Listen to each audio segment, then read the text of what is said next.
Esports World Cup has taken over Paris. Here in the metro station, where everyday lives are continuing, we have the GOATs and the champions lining the walls, exposing to the general public. I just wish I had enough time to look at all of these faces, but unfortunately we cannot, because you can't miss a single moment here in the upcoming MWI. It's already day 4, much more stakes, much more emotions to expect. Now the problem right now is that we're at the semifinals and few teams are going to make it all the way to the very end. Let's go check them out right here, right now at MWI. Let's go!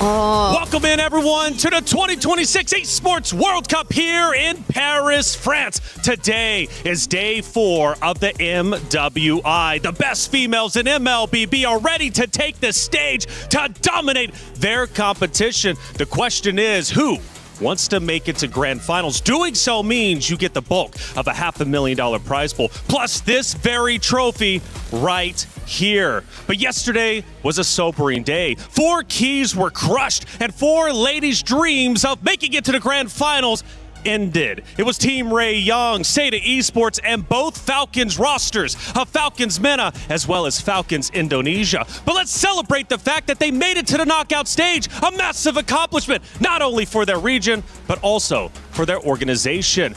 But we have 4 powerhouse teams of Na'Vi versus Galaxy Phoenix. Who will rise above? And on the opposite end, it's going to be Vitality versus Geltech Cyber Team for who rules the jungle. It's the knockout stage, semifinals. Let's get day 4 of the MWI started.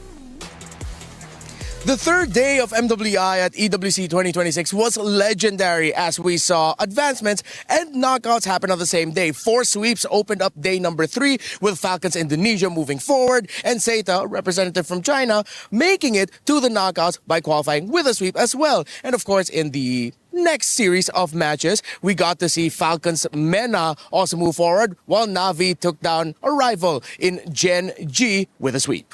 Then we move on to the knockout stage. Brutal knockouts, brutal eliminations already, starting off with Galaxy Phoenix shutting down the Seda run that had everybody engaged. Then we had heartbreak for both Falcons ID and Falcons MENA, sent home by home turf advantage, Vitality, and also Geltech Cyber Team. In our final match of the day, it was the only sweep with Na'Vi Philippines getting a top 4 finish. Yesterday, we found out the best of 3s. Today, we'll find out what best of 5s are in store for us.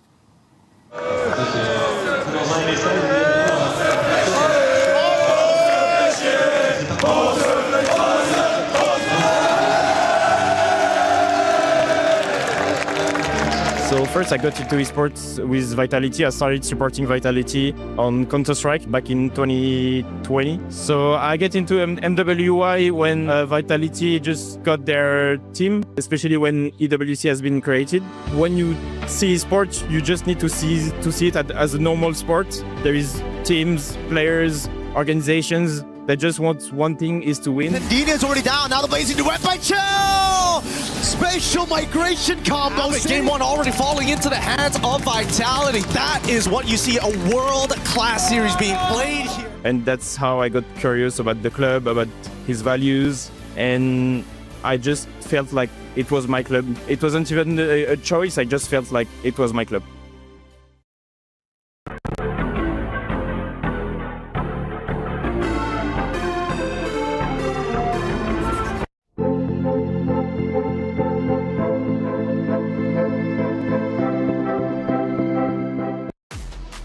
Oh, today is serious here in the Allianz Vault. More teams will have potentially their dreams crushed. They don't want to play for 3rd or 4th. No, they want to play for gold, 1st and 2nd, but they've got to win one more series just to get to that point. Welcome into the studio. I'm Taylor, Reflections Noble, joined by the wonderful Renmar and Miracle. Good to have you boys. How you feeling? Man, we're here, semifinals day. Yeah, good to be here. Very excited to be at this spot on Stream A. Now the only stream that we got after how many great days I've spent in Stream V, but very happy to be here and excited. Happy to have you guys. Mirka, you've been crushing it over there on the cast, though. And we have a lot of great moments to look at. Let's just reminisce of what has taken place, especially yesterday. We crushed 4 of those keys, Mirko. Walk me through them.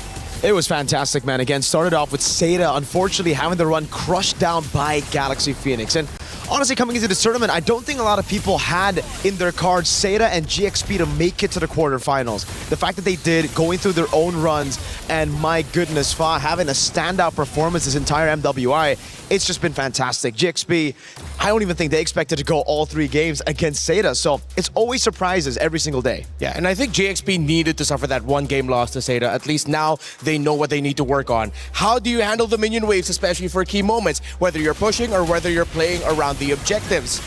Oh, but this one was a banger. It was Vitality against Falcons Indonesia. And let's celebrate the fact that, of course, Falcons Indonesia taking a map off of a team that has beat them hundreds and hundreds of times. Ultimately, they win the series. Vitality, of course, but it showed that Vitality can bleed. That's true. And the last time we saw them bleed, the last time we saw them kind of vulnerable, it was 2024 in that run where Smart Omega Empresses were able to get the job done all the way into Grand Finals. So finally here, we get to see a little bit of that.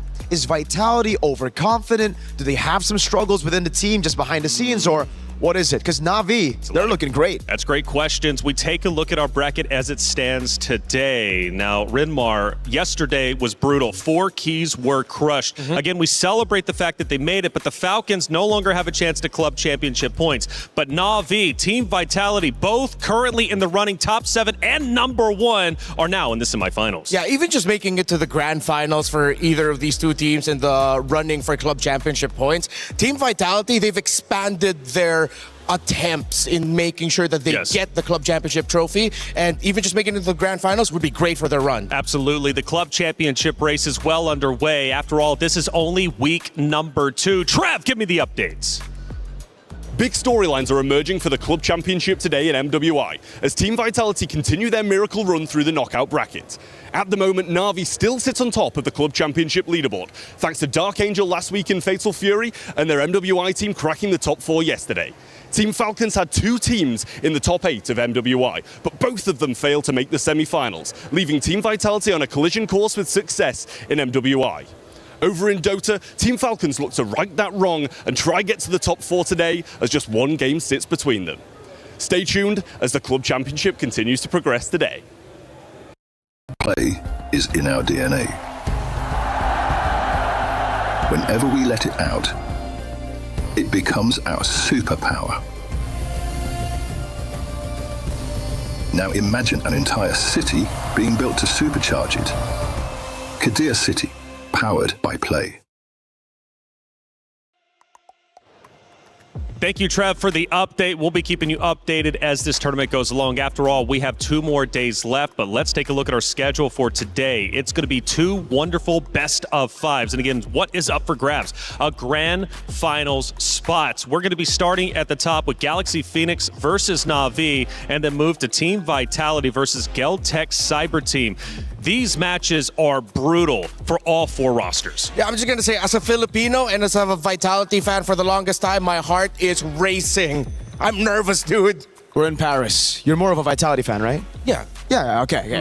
Honestly, I really like the dynamic between both the semifinals here. Firstly, Galaxy Phoenix, this matchup is going to be great against Na'Vi Philippines just because they are the complete opposite. Galaxy Phoenix love to go for the brawls. They're mechanical, and for Na'Vi, it's all about the discipline and macro advantages to play with. Absolutely, and I'm going to love to hear you guys break down each and every map of our best of 5. We take a look at the emotions from the players on stage, and I love seeing the smiles. I really do, because when I see the tears, it absolutely breaks my heart, because tears are going to flow. Nobody wants to go on that stage and lose. Yeah, some of the exit interviews I had to do yesterday were heartbreaking. I'm a little bit of a crier myself. I'm a soft guy too, Yeah, I'm a softie, just seeing the women because of hearing their journeys, what they had to sacrifice to get through here, and then that heartbreaking loss that they had to experience. Man, it's tough. And it's even more brutal here at the Esports World Cup because you literally get to see your keys, your dreams crushed in front of you by your opponents. That's right. But hey, for all of you out there, your journey can start now with the Creator Program. And it is a great program. What's up for grabs? All of those things on your very screen. And it will, in fact, help you become the best creator you want to be. Scan the QR code if you're ready to join. And I bet you definitely are. Hey, it's free 99. Get involved anyways. The Esports World Cup Creator Program. It's new for this year. Let's see how it works out. I'm sure it's going to be absolutely phenomenal. Hey, Rose had a chance to catch up with the competitors as they were getting off the bus, walking into the venue. Rose, who did you walk into? We managed to get half of the Galaxy Phoenix girls. So, we're going to have a little bit of a chat with Winnie. Winnie, how are we feeling for today's semifinals match? Like, I'm so confident. Wow. Today I'm so confident. Like, You're so confident. We're so ready for the match today. Okay. Why are we confident though? Let's talk about that because you guys will be going up against Na'Vi, and people say Na'Vi is a title contender. So, where is the confidence coming from, Galaxy Phoenix? Well, we've been training a lot, so yeah, we trust our skill, our teamwork and stuff. Yeah. Do you think you're going to the Grand Finals? Yeah, I think so. Oh my God! Is there anything you want to say to Na'Vi? Just good luck with your match. Okay, girls, good luck. I hope to see you guys slay the game later. That's it from us. Thanks, guys.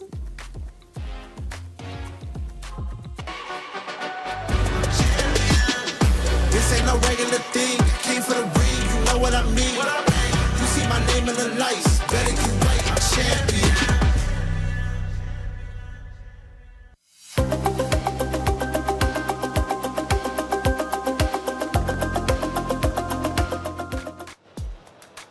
Thank you, Rose, as always. She's all over the venue, getting the players' opinions, not only after the matches, before the day even starts. She's a hard worker, Rose. We appreciate you. Let's get into our crunchy story of the day. And it's all about our semifinals. And the question is, who will, in fact, be the queen of the jungle? We've been asking that ourselves throughout the entirety of our broadcast because we've got a lot of great junglers. But the question is, who is the queen? Well, I mean, I don't know. Do we look towards the Vitality Queens? Do we look towards, of course, our very own Keishi and Na'Vi as a Filipino? Fa has been fantastic. Kiyoe, the Ice Queen. So many great junglers in MWI. And look, this match is all about who is ready to rise above. Only one team can make it to the Grand Finals. Let's hone in on Na'Vi, who has been phenomenal. Now, Na'Vi comes into this 3/5 of the roster, of course, won way back in the day. They're looking to get back into the championship circle. Have you been impressed with the run so far? I've been impressed. I think I was a bit disappointed at the group stage performances, especially for Na'Vi. Dropping a single game, dropping that series against Galaxy Phoenix. I think left a lot of people, especially the Filipinos, wondering if Na'Vi Philippines are as good as their 2024 counterparts, because obviously there were some roster changes here and there. Now for Na'Vi though, it really seems like it's the classic Filipino run of losing early but then adapting and learning through those mistakes and getting stronger and stronger. Heck, they're the only team to get a full clean sweep in the knockout stage so far. Yeah, the run of Na'Vi can only be described as, the first day. Some of us, this is a first-time appearance here on this kind of stage, but then they got better, they improved, they got sharper, they reclaimed a little bit of their old form, and I love what I've been seeing from them so far. They're a talented roster for sure. They might have started off slow, but that 2-0 victory over Team Ray Young last night was dominant, and they never lost control. It was fantastic. That win was just... They were able to dissect the game of Team Ray Young, completely neutralizing it, and then closing it out so well by just playing it slow and disciplined. Absolutely, but opposite of them is a team that is not going to go down without a fight. It's Galaxy Phoenix, and this roster has been on fire. Again, we question Queen of the Jungle. Fa is a great representation of that. She's been unstoppable. The Cambodian playstyle has always revolved around fighting, and as the years pass on, teams from Cambodia improve managing minions alongside when they fight and still somehow get deadlier with fighting. It's the antithesis of the Filipino playstyle. They're aggressive and they aren't afraid to take risks. It's all about taking risks, right? It's all about living in the moment, playing it chaotic, and sometimes Yeah, it doesn't look like the cleanest MLBB. Sometimes you throw a big lead, but that's just the style of play that they get. Even in some of the moments where I was casting, I was like, all right, maybe it's time for Galaxy Phoenix to slow it down a bit. Wait for the Lord. 80 seconds for the Lord. We see usual teams just play in the base, play it safe. Galaxy Phoenix dive in the base, looking for that fight. So Galaxy Phoenix, though, as an organization, as a team in general, making it to this point, is it a surprise or was it expected? It is a surprise and a pleasant one at Yes. that. The Cambodian region has always been so passionate about MLBB and MLBB Esports, the competitiveness of it all. So to see their women make it this far and potentially even making it to the Grand Finals, it's insane. And Miracle, I was hearing that this is now a true dark horse run. Is that the case? I agree. I think it was a battle between Seda and Galaxy Phoenix. They met, luckily, in the first round of the knockout stage. So right now, we have the dark horse. Galaxy Phoenix. Can they beat Navi Philippines, make it to the Grand Finals first, and show the world that every year of MWI, it's going to be a surprise? That's it. And I like surprises. Now, Navi doesn't want any surprises today, though. They just want to move forward, and they want a chance at the championship once again. I mentioned the club championship points. Trev did as well. Now, Navi is currently in first place. That is a big deal. Last year, they finished in fourth. So Navi making it the Grand Finals not only increases the amount of club championship points Navi will be getting by default of just being guaranteed a second place, but first place would be, what, like 1,000, which is quite significant for the Navi org. They're banking on this win, but they've got to get through Galaxy Phoenix, the dark horse roster who is looking to make history. Let's face it, they already have made history. Now, Winnie gets a lot of attention as well. Why is Winnie such a big talking point, specifically for the Gold Lane? Well, for me, it's because she's literally only played 2 heroes this entire MWI. It's her very dependable Claude and the fact that her Harith is also great too. We were talking about it behind the scenes. If it ain't broke, don't fix it. It's so dependable and Navi need to find a way to answer it. But it's an awkward spot. You don't want to ban a Claude. Yeah, it's just a really, really awkward spot right now for everybody involved, right? I mean, for Winnie, it's like, all right, if you keep on leaving the Claude open, I'm going to pick it up. But the fact that we've seen Navi deal with the Claude, pick it up themselves as well, that's why it's going to be really, really cool to see the drafts here. Whether or not it's going to be full-on Winnie, weak side, play around the jungle again, or will we see finally a Winnie on strong side pick? And we're about to head to the stage in just a moment's time to get the ladies on the stage, get them ready to go, and then head into map 1. Again, it is going to be a best of 5. We've spoke a lot about Pha, the king of the jungle, and how good she's been. We've been praising her name since day one. Pha, like been screaming it out here. Hey, but is she truly going to be the queen of the jungle? Let's find out. Hey, the stage is set. We're ready to go. Let's bring the competitors up there. Ladies and gentlemen, it is time for day 4 of MWI here at the Esports World Cup. So far, we have seen the highest levels of play, but we are done with all of that 2 out of 3, as moving forward, everything is going to be 3 out of 5 in our 2 semifinals matches. It is about to be a movie. Damascus, what do we have today? Rob, it's an exciting day today. The semi-finals are about to be played and we're about to kick off the first semi-final of the day. Listen, it's time to welcome our first team qualifying out of Cambodia, Team Galaxy Phoenix!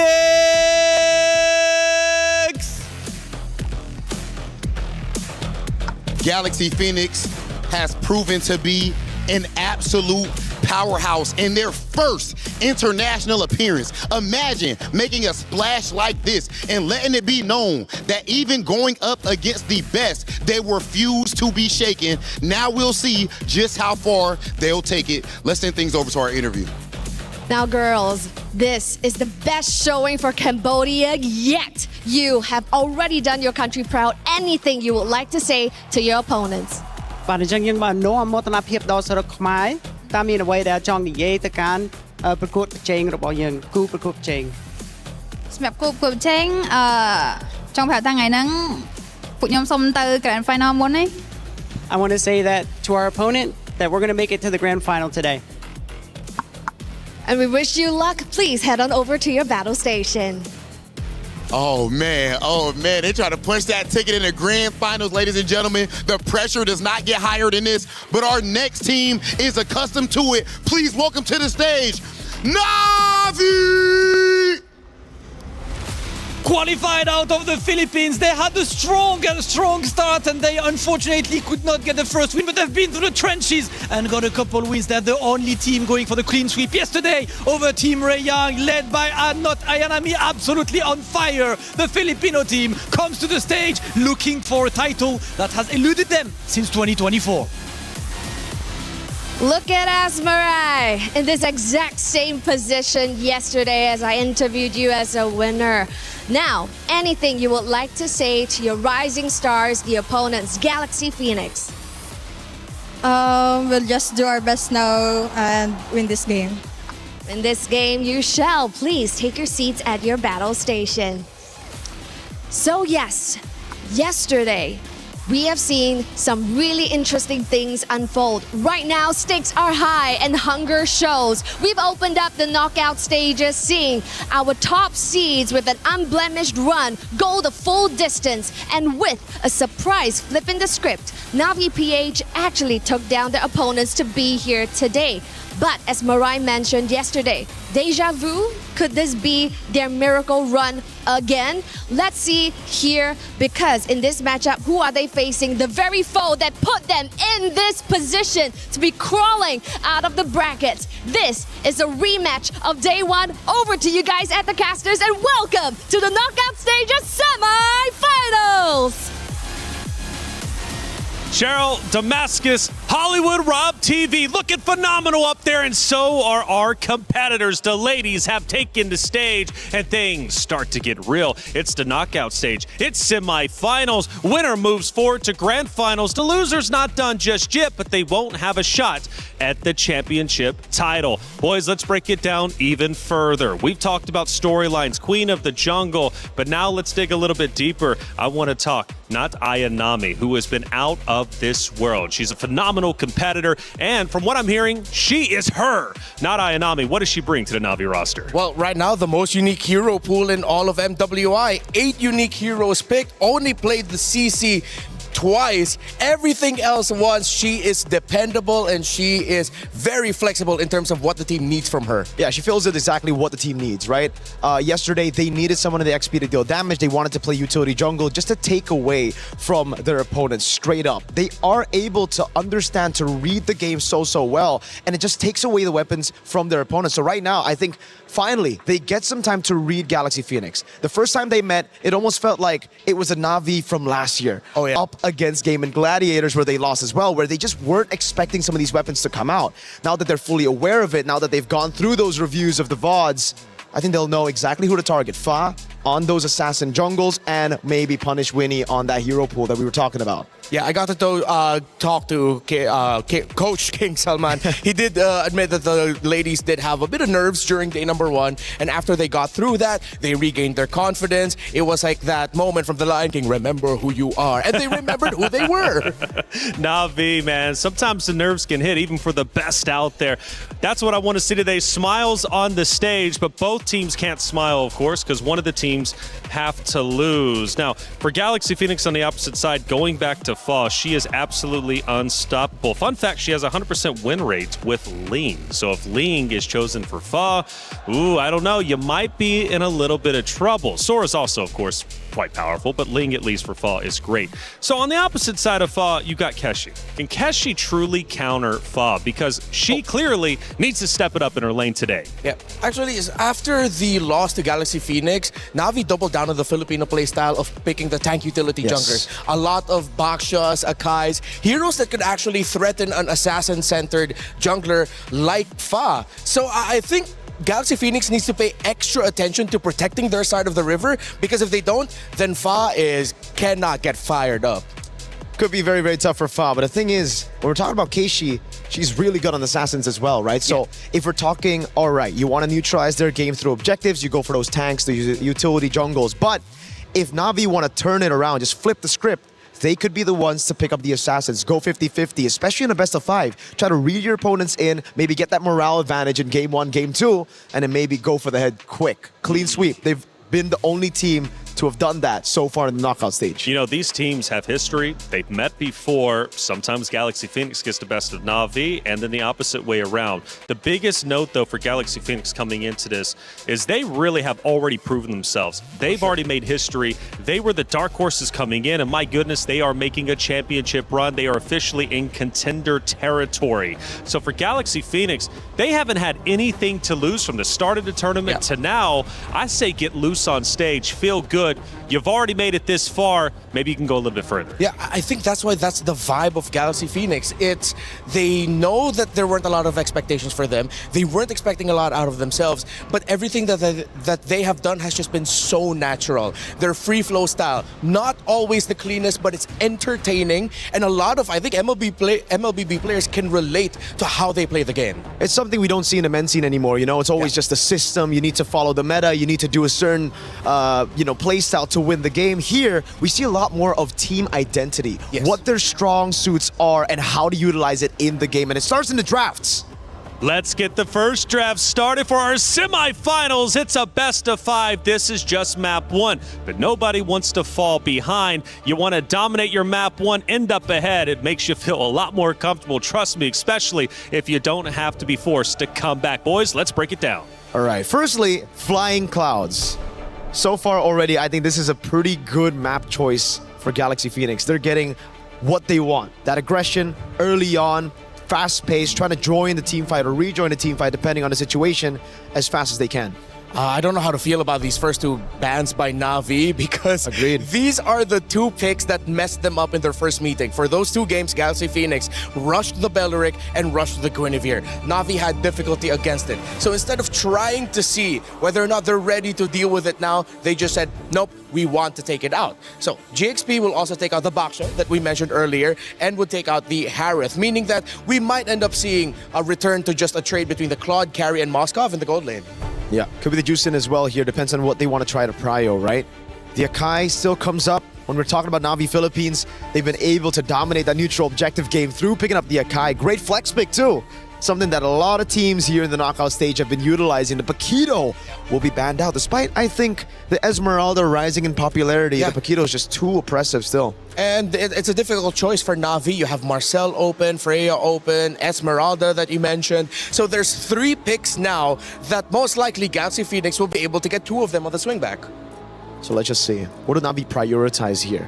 I don't want to see a juice in priority. There they go for the Marcel. I think that's like the most stable out of the 2 because at least now there's a little bit more choices for Galaxy Phoenix that I think on the swing back, Na'Vi will have some open picks for them that are power meta picks. And what's different, though, is not Ainami, I believe, usually runs a Boxy, or at least she has, and she's found high success with that.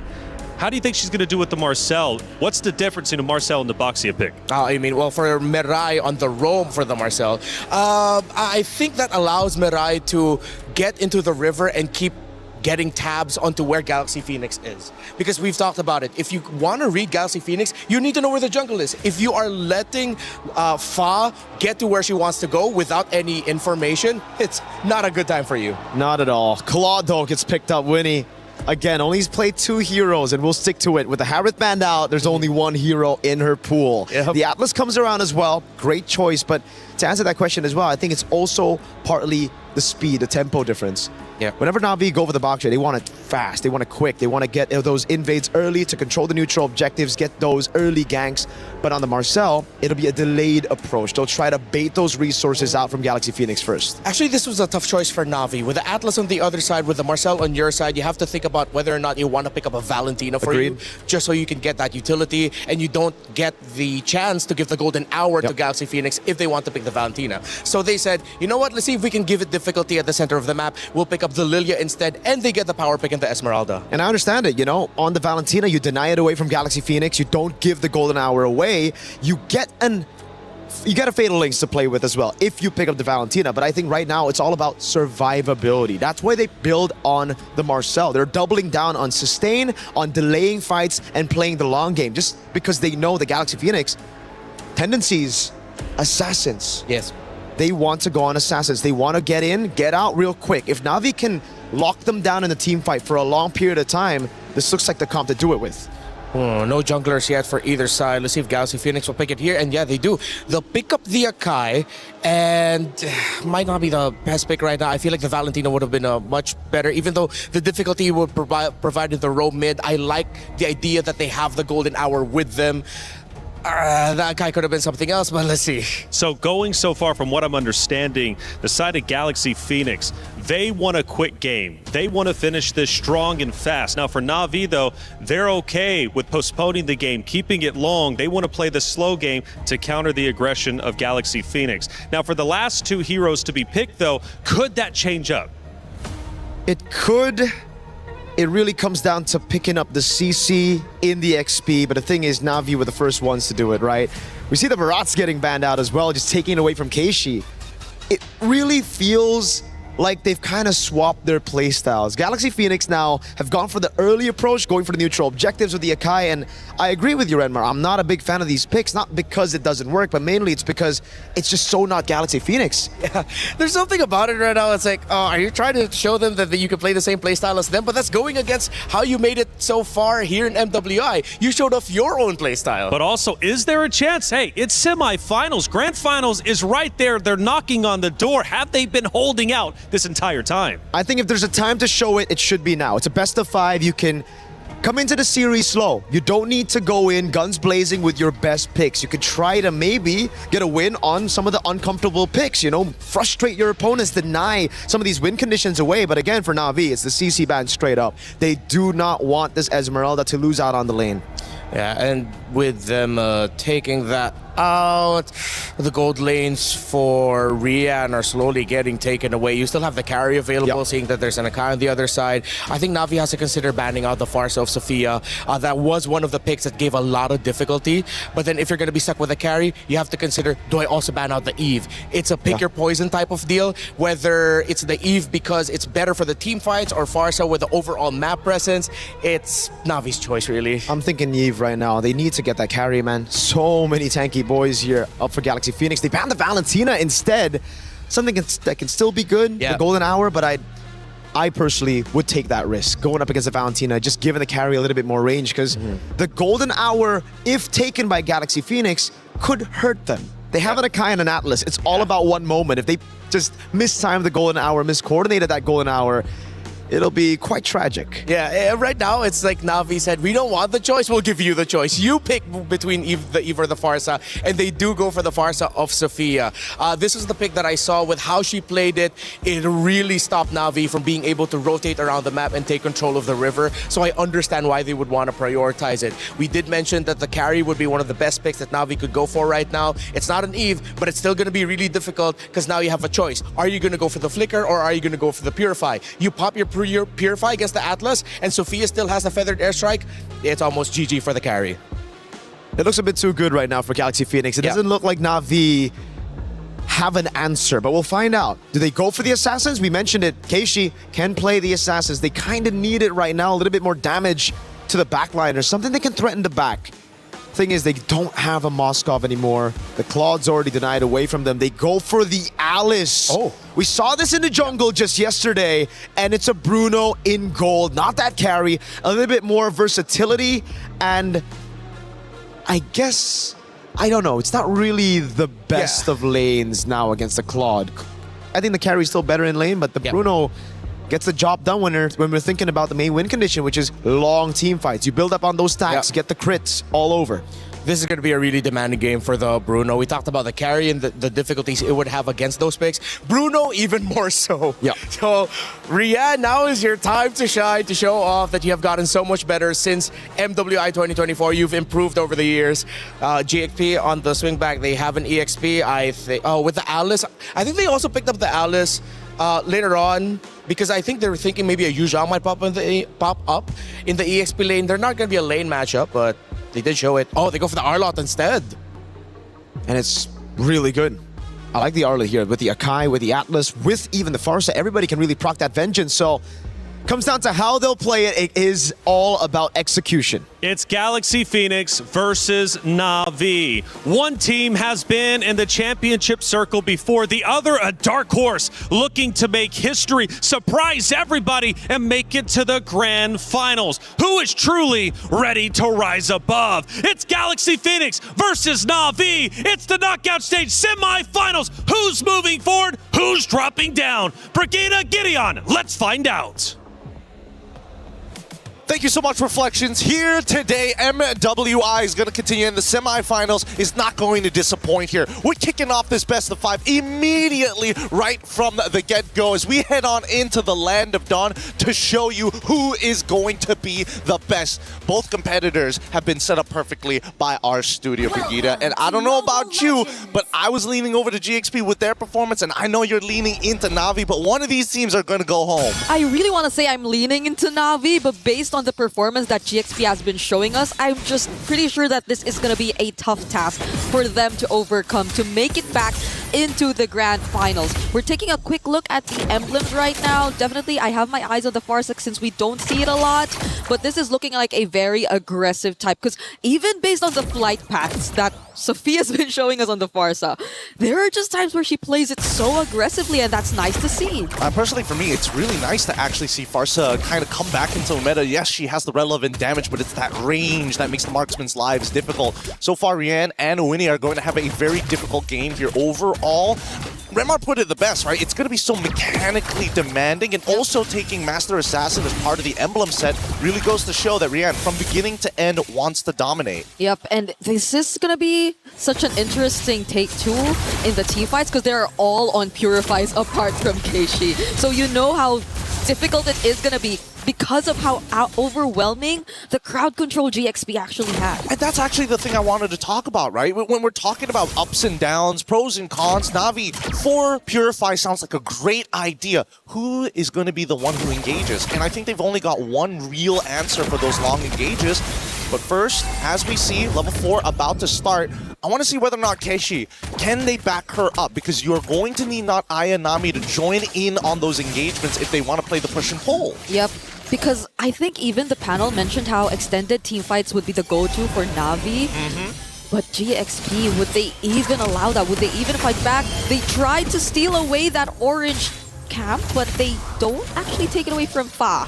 Doesn't have the red tree though, but Na'Vi are still gonna get in this fight. That's the heavy spin. Keishi secures the objective already. There goes the feathered airstrike as well. Not Ayanami, not looking good. Gets brought back with the final smash, but is still alive. Sophia says no though. Fa right now looking like the next target, and she goes down in the hands of Mirai. Lemma trying to go for the stun, but is not enough to save Fa. And it seems like Na'Vi have somewhat equalized the kills in terms of that fight. So close, yet so far. Sophia finds the first trade, can't get the second, keep them in the profit zone. Right now, we're back to the neutral state, 1-1 with a slight goal lead on Na'Vi, and that's exactly what we were expecting, especially since GXP are the ones, hey, we have to be reliant. We have to depend on our big wombo combos. Na'Vi, yes, they've got combos, but they can kind of fight forever and ever and ever. Yep. We were asking if GXP were willing to take that on because it seemed like they were very ultra-reliant. They had to really wait for those setups, those timings. But Na'Vi, even before the objective, really tried to force a reaction out of them just by visiting that orange jungle camp. So now we see the rotations from GXP, but Na'Vi, I think the way they've been managing their sides, they won't fall into any traps that GXP will be setting up anytime soon. Well, not yet at least, because so far I think GXP has also understood, you know what, as much as we want to be the aggressors, technically if we absorb the damage, especially from Keishi and not Ayanami, that means Sophia can get a free feathered airstrike. And if that first interaction, first fight of this game looked like that to a 1-to-1 trade before Sophia has items, I can't imagine once we start getting into the 8 minutes, the 11 minutes, when she's going to one-shot some of these targets. Which is exactly the time you expect Rian to also join, right? And just pray, just please. Just hope that it doesn't land on her. Because that's going to be, I think, the biggest problem if Na'Vi decides to switch up their playstyle a bit and decide to play around just creating space for Rian to either find the objectives and the targets, because really, honestly speaking, I think it's just Rian who could pull off all these structured takedowns at this point, looking at their lineup. I think it's really difficult as well to deal with not only the Akai, but the Atlas, because you're thinking, all right, at least with the Kai, you can buffer the flicker to kind of get out of awkward scenarios. But unfortunately, with the Atlas, it kind of gives you that guarantee. So now you don't have a choice of battle spell options. But we see the fight now starting to progress in final slashes. Golden Hour is out. And the Feathered Airstrike too, as Keiichi secures the second objective of the game. But look at how the Heavy Spin and the Fatal Links have been used at the same time. Pinning down two, but the follow-up doesn't seem to be there. GXP are just trying to run away, but Fa doesn't find that route. That's exactly what Na'Vi wants to do. Break them apart. Make sure that they don't have the key components to this wombo combo all in the right spaces. That's why you're seeing, hey, trying to get the final slash idling, but most important, the Golden Hour doesn't necessarily have to land. It needs to influence position as the gank onto Ling commences. Honestly, because even Lemma, I think, wanted to go for the backlines, but that Golden Hour meant so much. Ling up against two really tanky members. Can she actually handle this? There goes the stun from the Feathered Airstrike, but Keiichi might go for the chase. Doesn't care about the Feathered Airstrike. Fortunately, dodges the Throne of Ruin. Yeah, really unfortunate there. But hey, you know, Alice without that flicker can't make those big plays just yet. But here comes the re-engagement from Ayanami's side. So far, Sophia has been doing some phenomenal damage in the early stages of the game. But look at the mid. She's been stuck up here for a while. Somebody needs to cover that. And Lemma has been struggling so far to just actually get those targets or even just be a bully overall as the Atlas, because Mirai has been phenomenal as well. I think this is what you expect when the Marcel is open, which makes it really annoying at this point. And surprising to see, actually the first turret down bot has been already taken down, so this might allow Na'Vi to move a bit more around the map. No! But not when casualties like that take place. And look, the casualties are going to keep on coming here. They even drop... Oh, they pull it back with a Fatal Links outside of the Golden Hour to ensure the kill too. What an insane run, because with 10 seconds left on the clock, the Turtle is going to show up. And right now, if Keiichi can steal it, that's great, but I don't think this is a contestable scenario anymore. Just as we were talking about how they could move a bit more around the map, GXP were the ones first to move and anticipate that rotation and switch from Rian as well as not Ayanami. What better way to set up for this upcoming objective, but Keiichi as well will be nearby. Oh, the Purifies are already out for Mirai alongside of Rian, and now they're going to 5v5 once more. All right. Not Ayanami trying to zone. We don't see the setup come in from GXP just yet.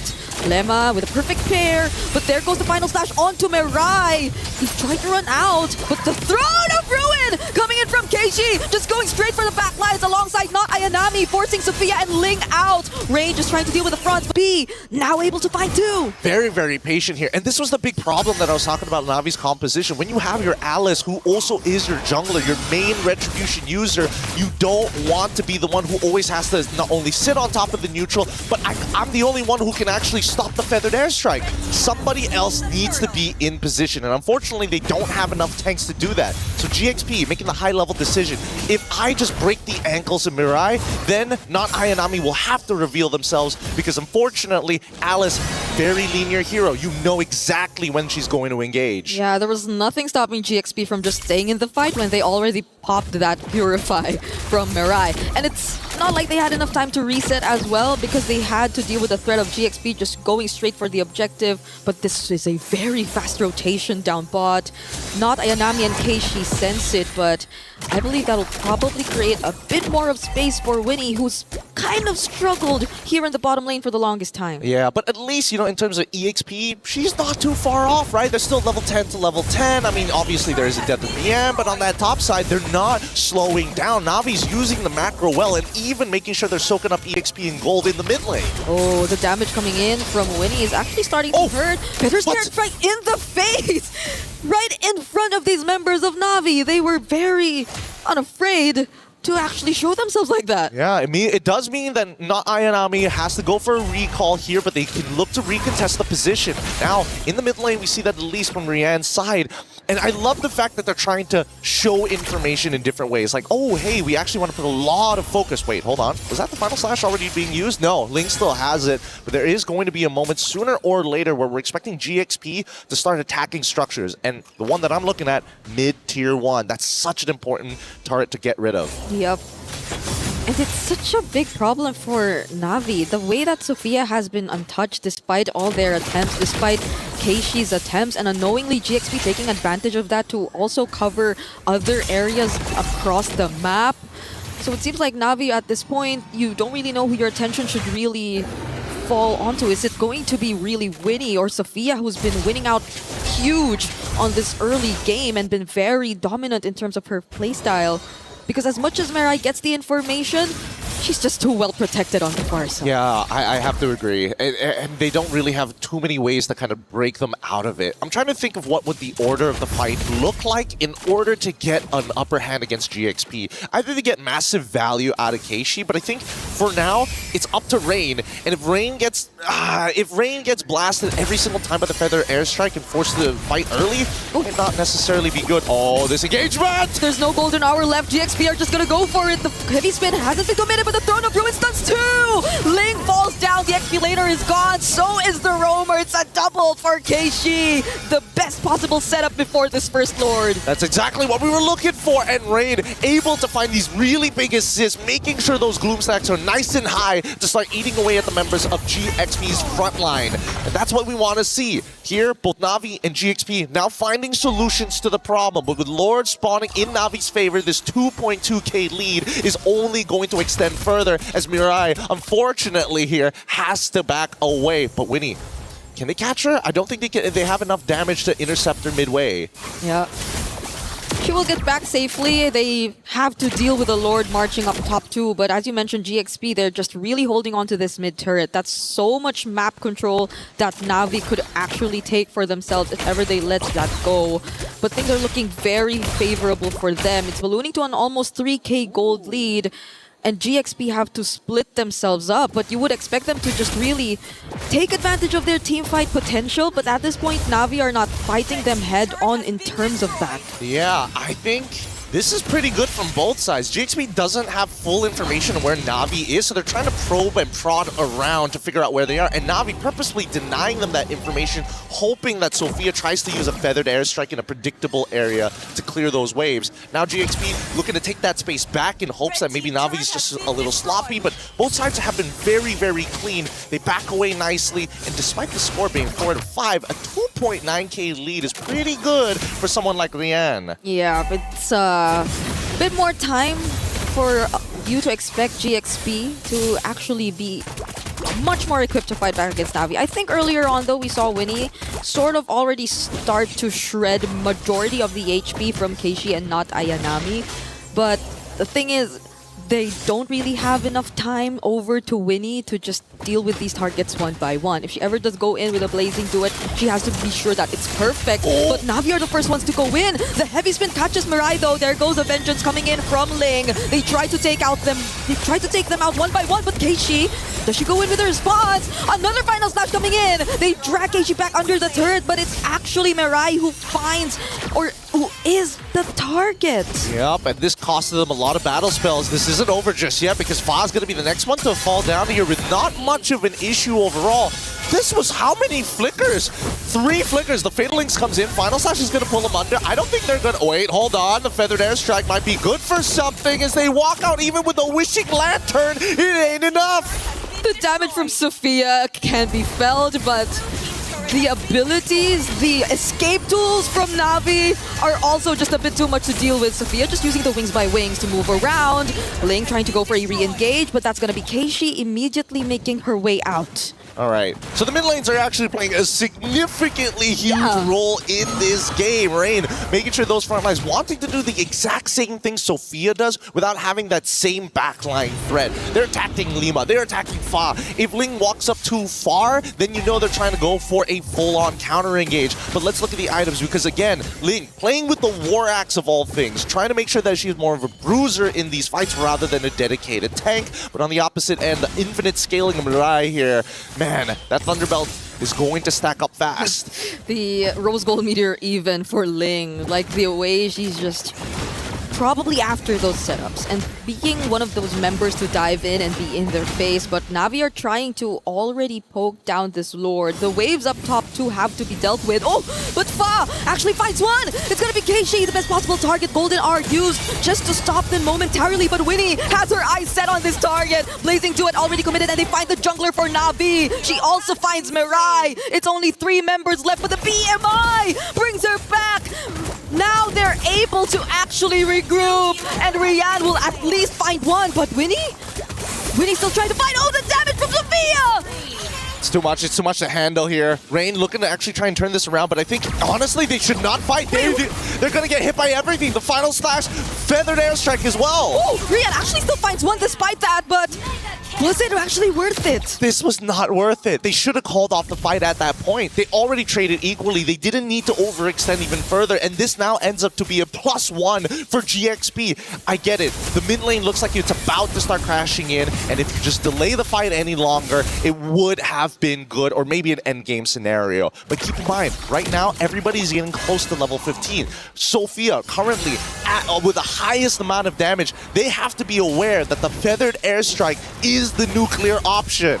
Honestly, even her first 2 skills already deal massive amounts of damage, even towards the tankiest members of Na'Vi. So I guess it's a small win for them that they finally actually got that base turret in mid, but GXP are still going to be confident enough, especially with Flying Clouds, to just keep moving in and out of their base and around the map to make sure that the wave control doesn't get as bad. Speaking of wave control, we can already see that GXP, they don't want first position on this Lord. They want Na'Vi to sit on top of it. But this allows Rain to actually start setting up those Gloom stacks. They're rushing it fast. Fa makes the attempt. Oh, can Fa actually make it in time, though? Heavy spin already committed, and she does! The retribution, the Lord falls into the hands of GXP, and now they're just after the counter engages. There goes Keishi. They find Sophia. It's finally a shutdown, but Ling takes down not Ayanami. Keishi's a bit too tanky to be dealt with, and Ling is just trying to run away and survive. Yep, that War Axe is coming very handy here. Look at the spell vamp. Keishi now, once again, is going to try their attempt to slow down these waves. It's a wet noodle fight. Nobody can really hurt each other. The main damage dealers on both sides are by far the most important players. And that damage dealer from GXP doesn't care. They just really want to even out the map. That's why Winnie's been working on the outer turrets that are left. Keishi, well, we did expect her to make it out of that. She just walks back to the turret, but they still have a Lord to deal with, and possibly GXP could really even out the map control at this point. Yeah, I'm pretty interested to see the items in just a little bit here, but for now, GXP just maintaining control. Full item build here, and even boots being sold by Winnie. Wants to get the extra little bit of power with the Wind Talker. Same can be said for a lot of people, but interestingly enough, we're seeing that Sophia actually opting to go for a Wishing Lantern here on top of everything else. I would have imagined that the Lightning Truncheon would have been the go-to, noticing that I don't see any Athena Shield, just Radiant Armors maximum or Oracles for the side of Na'Vi. All right, they still have waves coming in mid. But Na'Vi too are prepared to take this on. All Purifies will be available, but the Feathered Airstrike is already enough to zone them all out. Fortunately, their wave clear seems reliable enough because they have the Lilia, they have the Bruno, so they're able to push GXP out and they don't get any base turret. I'm surprised that they didn't want to try and force something. Their composition with the Farsa is particularly good at sieging against their targets, right? They could have used the heavy spin to kind of push them away. Maybe, you know, have Ling stand in the corner and make it look like, oh, I could flicker and pull you guys back into the team. Just their presence alone should make Na'Vi nervous, right? Or force a reaction out of them. Yeah.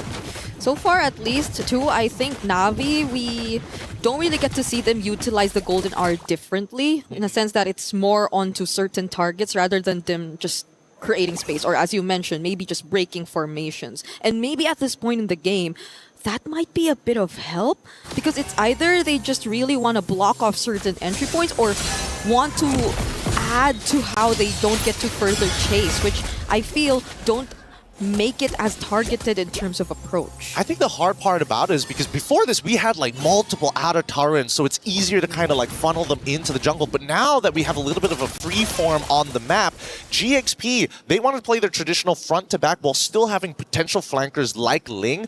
Na'Vi, on the other hand, I'm not so sure because Mirai's position is very flexible overall. Yeah. They don't have a dedicated anchor, and I think the closest we can get to that quote-unquote dedicated anchor is Rian, because even Rain with the black shoes, where are they going to end up? Right next to Rian. Yeah. So we're setting up for this next objective, and I believe this is an evolved Horde. Can't believe we're almost 20 minutes in. Hey, these girls, they don't want to lose just yet. They want to show the best possible performance in a best of 5. You have to, especially as you're already in the semi-finals.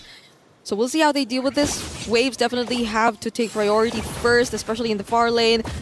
But Keishi and Rian, I think they will be trying to start things off a bit. They do get a bit of vision for not. They're forcing.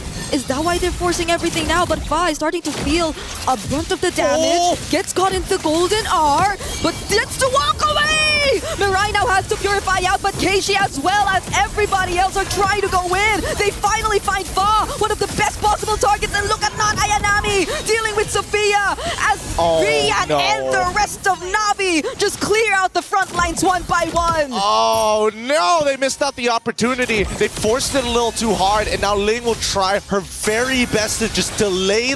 Will she use the vengeance of the Lord? Sophia repositioning out, but Rian has 2 minions by her side. Keishi will be here too. Immortality already popped. No way. Mirai goes down. They don't want to risk it. Oh no, she just used her cooldowns. The next wave is already here. It's too late. And now it's Na'Vi taking game number 1 after 20 minutes of back and forths. Man, this was a high-level game. Both sides really taking everything into account, from movements to body language to, most importantly, I think that they need to start memorizing Purify timers, how long they actually are. Even if there are 3 seconds left on that cooldown, you can still force that fight.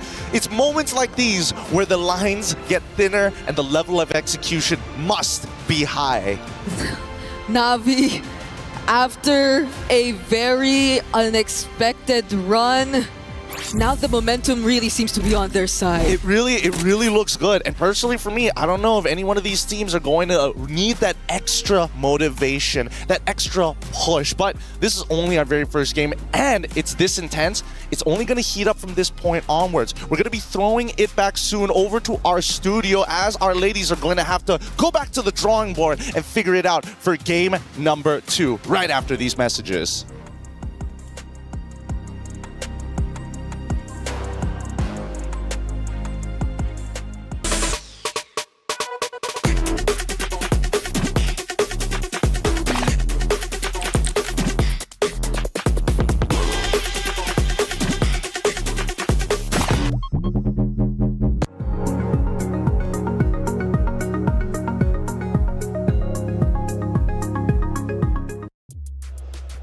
Welcome back in. Game number 1 for this great series has concluded. It's Na'Vi getting a big win. They now lead 1-0 in this best of 5 series. Welcome back into the studio. I'm Taylor Reflections Noble, Mirko Rinmar. Let's break it down, boys.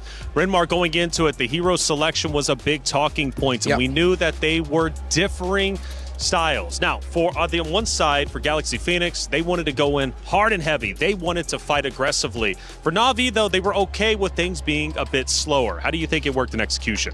Well, it worked out well for Na'Vi early on, but again, because they got their comforts in the Farsa in Claude, I'm talking about Galaxy Phoenix here, they still looked pretty much within their realm of comfort. It's just that you could see the moments where they miss the explosiveness of Fa, something that allows Fa to be a little bit more of a damage dealer and a carry. Yeah, that's why I'm going to go with the opposite round and say Galaxy Phoenix, it really looked like it's just not a composition they're comfortable with, right? Because, all right, we do have some components where they're doing well with. Winnie on the Claude, obviously up top as well, but Fa on the Akai, not even a neutral objective win is, I think, a big miss for GXP. Well, a lot of great moments throughout this game. In fact, it was a long game, 20+ minutes. Let's take a look at our first moment, and this is right before the Lord. The first Lord ends up spawning up, and we have an engagement between the two. You can tell, obviously, it's very close in score, but at this moment in time, I believe it's Galaxy Phoenix with a slight lead. Yeah, again, the way that they initiate, it really seems like they're trying to build an opening or get an opening for Fa to walk up. It's still that. It's still that storyline that we have to go back to. And I think right now, even GXP know that. They are starting game 1 in this best of 5 with a gamble. Can they utilize Fa on the utility jungle? Because if it worked, now it'll create a lot of confusion for Na'Vi. Now that it didn't, they have to go back to the drawing board. I think Assassins again. Renmar, let's take a look at our second moment from the game. This will be the battle for the second Lord taking place. Well, GXP was able to start it off well here, but this is where Rian was given a harsh reminder of if she does not watch her positioning and the formation of Na'Vi is too tight around their Bruno, it's so much easier for GXP to fight into it and find their targets. Rian needed to go down in every team fight that GXP fought, and in that moment that was crucial because Na'Vi didn't watch their footing. And for the third Lord fight, Mirko, this is what set Na'Vi up for a victory. They go in hard. At first, it looks like they might be in trouble, but then they flip the script. And this is where I think I'll be, I'll double down on the statement that I think Fa's just uncomfortable on this pick. She starts off with a heavy spin so early on instead of just playing around the neutral objective. We get to see a pattern here and there through the 3 clips. GXP, when they win, they go in straight up. They get all their damage onto the right targets, and then it's done. If at any time Na'Vi are able to prolong these team fights, utilize their sustain, it's GG, especially with the Bruno in the late game. Now, Renmar, we take a look at some of the stats from game number 1 and it starts to tell the story. It was a long one, 20 minutes, right? Yeah. But it was Na'Vi just edging out GXP. So one thing that Na'Vi needed to get right with their team fights is the placement of Ayanami. Look at her damage taken, almost 200,000. That's because she's the one trying to disrupt GXP's formation because Keishi and Mirai are staying back alongside with Rain so that Rian is well protected. If Ayanami was a little bit too close to the team, that's what we saw in Lord number 2. It was easy for GXP to break them. But as long as they get their 2 separate fights, Ayanami in the back, the rest of the team with the Bruno, it's all good for Na'Vi. Yeah, and I think if you just look at the numbers, you look at the damage taken numbers, and it's like, all right, pretty similar, both sides. The thing is, though, on Na'Vi's side, they have an Alice, an Esmeralda, and a Marcel. All these heroes can go back and forth really easily, regenerating all of their health with just a few abilities. On the other side, it's not really the same case. GXP on the Akai, the Atlas, once you get chunked, once you use that big resource, you're out. Have a standout player here from Galaxy Phoenix, a 10.88 KD. To me, coming from the games that I come from, seems hugely impressive. 50 kills, I assume, coming out not only from this game, but also multiple games. Yep. So Galaxy Phoenix clearly has a top slayer. Yep, that's Fa. Fa needs to get back into the high-impact heroes. Agreed. The impact of Akai is different, but that's more of a Filipino play style. That's right. Well, Moonton is doing a lot right, and MLBB has been ignited on the stage during the MWI. The most talented ladies have been competing, but that's not all happening at the Esports World Cup.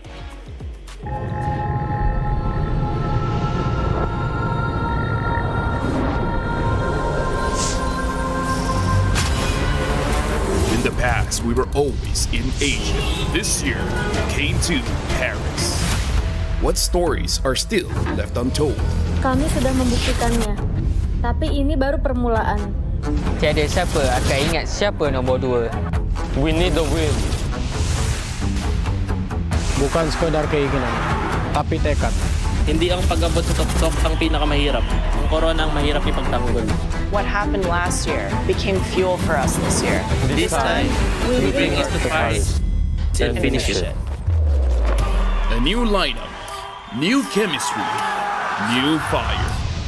Once champions, not settling for podium finishes. World champions, defending MSC champions. As the final boss of MLBB, can anyone stop them?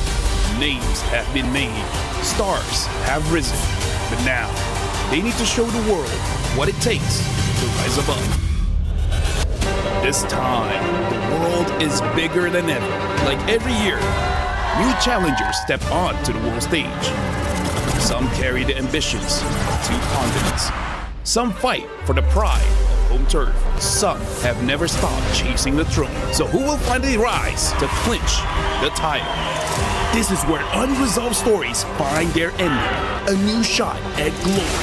One more chance at redemption. We are back. Kali ini, sekali lagi, Bukan atau tidak. Pareho lang ang chance namin.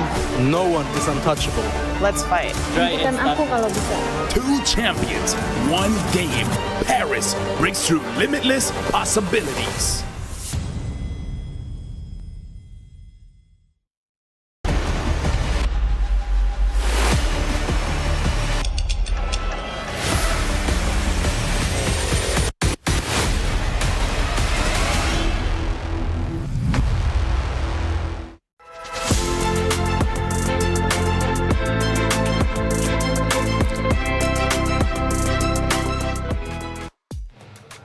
Like I said, the Esports World Cup, we have a lot happening. This is just the first for MLBB. The MWI has been electric, and we are nearing the end. Tomorrow will be Grand Finals time, but you've got to get through your matchup respectively if you want to make it to the Grand Finals. Who's it going to be? Right now, Na'Vi currently has a 1-0 lead in this best-of-5 series, forcing Galaxy Phoenix to answer back. Yep. And the answer has to be simple. Just remember, again, similar to what Na'Vi experienced throughout MWI leading to this point. Remember who you are. I don't mind if a team tries to get out of their comfort and tries to do something different, because you need to show that flexibility, especially at this point. But it felt a little bit too far from what they're used to. But Miracle, honestly, even though their hero selection was too far from what they're used to, speaking in regards to Galaxy Phoenix, I felt that game 20 minutes long. It went a bit back and forth. I still felt they did incredibly well. So if they go back to their bread and butter, I think this matchup could be very difficult for Na'Vi. I think so too, because the way they did it, the way they flexed that hero pool of theirs, they also did it in a way where it denied a lot of the big picks, like the Akai away from Na'Vi, who, again, have been thriving around these Akai picks, these high-tempo, early-game compositions. Thing is, though, Na'Vi know how to adapt even with the Assassins. I think they're coming into this tournament thinking about the Assassins already. So if we can see them go and improv their way into a Game 1 victory, having their picks denied, I think they'll do pretty well here, even if GXP get on those Assassins. We go from Flying Cloud now to Dangerous Grass. And it is going to get more dangerous if ever Galaxy Phoenix does decide to go back to Assassins, and if they tweak their drafting priorities a little bit. That Atlas and Akai pick, I love it, but it felt like they were just trying to block off Na'Vi from being able to get something that they want instead of playing around what they want themselves. Again, it's not the worst composition in the world. At the end of the day, they still got their comforts in the Farsa and Claude. They allowed Ling and the EXP Arlot to do what she does best, but that little missing sauce actually ruined the dish. Exactly. It's not that it's a bad composition, it's just not GXP, especially now in MWI, where we've been talking about how each team have their own identities. I think we need to stick a bit more to that, especially now that they're behind in the series. Na'Vi, comfortable, banning out the Marcel, knows it's a crazy pick to let go. GXP, they take away the Phobias and the Baksha, so it's more on the same kind of page. They still want to take away these early game dominant heroes from neutral objectives away from Na'Vi. Seems like we're going to be getting a potential rush for either a Paquito of the Esmeraldas gone or a Freya for GXP, which would be a little bit more towards the GXP playstyle for Ling, although no Freya game just yet for her, but if I'm not mistaken, it does constantly get banned out by their opponents. So the Guinevere gets banned out again, Na'Vi. Wouldn't be too surprised if they even ban out the Belleric together with the Guinevere, but I think at this point it's okay. Yeah, right? you can let one through. You've already banned one of the other main components. The Harith gets banned out, and honestly, this might be a GXP first pick Claude, knowing that usually when they do this, they need the Claude to be picked up. If they don't go for the Claude, I think Na'Vi are going to be very happy taking that away from Winnie, who's only played Claude and Harith. The Belleric still gets banned out by Na'Vi. They just don't like Lemma on these kind of roams. It's a great playstyle for GXP as a whole once they get that Belleric. They're a little bit braver knowing that the fighting them gives them more damage. Sora Rush right away. This is a bit of a throwback and a little too far back. Yeah, the Sora first pick, it's been good so far in this tournament. Yes, it has been. And at one point, it had a 100% win rate yesterday until Vitality shut that down. But Ling on Sora could be pretty deadly. Could be, but I think Na'Vi, they can have, plenty of answers to the Sora, right? They can go for the CC and the XP that wins down in lane against the Sora. They could go for the Arlet that does well against the Sora, the Paquito as well. But first things first, you take away the Claude from Winnie's hands and you ask the question to GXP. What does your gold lane play aside from the Claude and the Harrod that you banned yourself?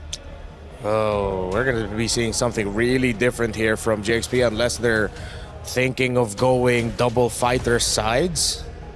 And again for Na'Vi, it's back to the same, Renmar. It's all about picking these gold laners, picking these damage dealers that are safe to the assassins that they're expecting from GXP. Go ahead, pick up a Ling. Go ahead, pick up a Haya, a Hirara even. Claude, Lilia, we've got survivability for days, and it almost just seems like Na'Vi are saying, you pick that up, we're going to go for the Atakai. We're going to go for these big stoppers. Yeah, it looks like we're going to get an entire series where Rian's just, excuse me, not Rian, but Rain, very similar names, are going to be, she's going to be playing the Lilia all throughout. It's just a perfect stopper for what GXP wants to do.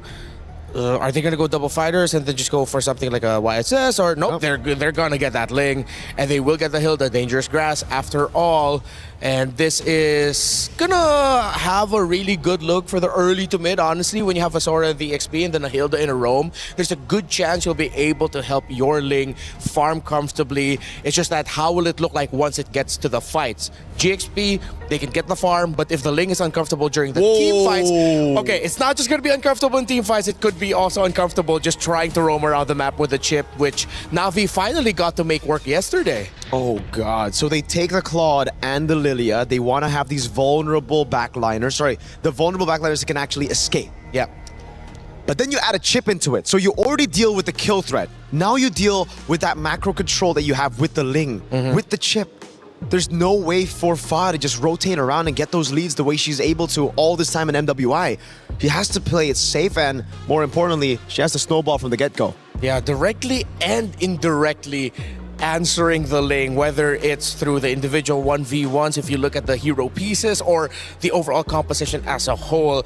Now, with that safe, this gives a lot of room for flexibility for Na'Vi in terms of what kind of heroes they want in the EXP and jungle, depending on what you see for the last two picks. I think for Na'Vi, they'd want to maybe consider picking up their EXP first and then just adjust your jungle pick for last so you get the best one possible. And I'm thinking of those picks in the jungle. What's still up for Na'Vi? I mean, there's plenty up. I'm thinking of the Akai instantly. That's why I thought the Akai would be red 3. Flex it, roam jungle. The chip hasn't really seen too much screen time here at MWI, but they certainly have a plan. Usually when you go for this kind of composition, it's like a Masha in XP.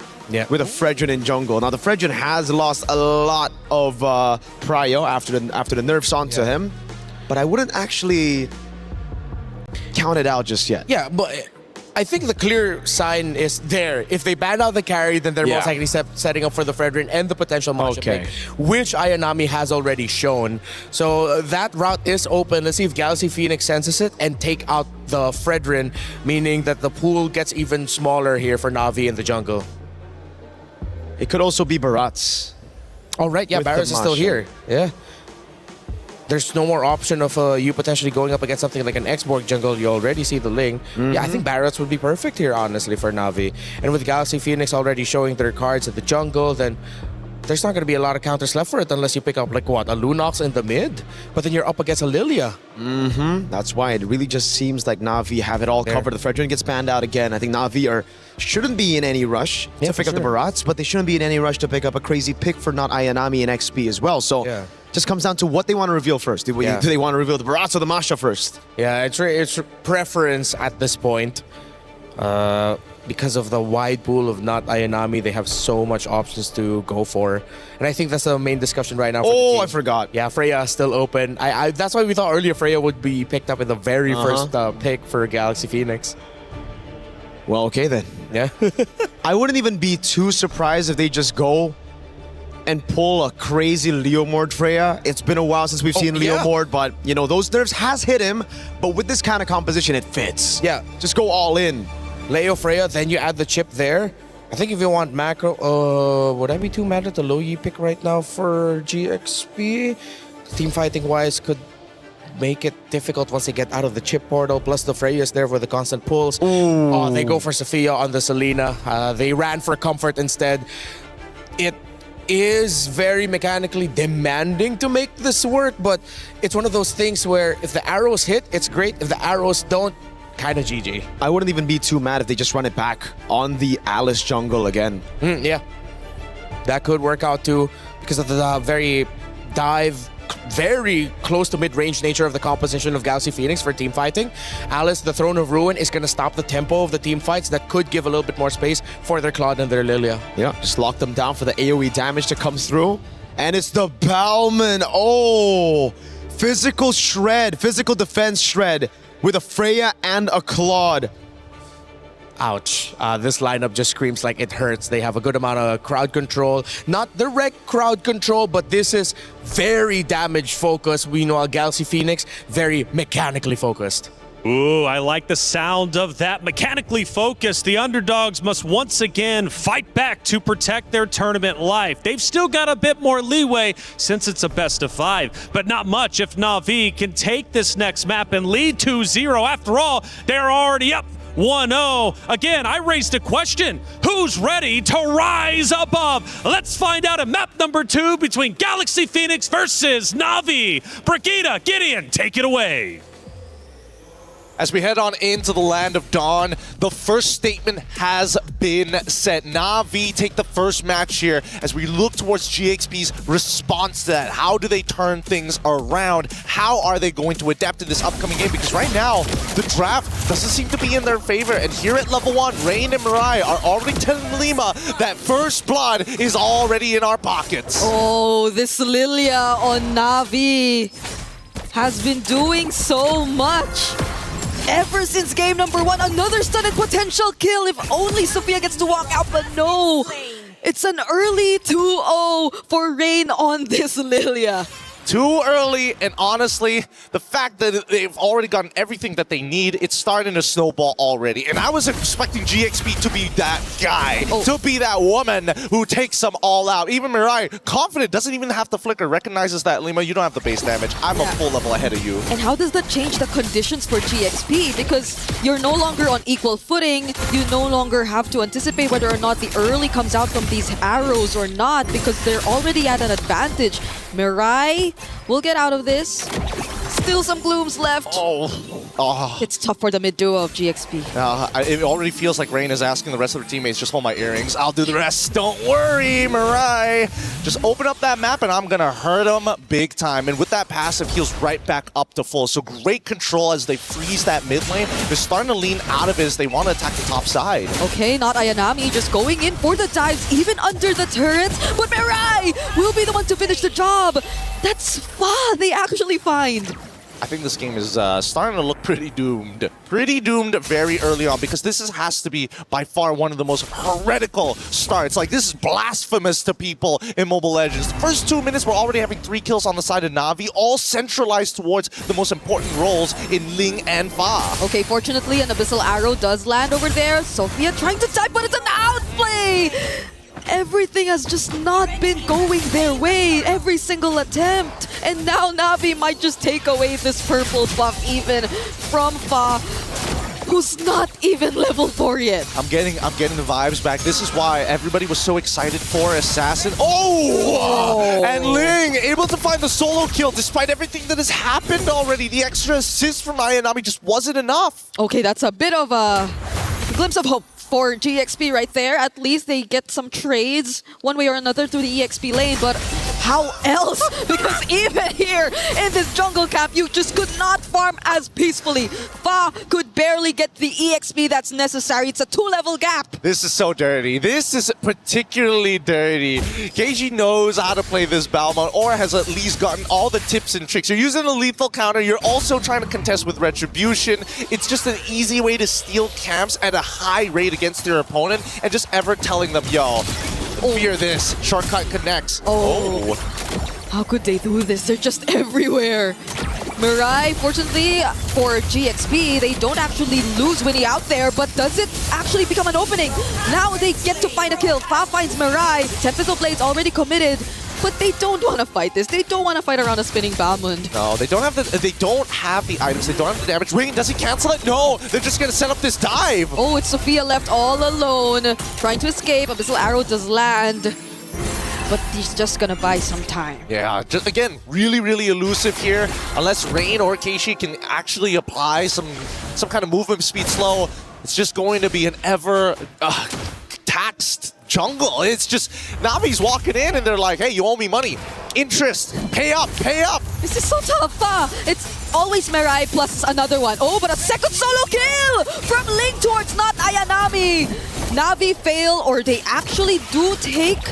No, they don't. They don't take away the purple buff for the second time, and at least for Fa, they're slowly able to keep up bit by bit. Yeah, but it just means that Retribution is going to be down. Not like Bauman really cares whether Ling has Retribution or not, but generally speaking, this has been a pretty tough game. I'm looking towards Ling's side of the map. How can they get Ling involved? Because unluckily, the turtle is spawning down on the bottom side. They're forced to get Ling back in, and not Ayanami. No flicker. Has already gotten solo kill twice. Wants to shove that top side, and Na'Vi understand this. Let's slow it down. Okay. Wait for the shortcut. Understandably so, you see Ling here, but Mirai has an idea as well. Ooh. I thought that was gonna land too. Mirai didn't necessarily try to catch it, but they lose out big on energy shields up top. GXP are the ones actually leashing this turtle towards their side, and without not Ayanami, they probably would have very little ways to contest. A setup once again from Link to get him with the Tempest of Blades! But the response, the teleportation's coming in from Mirai. Do they want to fight this? Rain does show up. Rian goes in with the blazing to it, landing it on 3, forcing out the flicker from Winnie, and actually finding one! Lemma goes down, but Sophia escapes. Oh, wait, hold on. Ling might be in some trouble, and now they can set up for a potential dive. Sophia's nearby and will peel, but Ling can only do so much. How many seconds until the ult comes back up? They really want this turret. Not Ayanami still going for it. 1v2! Both had to flicker out. God bless. God bless. Flicker saves lives, people. Flicker saves lives. These flickers happen essential for their escapes. 5 to 6, however, structural damage has already been applied. Na'Vi making sure that the bottom side has been cut. Now they're going to send Rian towards the top side to break that other tier 1. But I would have imagined at some point Na'Vi might want to start double waving with this Claude. So far, it's good either way. They're 3-0 on this Claude. The participation has been massive for them every single time we get to see a team fight. But someone who hasn't been really participating as much is Keishi. But right now we might actually see that happen as they lay down another portal. Winnie is the target. And it's not looking great. Yep, it's not safe. The river is not a safe space to walk in, and I think definitely GXP need to start opening up this map, or Sophia needs to start... Oh, God. You thought you were safe. I thought you were safe, to be fair. Yeah, but there was a chip trying to intercept you from behind, and a lethal counter too in your face.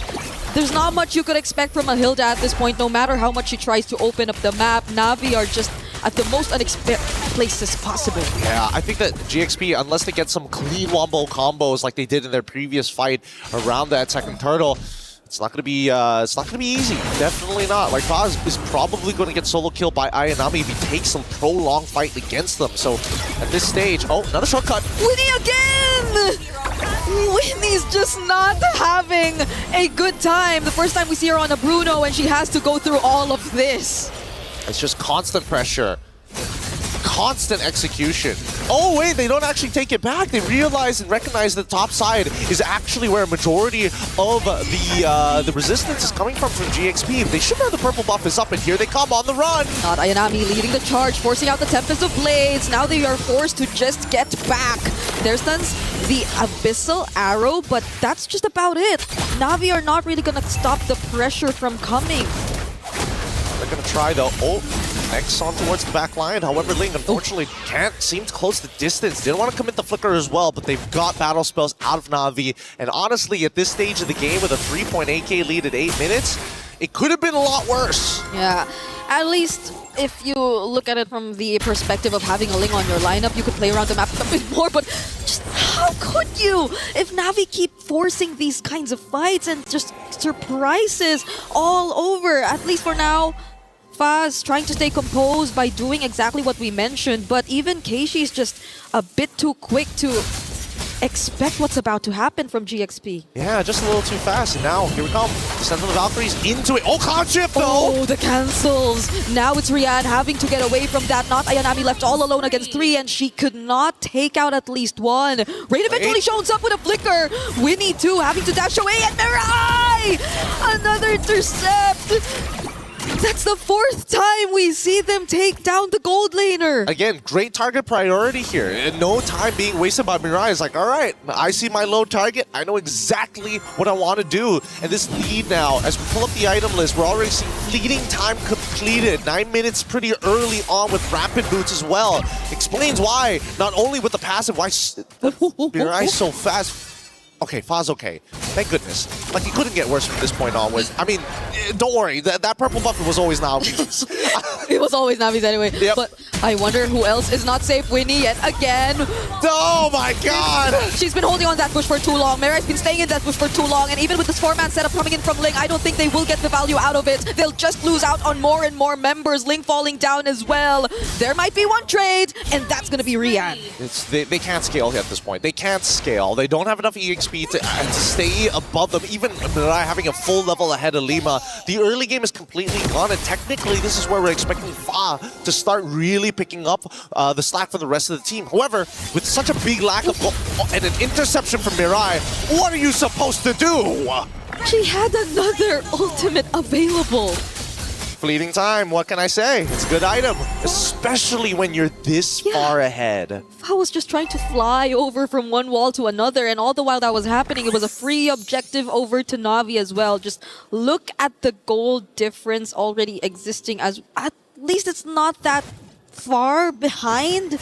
But the gold lane, I think, is where you feel it the most. Well, I want to say it's not only just the gold lane, but at the same time, I think that the fact that this Chastised Pauldron is already built for Mirai, I think at this point, Chip can get disrespectful, right? I don't think anybody has enough damage to kill him, and even if they do, the Chastised Pauldron passive will just keep him healthy. So at this point, Mirai, look at them, literally just having a tour. Yeah. Just doesn't mind those bits of damage you get to receive from Lima as the only person who could possibly walk up and not get bursted down by Na'Vi, not unless they just go full commit. But now they have more and more waves coming in, not Ayanami showing up as well.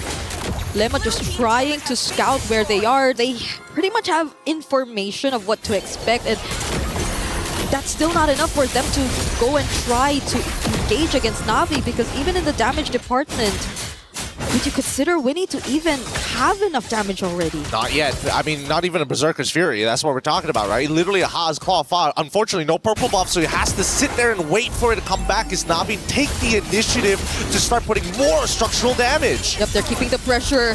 And now it's Lema who, for the first time, actually gets bursted down, has to flicker out of that. Worldy already committed as well, but they're just trading space. They want this base turret. Good. There's the setup coming in from Ling, but she had to go down alongside with it. They actually make this an endgame scenario. No, they still are able to kill it off. And luckily on the opposite end, Fa was able to pick up a purple buff for herself. Yeah. Yay, finally.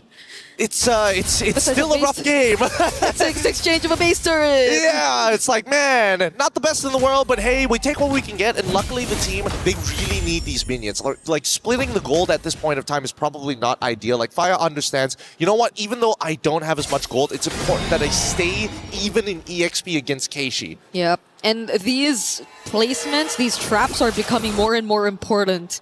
Fortunately for them, they have that tool, but I don't think they've been able to maximize it as well. Ooh, Fa!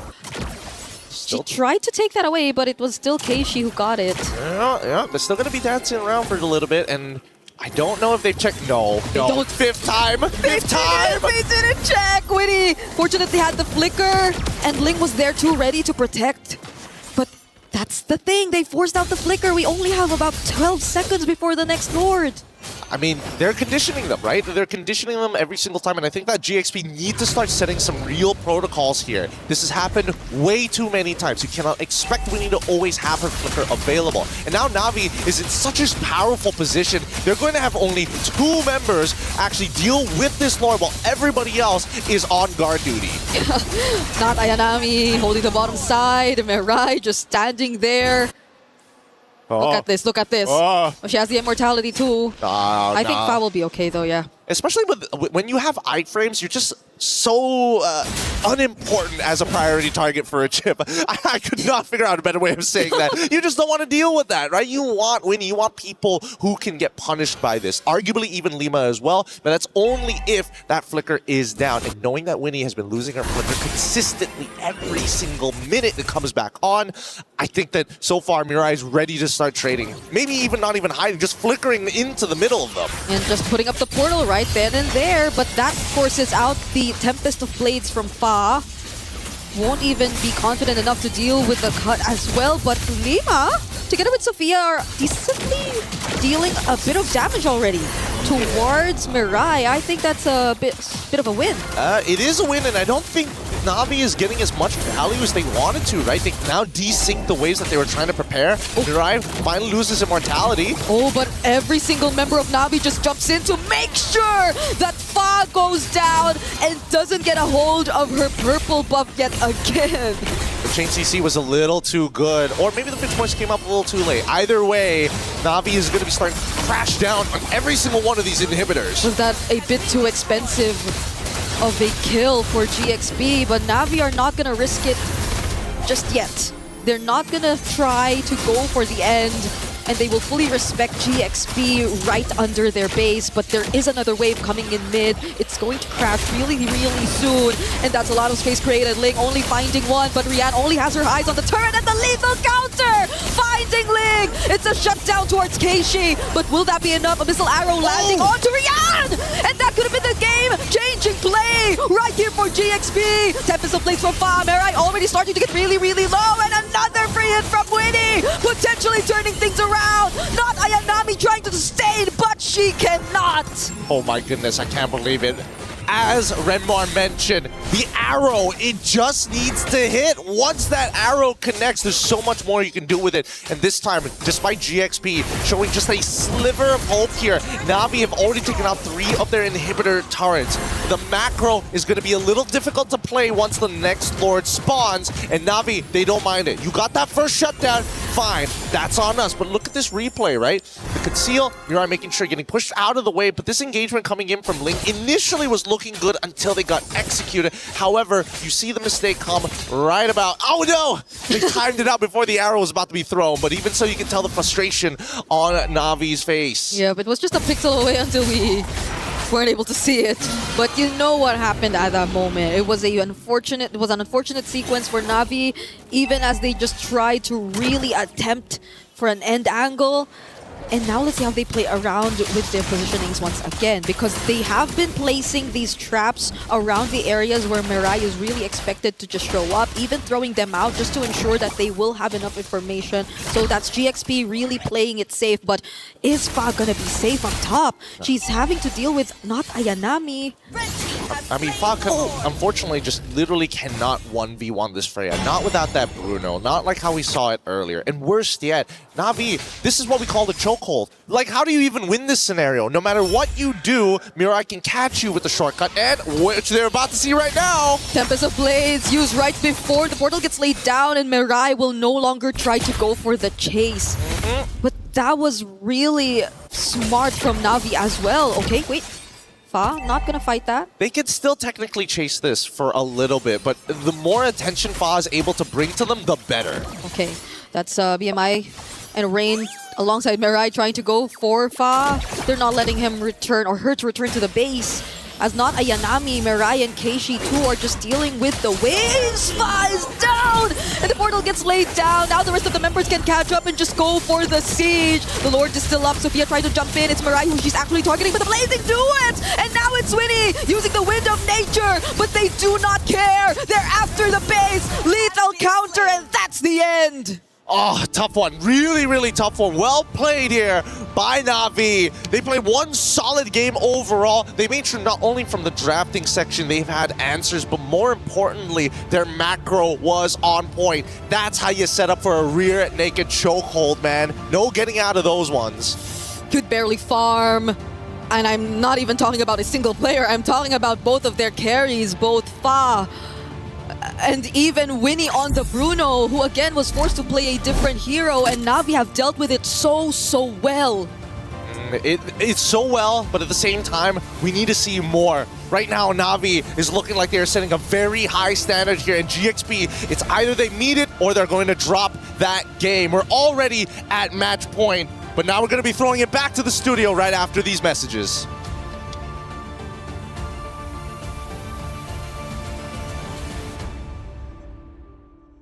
Was built to move. Not trapped at a desk in one singular posture for 12 hours a day. It's time your chair evolved. This is Secret Lab Titan Evo. Ergonomically engineered for you, gamers, hybrid workers, artists, backing your every move. Na'Vi are off to an absolutely incredible start, now leading 2-0 in this best of 5, putting them one map away from securing their spot into the Grand Finals. Welcome back into the studio. I'm Taylor Reflections Noble, joined by Rinmar and Mirko. Boys, Na'Vi, a big win once again. Rinmar, you got to protect that voice. You're screaming, man. That wasn't me. That was another guy in the crowd. That was Reptar. That was Reptar. Devilishly handsome. Yeah, that was Reptar, not Renmar. If you know, you know. Man, how do I feel about the fact that it's 2 games now where it feels like we can say we told you so with your drafting priorities? Yeah, I think it was also just exactly as we assumed, right? Game 1, GXP try to subvert our expectations, try to subvert Na'Vi's expectations with crazy picks, denying a lot of the win conditions from Na'Vi. The gamble didn't pay off. Game 2, they went back to their assassins, and Na'Vi had prepared for those assassins. The Claude and the Lilia picks were so good. So how does Galaxy Phoenix find themselves now? Because it's 2 back-to-back hero selections that they didn't do well. Obviously, the coach on the back lines is doing everything he can. Yep. But Galaxy Phoenix, they are knocking on the door of dropping down to only play for 3rd place. I feel like there's a bit of an overthink on the side of Galaxy Phoenix. There was one ban in the first phase, that Harith Rush ban, which we thought meant that they were setting up for either the Freya because the Phovis was gone, or they would pick up the Claw themselves. They subverted expectations, but then it felt like it was a different writer, so the middle of the new trilogy doesn't make sense in the big picture of it all. I'm not throwing pot shots at anything. We know exactly what you're talking about. Yeah, we do. Miracle, let's take a look at the stats, though. Ooh, we get a bit of a different graph this time. Yeah, we get a total gold. It's a gold chart all around. It's just Na'Vi taking control of the early game through the Bauman. I think it's just classic. Then we see a bit of a slight movement over there on the right towards GXP. But as even the casters mentioned, there's not much that GXP could do even with that team fight win, right? Even with that almost wipeout. Yeah, we did get to see the role that Sophia needed to play here and what could have been the bad part for Na'Vi, which is if those arrows landed over and over again. But in MLBB for so many years now, it's always about simplicity. How much simpler is your lineup to pull off compared to the opponents? If you have good crowd control, good damage, and it's simple, that's great. If it's a bit too overcomplicated, it's not good for you. Well, it looks like Rain is in the building, and I don't mean Rain physically, but hey, Rain, the co-streamer, how you doing, man? Let's bring him in, because Rain has been covering the action. He's been hugely passionate about MWI naturally and giving all the coverage not only to his fans, but also to even us at times, joining us on the desk. And Rain is an integral part to the MLBB scene, and I know he's been supporting a couple of different rosters, but when we get a chance to speak to him, I want to know what he's thinking about this matchup here, Na'Vi versus Galaxy Phoenix. Rain, hello, how guys. you doing, man? What's going on? I'm doing good. I actually quite enjoying the match just now. For me, Na'Vi PH playing better as a whole. They have better draft, have better early game, better targeting. Yeah, I'm quite enjoy the show right now. Hey, and that's actually what they've been talking about. Miracle, you mentioned it, that when it comes to Galaxy Phoenix, they're just falling behind on the hero draft. Yeah, it really just feels like that's the case, and King Salman has really gotten the read on Galaxy Phoenix. So I want to ask you, Rain. Yeah. What do you think GXP should do for game number 3 to turn things around? I think they need to think properly their draft, especially there's like certain heroes that might quite questionable against Na'Vi composition. For example, that Hilda against utility jungler. And also, because in terms of when we're saying about mechanical skills, right? I think GXP have that quality that can fight Na'Vi PH, but overall as a team. Because right now, overall Na'Vi have better targeting, also better wave management, and also good early game. So these three things, GXP need to fight them. All right, well, let's see if the words of wisdom from you, Rain, will end up paying off for the team of Galaxy Phoenix. Thank you as always, Rain. We really appreciate Most everything welcome, guys. that I'm you're doing enjoying the for show MWI. with you guys. Absolutely, and I hope to shake his hand eventually. I haven't actually had a chance to see him in person just yet. It's always been virtual, even though he's quite literally just right up there. So we're going to have to connect. Let's take a look at some of the players' emotions from that game number 2. And in the meeting room, that makes sense. Get everybody in a little powwow, discuss some strategies, get out there and fight. They have to keep up the discipline, though. We've seen them in the similar position in the Southeast Asian Games gold medal match against Team Malaysia when they were representing Team Philippines. They fumbled that. That hurt them. But they did admit that they learned a lot from that, and they have to show it here. They have to end this series and make it to the Grand Finals now. That's it. Americo, let's take a look at one of our great actions from that second map that we just witnessed. We're going to go towards the mid-game, and I believe close towards a mid-fight for the Lord, at least eventually coming up. What are we noticing in this engagement? I think right now it's just the fact that Na'Vi are just so calm and composed, right? They don't need to go for the neutral objective. They don't need to send the Freya over because they have the shortcut. A couple of times, though, it did happen where GXP were just quicker and they were able to just pull the trigger. But at the end of the day, it's kind of the same story we saw from game number 1 as well. It was Na'Vi just baiting all these resources with their front line so that their backline could come in late with the shortcut and clean up. But Renmar, Galaxy Phoenix did show some life. It was a bit later on in the game, but they successfully defended their base. It didn't amount to much in the overall scheme of things, but they were still fighting till the very end. Yeah, it was a preview. That Selena of Sophia, which did already get to have a great showing in MWI, arrow after arrow, and this is a rare moment in this series of Na'Vi slipping on the discipline, not respecting the gap closing capabilities of Ling on the Sora. It was able to get taken down by Na'Vi, but once that arrow hit, bang, and it landed on Rian as well. So you know that the Selena comfort is there. It's just that, again, overall, this happened way too late.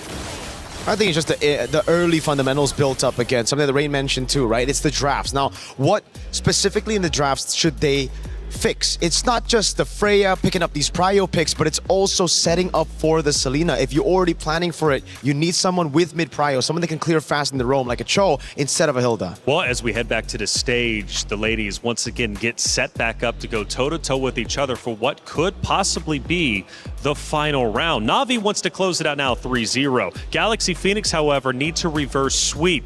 Not an easy task across any esport that you're playing, especially here in the MWI. It can sometimes be an impossible task. Galaxy Phoenix has already achieved the impossible, being the underdog pick, making it to this stage. But is that enough? Are they satisfied with their performance so far? Or do they want a little bit more? As far as the fundamentals go, I understand Galaxy Phoenix is losing the hero picks. But do their fundamentals look good enough to where if they can, in fact, battle Na'Vi in the hero selection, do you think they can actually take down this Na'Vi roster at least for one more map? Oh, definitely can. We've seen moments, especially in game number 1, where it was more prevalent, wherein it looked like Na'Vi looked uncomfortable fighting GXP. There were certain angles that they didn't take into account for, didn't realize GXP could even go for. There were moments of discipline that makes me wonder, how come GXP can't do that consistently? If they can find that consistency, then the fundamentals will show. You did question Sora for the side of Galaxy Phoenix. Do you still question it now? Yeah, as a first pick, I don't really like it. Especially with the Freya up, with the Claude up as well. Something that's just integral for Winnie. You know, something that's just so important. I'm going to play devil's advocate, though, for Renmar and say I don't think GXP have the fundamentals against Na'Vi. No, That's fundamentally, they are worse than GXP. What they thrive in is chaotic skirmishes where they can rely on their mechanics. Yeah, I'd say mechanically, they can go toe-to-toe. Maybe they're even better than Na'Vi PH. That's just one more map against Na'Vi. You made it this far. Make the most of it. After all, top 4 is a massive accomplishment. But making it to Grand Finals, lifting that trophy, is even bigger than you could possibly imagine. Map number 3, a fresh opportunity. Will Galaxy Phoenix take advantage? Are these a little bit too reactive with the bans? Exactly. I don't know about this. You're rushing bans on Chip and Bama. This screams Na'Vi is in the heads of GXP right now. I mean, desperate times call for desperate measures. GXP certainly in that desperate time right now. It's match point in a best of 5. They thought they could slowly get into the series. Yeah. So far, it's just been a wipe. Yeah, Na'Vi have been fast and they have been ruthless. If it gets to the point where you are just fielding some of the best meta picks all out there in the open, trying to overload one another of choices, and maybe that's where Galaxy Phoenix is just leaning onto now. Let's have a lot of choices open so that we could miraculously find a way. They're even banning Xborg first. Are they going to try to take a page out of the book of other teams where they're trying to go for the Mathilda Barretts right away? That's too much. Even so, if it's not the Barretts, Mathilda straight up, I think it's going to be the Baksha. An Akai maybe, it's going to be a utility battle. And again, we've just spoken about this. Me personally, I don't like it. I don't like it when GXP play the slow, fundamental game building on neutral objectives. I like it when they fight. I like it when they have a composition that relies on their strength, which is team fighting, which is brawling it out. They go for the Baksha. Okay. They're going to try to go for speed, tempo, early game. But Na'Vi, we've seen this plenty of times. Atlas Akai into the Baksha. Shut the Baksha down with pure CC. If Na'Vi PH go for those 2 picks right away, then most likely Galaxy Phoenix will have to respond with a Valentina. But Na'Vi, they are relentless. They focus on the Lilia and they get the glue. So they don't get that Kai Atlas combo. There's still a potential room for an Akai maybe later on. But I like that they have been consistent with this. They know the strengths of their mid lane with the Lilia. This allows them to get mid prio and be really annoying so that Lemma and Sophia will have a hard time rotating. Ooh, I like this Alice. I really like the picks now, coming from GXP, right? Like the Baksha pick first was all right. I didn't really like it at first, but then Na'Vi responded with just Lilia and Glue. So that gave GXP an opening to punish them. The Alice pick is great for the Glue. The Farsa here as well. Really good poke and some more range that they didn't have in the previous game. Yeah, if Na'Vi PH want to play around a solid formation around their mid laner, then around their gold laner, excuse me, maybe a Moskov at red 3 would be warranted, or you pick it up at red 4, you just take away the Claude if you feel like the Claude won't have enough firepower to deal with what could be a very fast scaling Baksha Alice Farsa together. I'm okay with that. At the same time, you take away a pick. Oh, but instead they still go for the carry. They wanted that melt damage, all that damage that you need to deal with the Baksha and Alice together. So now they should probably take away the Claude and the Moskov. Yep. Should be the Claude and the Moskov. There's already too much magic there. I think it's fine to go for the Harith, to go up against the Harith with the carry and the Lilia anyways. So for Na'Vi, it's just back to basics. It's back to, all right, now what do we go for in XP and jungle? Is it the safe 2 double frontliners here, or do they go kind of crazy with it? Because it could just be a Barretts Mathilda on Na'Vi's side as well. Chomp down on the Baksha, don't let him get on the red trees, and then win out through playing for your backline. Yeah, they could still swerve that glue to the EXP and get the combination that is looming right now. And get Lapu for the Farsa. Use Lapu also. There's so many options. So this is the gamble that GXP wanted to play into, but at the same time, they're still leaving a lot of options available for Na'Vi. You pick up the glue early on because you want that flexibility. You make it hard to read whether or not it would actually go into the roam, or is it a flex pick potentially for the EXP. Lots of picks. So Galaxy, they're respecting power right now. They take out the Freya. I'm not a fan of that. You know, I think with the Alice and the Baksha, you already have the anti-regen, you have the sustain, and also the burst from the Farsa to try to deal with the Freya. You're leaving so many heroes open for not Ayanami. There's already a Yuzong that we mentioned. This could possibly, if they really want to go for the lock, the Terizla too could work, right? There's just so many picks. It could have a really solid front line in the end that makes it nigh impossible for Galaxy Phoenix to make it to the carry. Even if you commit the Throne of Ruin and the Gleam, one dash out, and if you have no other hero with you to try and jump the carry, then it's going to be a great day for Na'Vi. If it's an assassin in the jungle, we'll see the Terizla. If it's a fighter / tank, then we're going to see more of that Lapu Lapu and dive heroes. Yuzong, even. Yuzong, Atlas gets banned out, so there you go. At least a bit of respect given to GXP, knowing that the glue is still very vulnerable to lockdown. Even though naturally Alice did come back into our visions when Yuzong started wreaking havoc, maybe a season or 2 ago for our MPL leagues. They still respect the Yuzong. Okay, but Again, we've mentioned all of the EXP laners that not Ayanami could pick for. She is back into the position of I can pick whatever I want, and it's pretty much okay. It's kind of awkward though if you want to consider something like the CC with the Farsa there. You want to be able to latch onto the Baksha, but then with the Alice also, you don't know, so still options are available. I like the flexibility of the Roam Glue pick, and I think it's difficult for Galaxy Phoenix to really read into it right now. That's why that flex pick on the Glue is really... I mean, it's a mind game, for sure. Yeah, GXP, you're thinking about it, they've already banned 2 XPs. It could just go to the XP lane and they go for another roamer. Yeah. The Claude will still be open, and Claude does benefit greatly from the little mini glulets. You get your stacks much quicker. Yeah. And they show it. They do get the... again, this is another flex pick. Yeah. This could surprisingly go into the roam all of a sudden. Could still be a roam, Akai, and a Glue XP into an Assassin jungle, yes. Yeah. And it could be a jungle Akai to a roam Glue to then something in XP, or again, it could also just be a damage dealing XP with the roam going Glue, Glue going roam. Irithel. Yeah. Huh. I am not a fan of that. We've seen some Irithel performances here, and she does hurt, especially once she gets Berk as her first item, Berserker's Fury. But this feels like something the Galaxy Phoenix really prepared for. So maybe there's an angle that we're not seeing right now, but I think we're in agreement here that maybe not the best option to go for at this moment. Where do they even go? They go for Roam. Yeah, it's the Roam. Minotaur. AoE, presence, their Irithel. Oh, this is all in for the Irithel. The good thing is they have some great damage with the Irithel and Farsa together. But once that Irithel goes out, you're just going to have really tanky dudes wondering why they can't kill anyone. I think it really should just be the Lapu Lapu, someone that can dive in the back line through the Irithel and the Farsa, break that formation as the carry and Lilia shreds through this tanky composition up front. Yeah, if not Ayanami is feeling amazing today, then if you want to really shred through the formation with damage, crowd control, then you pick up a Benedetta. But that's more of like an ego pick. That's more of like I'm really feeling myself today and I want to show off pick. You know what? I like it, you know? Sanford's my boy. I think the Benedetta should be the pick for Na'Vi. Oh, yeah, the flex. They just pulled the crazy flex. It's Glue XP, Akai jungle and roaming Kaja.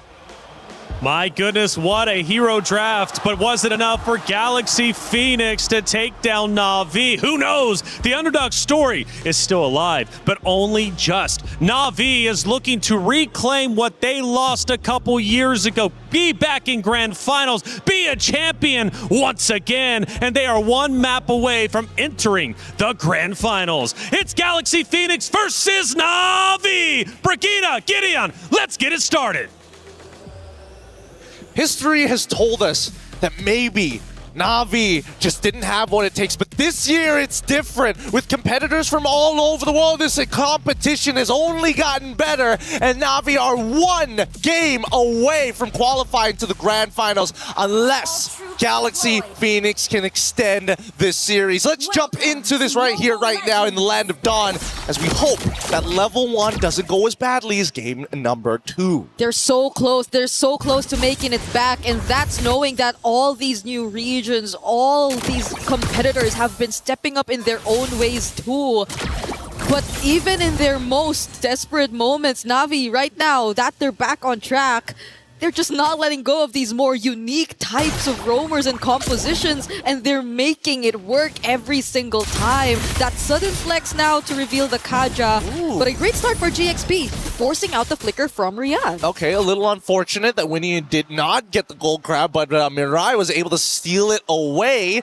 But at this stage, you can see what exactly they want to do. Sophia is a little under-leveled here. Oh, Lema to flicker to...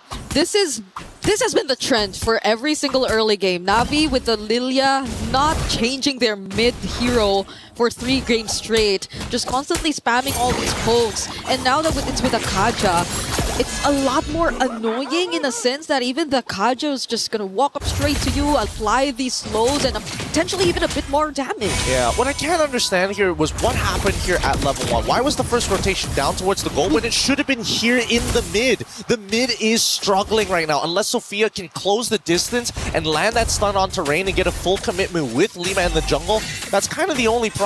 But Winnie here might just get solo killed, no problem as well. Oh, so close!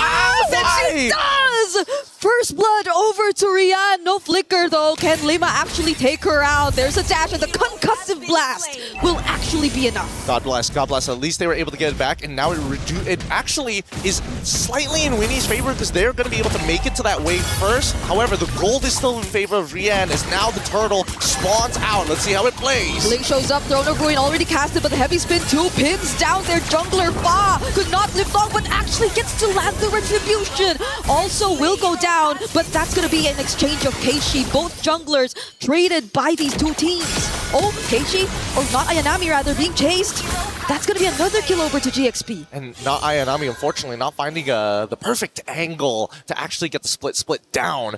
For the time being, though, winning on the opposite side, and this is what I was talking about. Now, getting control over that wave. After this solo kill, initially, most people are going to be thinking, yeah, no, this is going to be great. Rian equalizes the lane. It actually doesn't, assuming that Rian was able to survive right up till the dive. Now you can see the level lead as well as the gold lead becoming more clear as Winnie is trying to just lock out this lane. I feel like GXP 2, after what happened in game number 2, are just like, yeah, we cannot just let Winnie experience the same thing all over again. No more. This isn't a chip lineup anyway, but the fact that they are on a very hard lockdown type of composition who could just pretty much combo it with either the carry and the Lilia are still going to be a massive threat for Winnie as the main damage dealer later on. So now they are somehow showing us more and more rotations towards the bottom lane. I think that's also why you got to see that in the first minute of the game. Yeah, I think Winnie at this point is probably just praying, like, please do not let me get hit by Divine Judgment, like anything but that. I don't mind a heavy spin, I got Purified, but now the next fight begins. Okay, it's gonna be Mirai as the target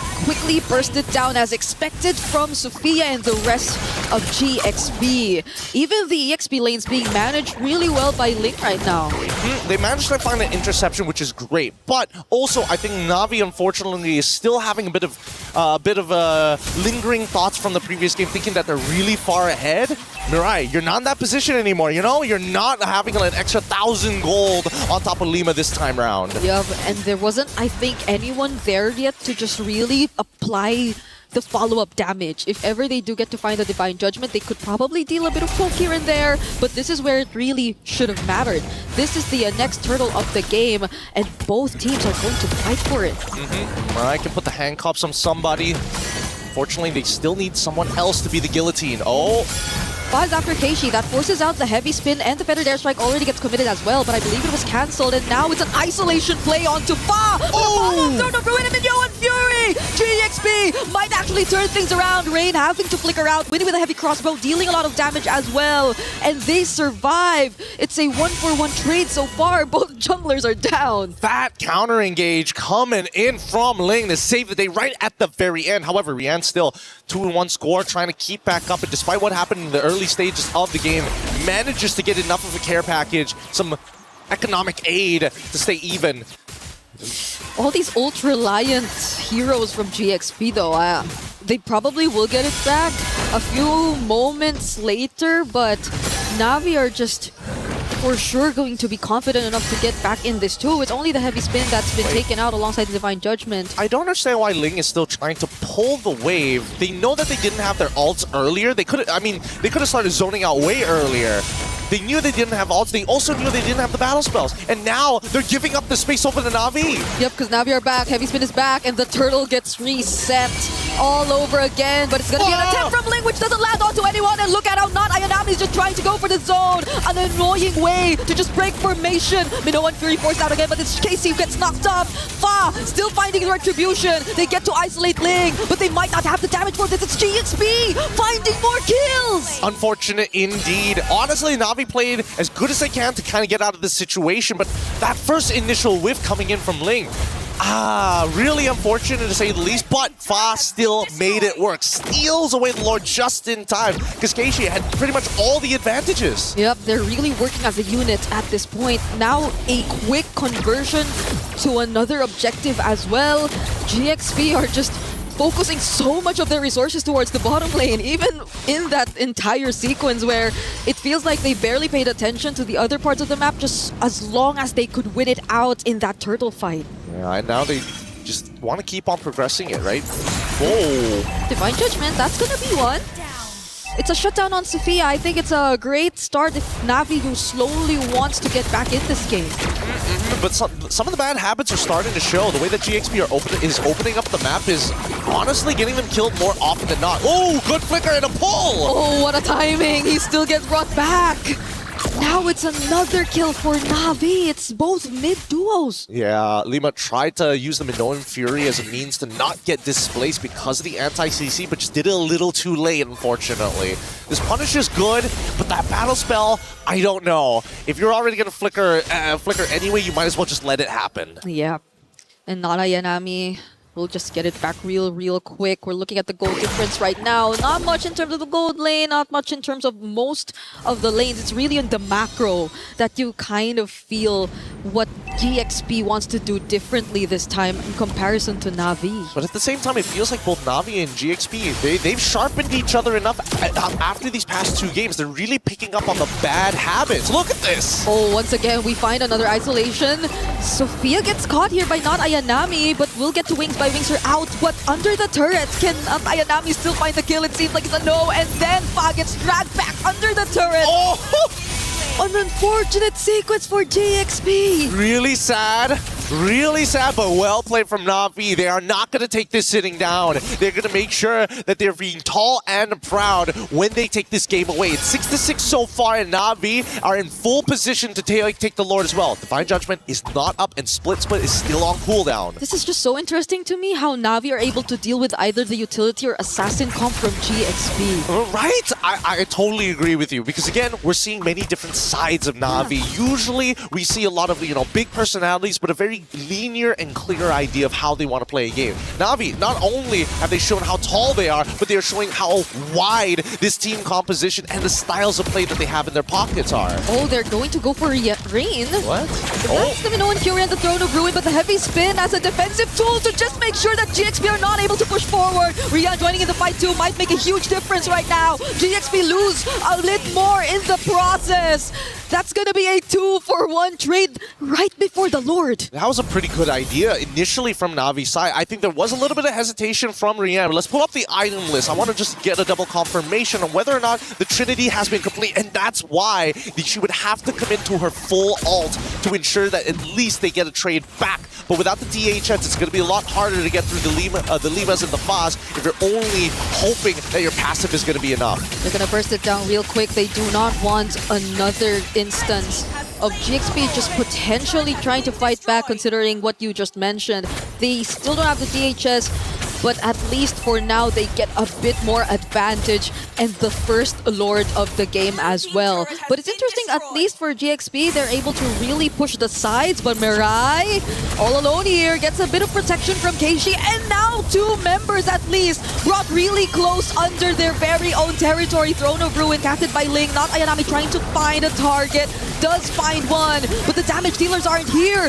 GXP are just turning things around. Rian finally comes to join, but then Sophia, Mirai from behind, who does she find? It's Sophia, but she doesn't have the Divine Judgment. Rain and Rian are making it work all by themselves. This is what I was talking about. Bad habits. They notice GXP, they keep coming at us front to back. They're not thinking about their size. They're not thinking about the fights. They're not thinking about that huge top wave getting demolished by the Lord. And now Navi are just chasing after them, so they couldn't go for the defense. Vader Strike trying to help out Ling, but it's not gonna be enough. This is the 101 of war. When you are fighting in the front lines, you must understand what your supply lines are, the logistics to get there. And right now, Navi have attacked them in so many different areas. GXP, you can tell the tunnel vision, the peripherals is getting darker and darker. They have to wake up. Take a moment, just breathe. Because we're so used to them being really synced up in terms of especially prioritization, the targets that they go for, and how they're always almost on the same page, but we're not seeing that from GXP at this point. It's more so from Navi as they find another kill. Sophia knock up from the Minoan Fury together with the Throne of Ruin, but the relevant members are just getting away. It's not Ayanami traded out, but Fa goes down too. It's a double for Rian, and she's just 7-1-2. It's so frustrating because The combo is good. It's a perfect Minoan Fury into the Throne of Ruin that had to commit a flicker from Ling. They just didn't have enough AoE to burst down the members after the combo. Winnie can only hit so many targets at once. And luckily from the front lines of Na'Vi, they have enough armor to tank the explosive crossbows. It's all their base turrets exposed just with that single Lord Siege, which Na'Vi barely had to work with because they just let it walk through the top lane, and every single lane too just pushed forward just because GXP kept forcing the fight. Yeah, I mean, majority of the... Oh, hold on, the Divine Judgment is good. Rihanna's already blown them up, so Throne Ruin tries their best backline. In trouble, Sophia finds one chase, she gets another, and now the chase. Ray needs to win this against Winnie. Purify being used, the heavy spin locks down Fa, and there you have it. Na'Vi say, no, you took 2 of our members, we take 3. And GXP just wanted to repeat the exact same thing. It was probably not the exact same sequence in a sense that Lema actually got to cast the Minoan Fury, but it was follow-up from Ling that eventually, in hopes of them converting it into a successful teamfight, but Na'Vi were just a bit too prepared for that. They knew who they wanted to target, and they just kept pushing forward. Now, it's a massive loss as GXP had to let go of the Lord. Nothing much that they can really do about that. Again, there's a certain level of protocols that need to be put in place, but you can tell that GXP are not 100% sure what that roadmap actually looks like. They've got some really good ideas, but sometimes when do you actually want to find those initiations? Before they try to initiate after Sophia was caught, they were thinking about, hey, if they get a little bit closer, we can make something happen, and all of a sudden the flicker Divine Judgment was the real play. So I think that GXP right now, they're trying to set the priority order. Do we worry about this Divine Judgment? Can we get Sophia in a better position so that Winnie can follow up immediately after? Hopefully they figured out not to wait. Because we've been questioning the priority order for the longest time in this entire game. Who does GXP really want to go for first? What is the game plan, considering that they're mostly revolving around Winnie and Sophia, but Na'Vi, even if they decide to go for their front lines and not these damage dealers, are actually making it work. Now they have an entire Lord with no energy or holy shields left up top. They're on the verge of losing so much more.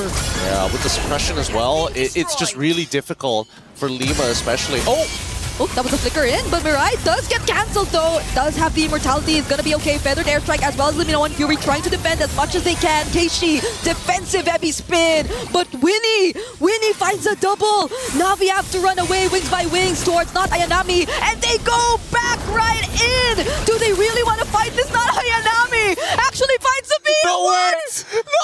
No way! Winnie ended up killing her own teammate because of that. They could have just stopped autoing, but they were just so desperate to make it work. Literally anything would have been good there. Oh man, not Ayanami. Despite having a horrendous early game, now it's like, this is my revenge. You've hurt me enough. Yeah, I was worried when she went back in too, but the fact that GXP, I feel like they just panicked and clicked their buttons and unfortunately cost their teammates' lives there. It's not a good sign. It's not a good sign. GXP definitely have to somehow reset and get back in this game. They were slowly finding their way around things, but it's Na'Vi all over again, all across the map. Yeah, Na'Vi has adapted a lot better to what GXP has been laying on the table in terms of their tactical plans and strategies. And I think that Na'Vi, just a little bit more clutch factor within them.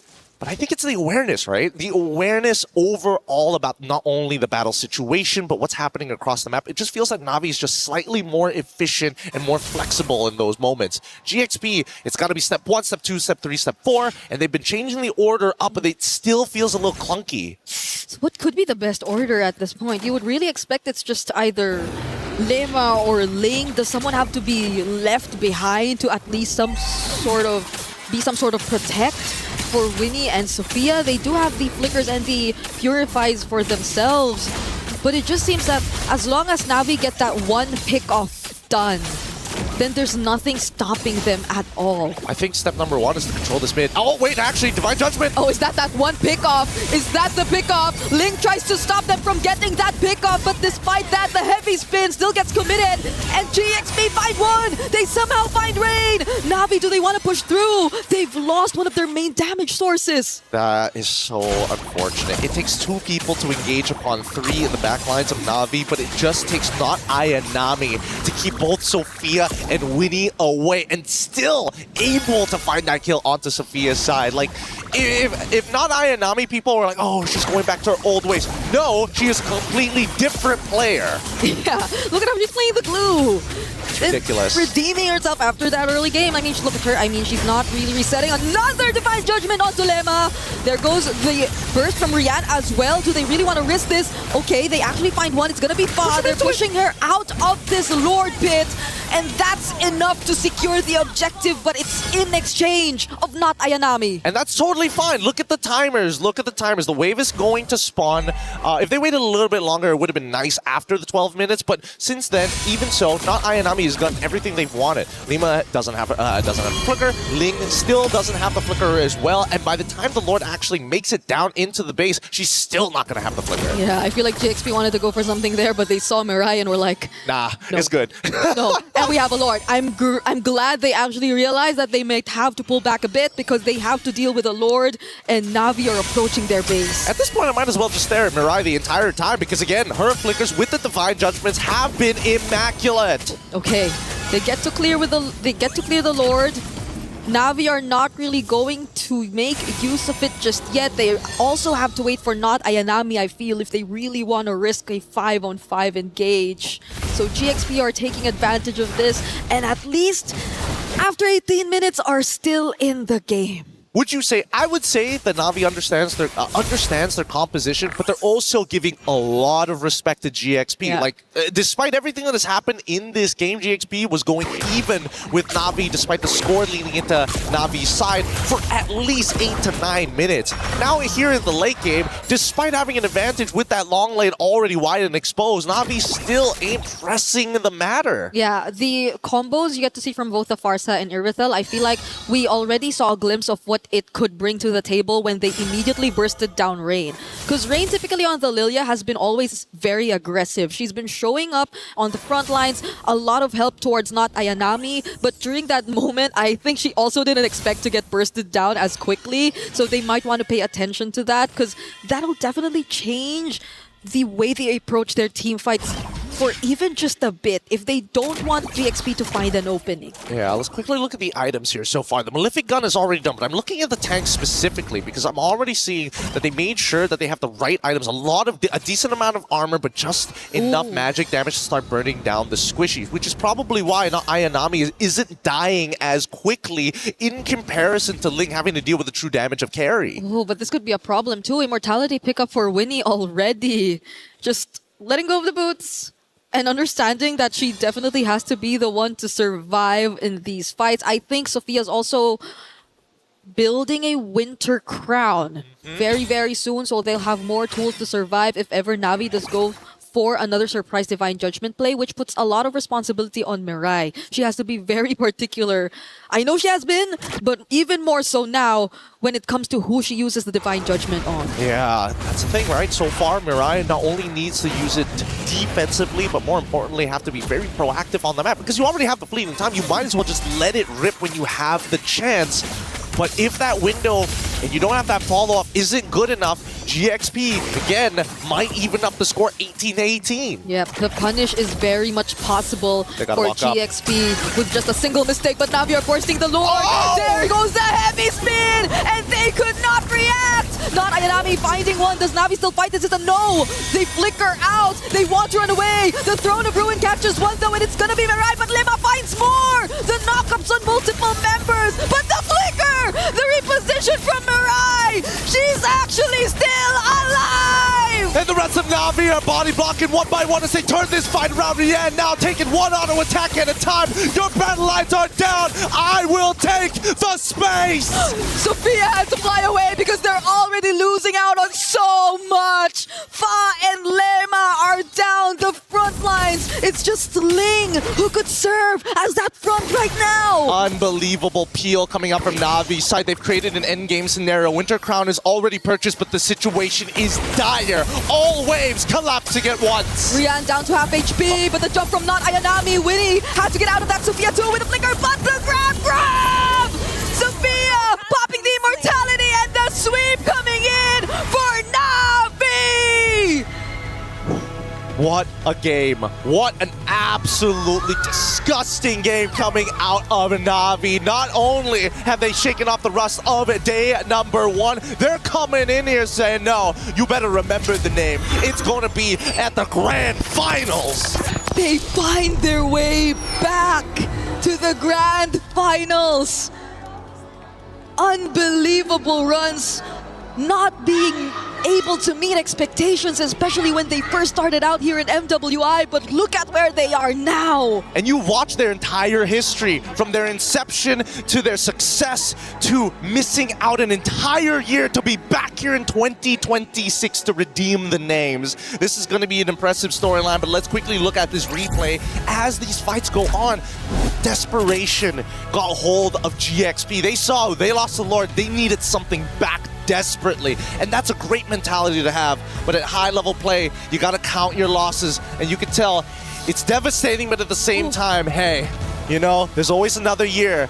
This has been a great showing from GXP. Let's throw it over to our interview up on the stage.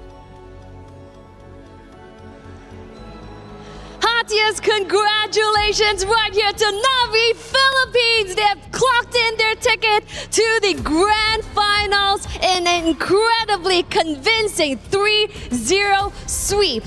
Congratulations once again. Now, for you guys to reach here, definitely it has been successful thus far after the decider bracket, but you know, what are certain struggles that you guys faced?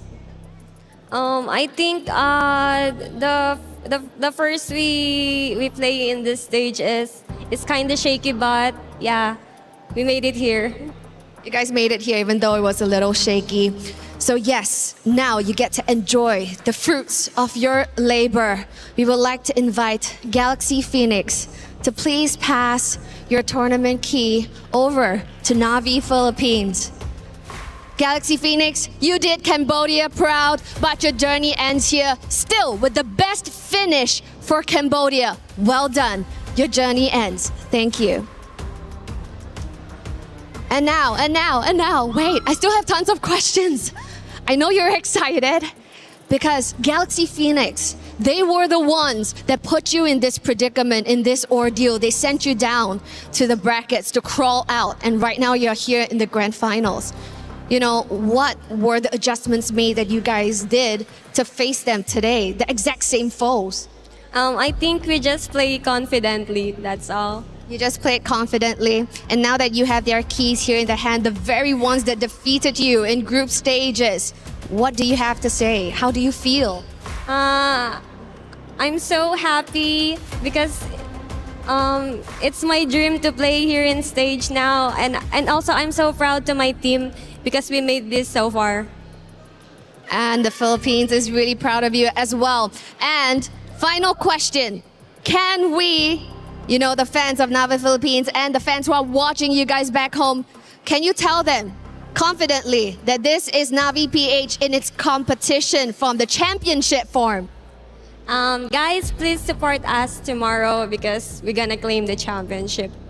Let's see if history will repeat itself. Ladies and gentlemen, this is Navi Philippines going to the Grand Finals. Take your walk of victory. Okay, ladies and gentlemen, Navi officially in Grand Finals. Congratulations. Go ahead and drop that key in there. This is a moment in history for Navi. Congrats. She said, thank you. She's hyped up. I can feel the aura. I can feel the aura coming off of you right now with good reason. Team Navi officially about to go ahead and crush that key. But yeah, let's make sure make sure that we safe. I will make sure that you protected from this huge explosion. Oh my goodness, ladies and gentlemen, it's about that time. They fought valiantly, but Oh my goodness. Ladies and gentlemen, Team Na'Vi getting it done. Congratulations again for qualifying for the finals right here at MWI. Will they be able to punch their ticket? And more importantly, for the time being, who will end up being their opponent? Ladies and gentlemen, let's go ahead and send things over to our highlights before we get to our next match.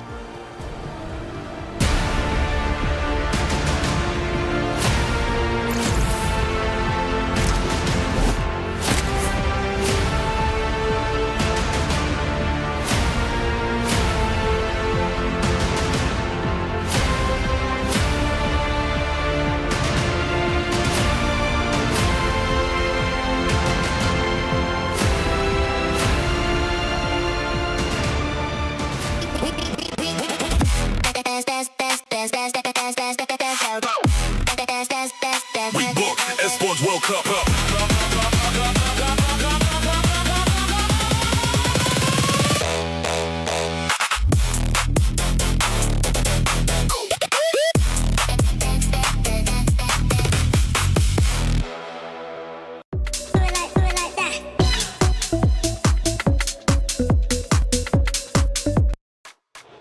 And the first semifinals has concluded. Na'Vi gets a clean sweep 3-0 over Galaxy Phoenix. A tremendous win. They will officially be in Grand Finals. A big moment, not only for the org, but also for this roster. Yeah, congratulations to them. It's been a long climb back. Now they have a chance to reclaim the crown, especially for the three players that were part of the roster in 2024 that won it then. Dude, I mean, I think we could all just call it here. We assumed the right things as well. We got the analysis right. Game 1, 2, we got it. But even in Game 3, where they went for the overcomplicated drafts that we were criticizing from Galaxy Phoenix in Game number 1, Game number 2, they still were able to make it work. Fantastic performance from the Na'Vi girls. Let's take a look at our first action of the game number 3, and it is going to be on the right-hand side here. We got a lot going on. What's happening? Yeah, this was the little trade that Miracle pointed out to me and made me fully realize, yeah, in terms of the fundamentals, it's Na'Vi. How they were able to drag this out, the push and pull. It looked really good for Galaxy Phoenix, but then this is where the veterancy comes in and just the raw fundamentals. The fact that they were able to come back into this, Rain and Rian being able to work together to get Winnie down. That's why for me, I'm just not a fan whenever Galaxy Phoenix tries to go for these kind of compositions, you know. Yeah. So build the lead from the start of the game, just getting those neutral objectives and relying on discipline to end the game. They're a team that needs to rely on that chaos, on that team fighting. Mirko, let's go to yet another moment. Now we're towards the tail end of game number 3. The Lord is about to be slain, and they are looking to push up to take over the base. And I think this just shows you again that chaotic nature that GXP wants to play with. Unfortunately, they were not facilitated with the right heroes to actually pull that off. They went in for the play, but as you can see, it just doesn't feel like they have the right resources. Fa on the Baksha as well. Just sticking on these targets instead of zoning people in the back gave Na'Vi so much more of an opportunity to get away, to kite back. As Renmar mentioned, the back and forth. It's just classic Filipino team fighting though, right? Yeah. What Mirai did there was just an ankle breaker of epic proportions. The fact that she not only ankle broke Fa, who was trying to chase her, but technically it ankle broke the entirety of GXP because they got tilted trying to chase her. Those are 10 ankles. It's hard not to be tilted, right? Yeah. At the end of the day. And for our commentators, hey, we were watching you. Let's see what they were getting into during those tense moments. Oh, that was a flicker in, but Mirai does get cancelled though. Does have the immortality, is gonna be okay. Feathered airstrike as well as Limino and Fury trying to defend as much as they can. Teishi, defensive heavy spin, but Winnie finds a double. Na'Vi have to run away wings by wings towards not Ayanami, and they go back right in. Do they really want to fight this? Not Ayanami actually finds a meal. No way! Winnie ended up killing her own teammate because of that. They could have just stopped autoing. But they were just so desperate to make it work. Literally anything would have been good there. Oh man, not Ayanami. Despite having a horrendous early game, now it's like, this is my revenge. You've hurt me enough. Yeah, I was worried when she went back in too, but the fact that GXP, I feel like they just panicked and clicked their buttons and unfortunately cost their teammates' lives there. At first, I thought Gideon was a little bit too still until he exploded. It's always great to see Brigitte as well, because I'm used to having her up here for the analyst desk where she's poised, nice and calm. Up there, she's exploding with energy. Yeah, and that was an explosive play. I mean, what Ayanami did there when you're up against a team that loves to team fight, Glue is the perfect tempo breaker hero, and the fact that she got away with it too, that felt criminal. But it was beautiful to watch. Well, two great organizations are still in the tournaments, Navi and Vitality, which means the club championship race is now starting to heat up, and we've got Trev to break it down. Behind me is 3 years worth of history. EWC26 is looking for the best esports organizations, and with the club championships and 2 years worth of history, it seems we may have found some of the best. Here with me, let me introduce you from Gen G. This is Ashley. It's great to have you here, but I gotta ask you, this is the 3rd year of the club championships. I mean, does it change the way you're gonna be representing your organization, or is there no pressure at all? Well, as you guys know, this is my first time representing Gen G, which is a huge opportunity for me because Gen G was one of my top dream organizations to join, and to be able to represent my home country, America, as well as my root origins, Korea, it means the world to me. Well, I mean, I would love to leave it off at just that, but we also brought in the one and only from Team Vitality, the mother of tanks, Vivian. Vivian, this year's MWI is taking place here in Paris. Does that make this tournament feel just a little bit more special? Sangat spesial karena kita turnamen di Paris, di mana tempat timku berada, Tim Vitality. Now, this is going to go to the both of you, because both of you were here in the Grand Finals, but Ashley, what do you think it's going to take for your team to make a really deep run this time? It's a good thing I'm from the country where dreams come true. Vivian, do you have any final words before we end this interview? Keep dreaming, Ashley. For you, Ashley? Are you still in your dream? Come to my dream! Come to my dream! And there you have it. Vivian and as well as Ashley, two heavy competitors here at MWI representing both organizations, all for the club championship.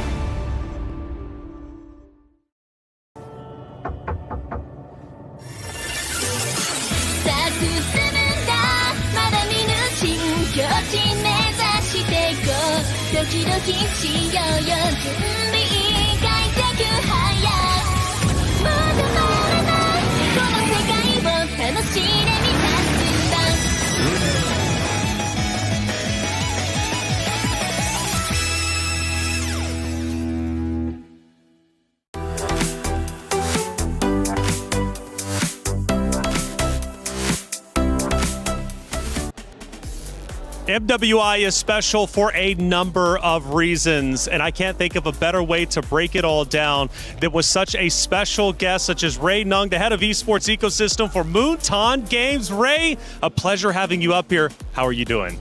Great. It's been a great lineup so far, so I'm happy to be here.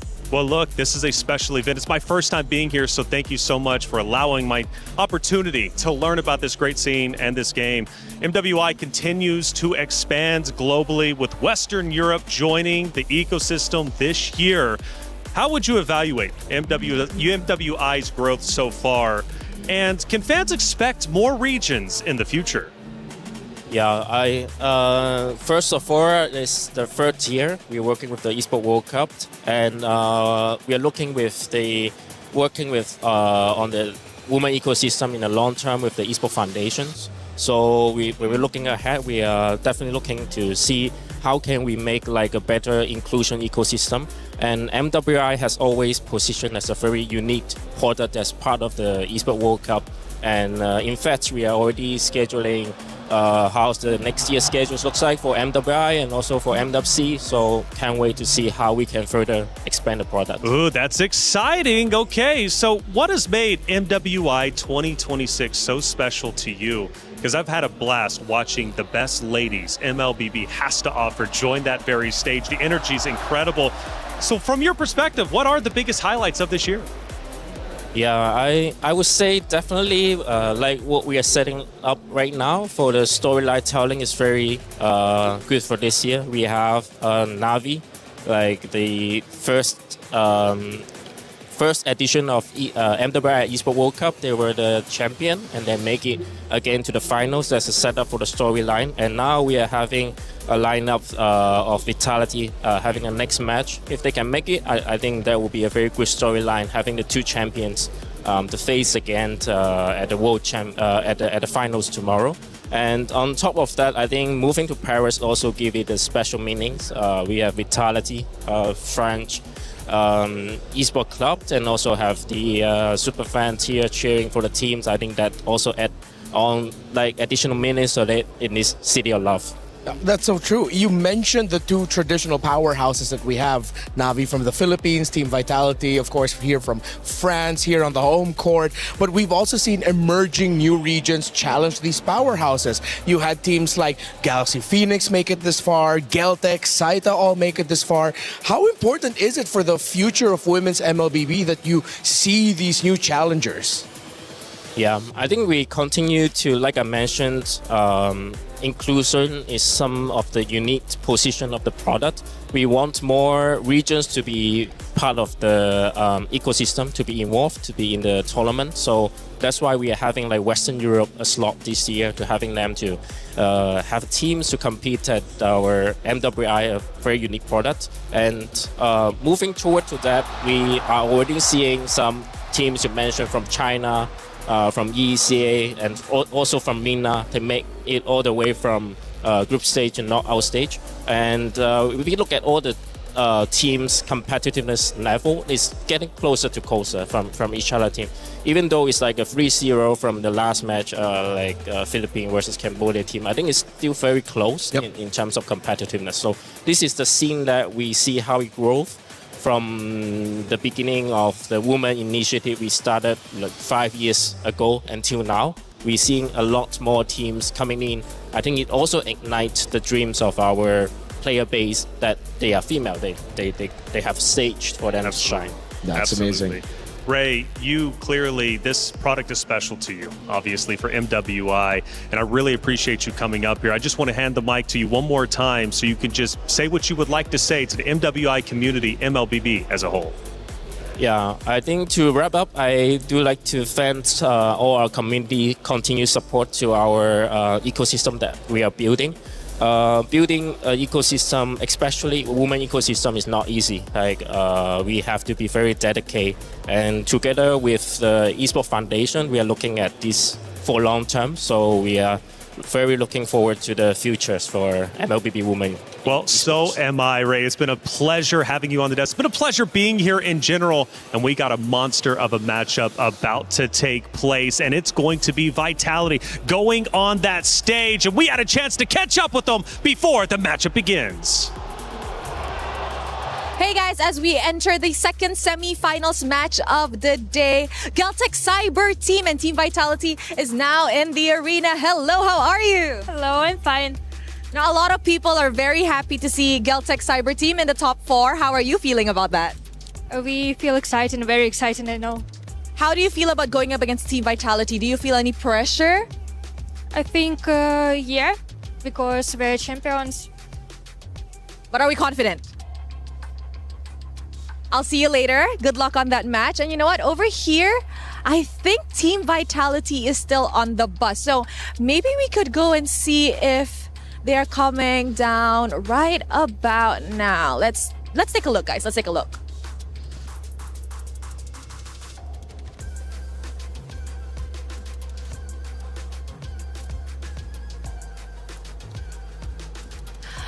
All right, perfect. Team Vitality is now getting off the bus, and I think we should definitely talk to our defending champions as they entered their semi-finals match today. Fumieko, you know what? I haven't talked to you today. You're walking too fast for me. How are you? I'm good, thank you. Are you excited for today? Yeah, I'm excited because I meet Kyoai. Kyoe is so pretty, but so are you. Fumieko, I just gotta ask, are you confident that you can actually win against Geltec Cyber Team and defend your championship tomorrow? I'm very confident today. Aw, good luck. I'll see you later. Bye. Guys, she is so cute. Thank you very much. That's it from us. Throwing it back to you guys.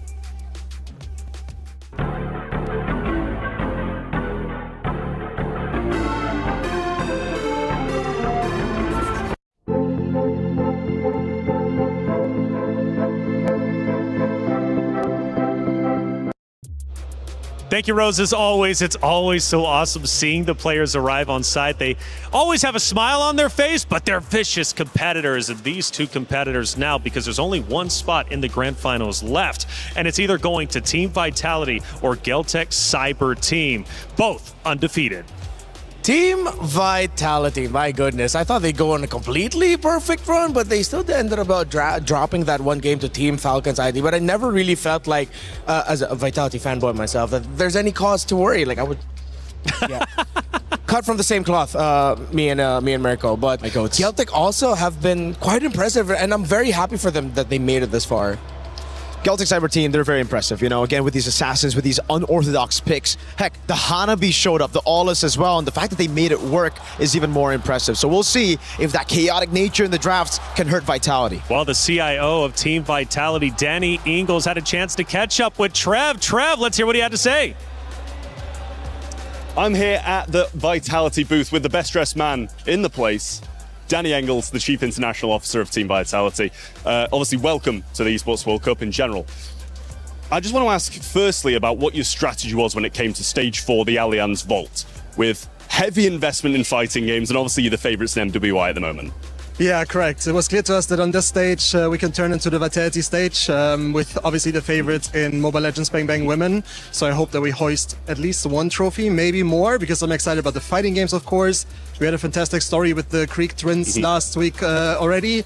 Even though it didn't work out to raise a trophy, it was still amazing. And we have like TFT coming, heavy favorite in Trackmania as well, which will be super exciting. So looking forward to really own that stage. Yeah, absolutely. So obviously, over the past couple of years, you haven't had the result you wanted. Not a bad result by any means, but you want to come out on top against Falcons this year.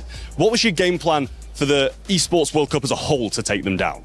Yeah, obviously, we also are fighting against the Liquids and all gamers, right? So we gotta beat them all. And for that, we heavily invested into new games, new teams.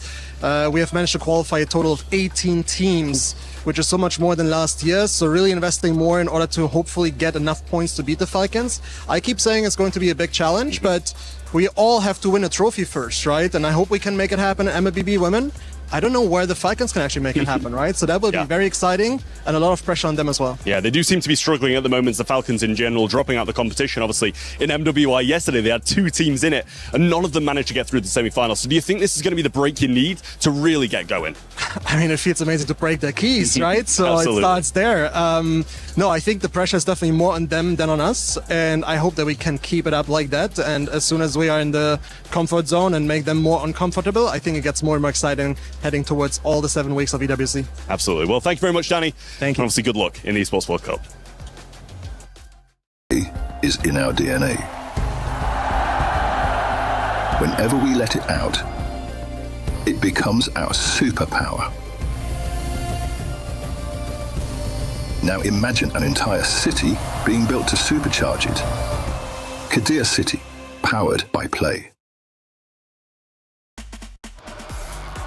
Danny, it was great to hear from you, Trev. Thank you for the interview. Committing so much for the club championship trophy. They want to defeat the Falcons, who went back-to-back in the club championship race.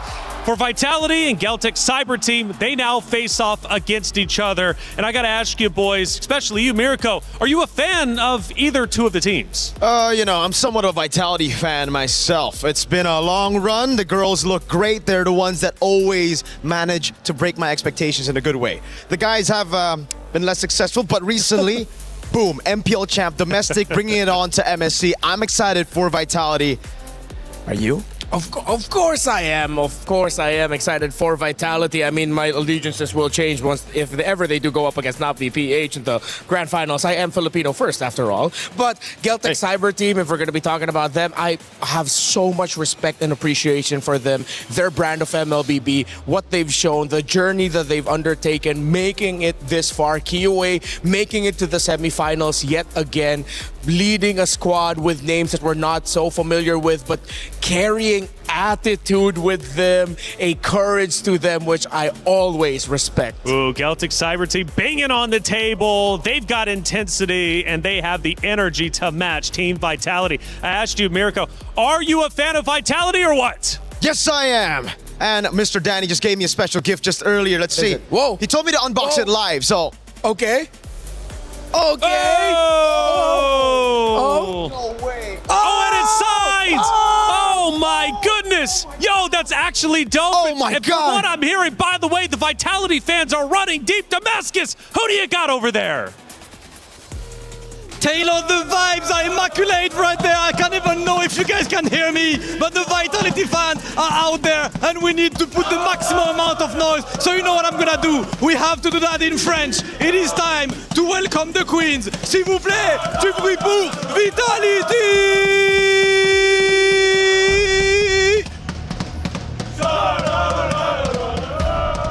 Les champions en titre qui arrivent sur la scène et la foule qui est absolument en feu. 2-0 contre MIBR, 2-0 contre Genji, 2-0 contre Navi. L'équipe qui ne peut pas perdre, l'équipe qui ne peut pas être touchée. Ce sont les reines de MLBB et elles reviennent récupérer leur trône pour l'instant absolument intouchable. Les 5 reines qui montent sur la scène et vous savez que le bruit sera maximum. Rob, Cheryl sur la scène, on va kiffer aujourd'hui.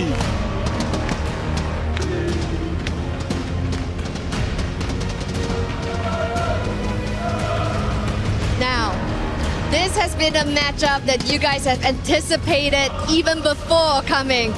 Vivian has penned Kioe on the board of what she wants to see in MWI, and now wish granted. Here in the semifinals, anything you would love to say to your opponents? Please don't make us sleep in the middle of the game. Oh, locked and loaded and ready to go. And with that, thank you so much. Please head on over to your battle stations.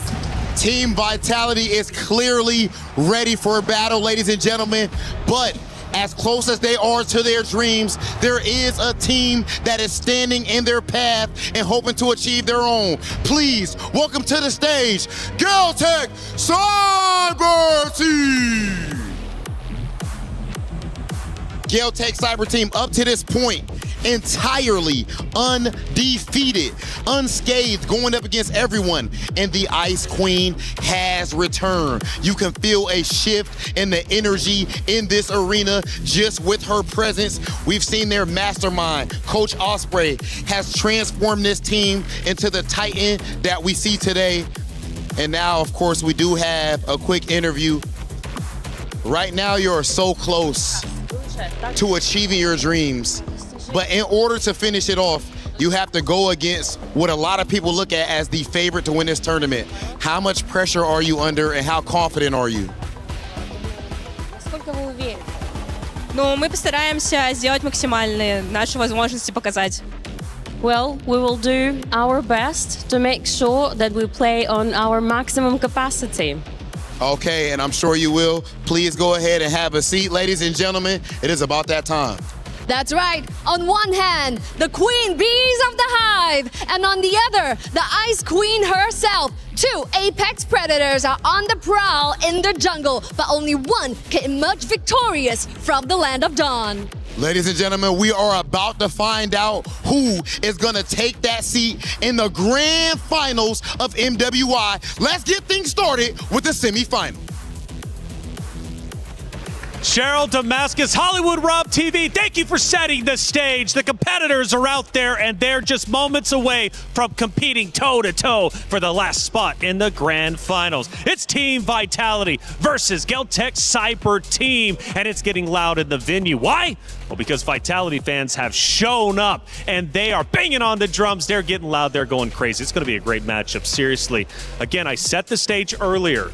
Both teams undefeated so far, but one must face defeat after this. Yeah, home court advantage for Vitality. You pointed out behind the scenes that they maybe look kind of, Galtech Cyber Team, excuse me, are looking kind of nervous. I would like to think it's their more stoic, mysterious nature that they like to show off, especially Kioe, the Ice Queen. She's called the Ice Queen for the jungle, not just because of her cold-blooded gameplay, but of course, what she does behind the scenes. Well, I tell you what, Miracle, if he's going to bring up the Ice Queen of Kioe, let's bring up the Hive Queen of Vival. You've got two queens about to battle it out. Absolutely. The Hive Queen Vival has been, taking all the attention from the fans as well. I've heard some chants already from the Vitality fans in the building screaming, Vival, Vival, Vival. And it's through her playing a plethora of different picks. When we've seen players just stick onto the tanks, stick onto the assassins, Vival does both equally well. Although I'm a bit more biased to the Assassins. Ooh, I like the Assassins, especially after one of the matchups we had on day number, I believe it was 2 or 1.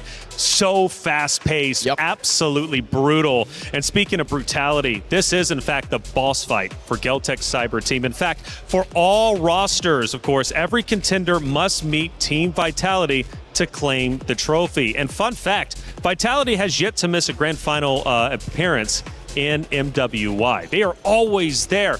But is this time going to be different? Is Geltec Cyber Team going to take them down? Well, obviously, it's up to them to decide, but it's 2 massive battles about to be underway. And again, both teams undefeated. Will it be smiles? Will it be heartbreak? Well, again, it's based upon how they end up playing. Now, fun fact as well, both teams also eliminated Falcons from this tournament. They will no longer get more club championship points than what they got making it to the knockout round. That includes Falcons MENA and Falcons Indonesia. So the history between the two is immense. Geltec Cyber Team, what they were able to show off yesterday against Team Falcons MENA, it was just strong mindset. They had a difficult game number 1. It really looked like it was going to end quickly, and it would be Team Falcons MENA in this semifinal today. But then they held strong, and they showed off why they've made it this far. That's right. And Mirko, I got to ask you, man, losing a map. Now, for most teams in a series, we don't really bat an eyelash at that. We'll mention it. It is what it is. For Vitality to lose a map against Falcons Indonesia, it was said on the desk, it was almost like the world turned upside down. I do agree, you know, it's a bit concerning, maybe a lot concerning if you're looking at the track record of the team and how dominant they've been throughout MWI history. But I think I'm pretty happy. I think the Vitality fans should be pretty happy as well that they got a reality check very early on in the knockout stage, and they were able to recover. So I think more props to the women here because they were able to recover in such a short period of time after getting come back like that. The mentality stayed strong. They went back to the drawing board and they cooked up a fantastic early game draft to close it out. Renmar, I was hearing rumors that when Vitality went back on stage to go into that final map against Falcons Indonesia, they were shaking, physically shaking. But after watching them beat Falcons Indonesia, I think it was pure anger. Yeah, we saw Vivian on her show. What more can you ask for in a backs against the wall Team Vitality who are fighting for tournament life with all of the pride? She gets her most iconic pick, and she had an iconic performance. So if they were shaky behind the scenes, it definitely didn't show in game. Nope, it was, I think, pure anger. That's what we saw. Oh, my Lord.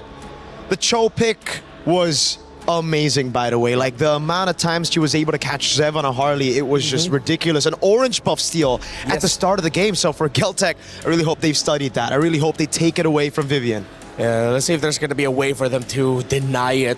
Maybe not try to overthink it. I like that, especially up against a team like Vitality. We talked about Vivol earlier, who is very flexible in the type of jungler that she'll get. My personal favorite, and it is because of a bias of mine, you know my favorite pick, the Akai. Taking it away from her, I feel like it's a great call by Geltec Cyber Team. Vitality have really just relied on that Panda to get through a lot of these games. Heck, 3 games out of 3 just yesterday up against Falcons ID on the Panda. So I like it, but also it's kind of like the Claude for Winnie type of situation. I feel like for Vitality especially, it's if it ain't broke, don't fix it. If you're going to let the Akai go, we're going to pick it up. Now that it's finally banned out, we get to see some more of those prio picks, maybe some more of the picks that were hidden by Vitality from the group stage all the way to top 8. Yeah. Let's see if Vitality has much more left in the tank. Oh, they're taking away the Hirara, of course, from KOA. We touched on the Aulus earlier in the pre-match discussion, and that should be a possibility here for Geltec. I want to see them consider their options. I want to see them get creative, maybe even bring back picks like such as the Julian if it works out well for them. That was the pick that put Kiowa in the map 2 years ago. For Geltec Cyber Team, though, they have something in their back pocket, and that's Coach Osprey, who has been absolutely phenomenal in leading this roster. Coach Osprey, going into this hero selection, you've already seen some of the bans. What do you think his game plan is going to be? Well, it looks like right now Geltec are just taking away some of the most annoying picks to deal with. If you're an assassin, if you're a team that wants to play somewhat steady so that your side of the river and jungle is safe, and then you'll find your moment, go for that explosive play, and then snowball from there. All their 3 bans scream. They want to protect their river. They want to make sure they have a good XP matchup. No tempo control, right? Like that, they want to have that. And it's equal amounts of respect from Vitality. We heard the spicy comments from Cine. Yeah. Don't put us to sleep with the game. Yeah. So we'll see here with the Hirara banned out. It's going to be the Bakusha also taken away. Knowing again, Geltec, even when they're not on Assassins, they rely on fast tempo gameplay. So it's all about that Bakusha, all about the early rotations to get an advantage before Turtle 1. All right, with Esmeralda gone, Apakito, Freya trade is up in the air. Fovius priority as well. I wouldn't take it away from Geltec Cyber Team also to later on show some flexibility through their mid lane pickups. There have been some teams who have picked up the Sicilian. I love MWI because a lot of my favorite picks, even though quite cheesy as they are showing up. But teams who are willing to play that risk have shown some good results. Whether or not they won the game, but they get good results in-game with high KDAs. You see the opposing team struggle with it. So we mentioned some of the power picks. Let's see if they'll go another way. Geltec Cyber Team are taking a while for that first pick. Valentina as first pick for Geltec Cyber Team. I did not see that coming. I think they're looking way too closely at what Cine could potentially show up in the mid lane with. Either like an Eve or a Farsa. This feels a little bit of like an overthink. But then at the same time, you have the Atlas, so you're trying to turn off the possibility of Vivian picking that up. I think they're setting up for the Atlas pick themselves here. Possibly a Sora as well, trying to go for the CC combo up against Vitality. Controlling that neutral objective has been one of the main winning conditions for Vitality, so taking it away from them could be the play. Freya, though, and the Atlas, they don't care about the Valentina. They'll go straight through, brute forcing their way through a Fatal Link steal. Oh, they checked the bluff of Geltec and they said, all right, go ahead, we don't care. We're still going to go for the Atlas, even though we're giving it to you. Still, though, that means that Geltec can have an idea of what to expect, especially from the pick of Shell later on. It will be a gold laner that would want to pick up the Purify. Got to be careful with shaking your teammate's arm there. You don't want to yank it off accidentally. You know, I said they looked nervous coming into the venue, but after that little ordeal, I think they look just fine. They're feeling comfortable. They're in their zone. Yes. And Geltec Cyber Team is ready to take on the previous champs. There you go. Carrying the Baloric picked up for Geltec Cyber Team. Now, this could be the opportunity for Vitality to go for the Eve again. Could be stolen by the Valentina, but I feel like they picked up the Atlas so that they can overwhelm the Valentina with as many big ultimates as possible to kind of like make it difficult. Yeah. But now with the Beleric there, this puts a lot of pressure on XP and jungle to have the mobility because Team Vitality are going to be going around the map much quicker, which plays so much to the playstyle of Vitality. Quick, fast rotations, dominate, and don't give your opponent any breathing room. While for Geltec, the first 3 picks, as good as they are for the current metagame, we've talked about Beleric, especially on Stream B, as one of the best roam picks that you could go for now. I do not see that tempo match from them just yet. They need to match the speed that Vitality are going to be going for, and that makes it even harder knowing that in the center of the map, you're getting controlled by a Juicin. They got tons of CC Renmar, but no one to really deal with the carry. Now that's a concern for me. Vitality have utilized the Freya to beat the carry before, but it's a different kind of Freya. Where usually we see the Flicker, we maybe will see a Vengeance, and it's technically still flex for the Freya. Yeah. And the tough part is if ever they're looking for more of an item-heavy carry in the jungle, let's say in the back of their heads they're thinking, hey, maybe we could put in a Yi Sun-shin for Vivo so that you can match the damage somewhat, a little bit of a mid-range option. That's the beauty of the Beleric in this current metagame. You have picks like that that could be great, but then you're always overthinking, what about those damn thorns that's going to be coming out of this tree? How do we stop that? Phobius ban is great here, so if they want to flex the Freya, it'll be good into the XP now, because usually a lot of teams, especially before the patch drop, before the Phobius nerf, would just go straight up carry Phobius to limit the Freya instantly. Wherever you go, you're going to be into a bad lane matchup. So now for Vitality, I think they're going to have some of their prio picks banned out, mainly for Chell. Those weak side picks should be taken out as, again, they've already banned the Phobius. It really looks like they want to put the Freya in XP. Geltec. Unless it's set up for like an Arlet pick or something, right? I'm trying to get into the mindset of Geltec right now, seeing that, they take out the Phobius, you don't have the EXP counter, but it still wouldn't be too crazy to see a world where in that Freya still somehow ekes it into the gold lane. Maybe I'm just missing a pick to fully add the evidence to that idea. So let's see. Because even if they go for something like, I don't know, Alice in the jungle, you're still lacking the damage. The biggest problem, even if you put Freya into the gold lane, you won't have the damage you need to take down that carry. You'll have a lot of dive. Maybe that's what Vitality's thinking about? maybe we go back to that discussion we had earlier about the Hive Queen and how I personally like her on Assassins a bit more. Yeah. We haven't seen that too much. Only one Hirara game, and after that is mainly just the Akais.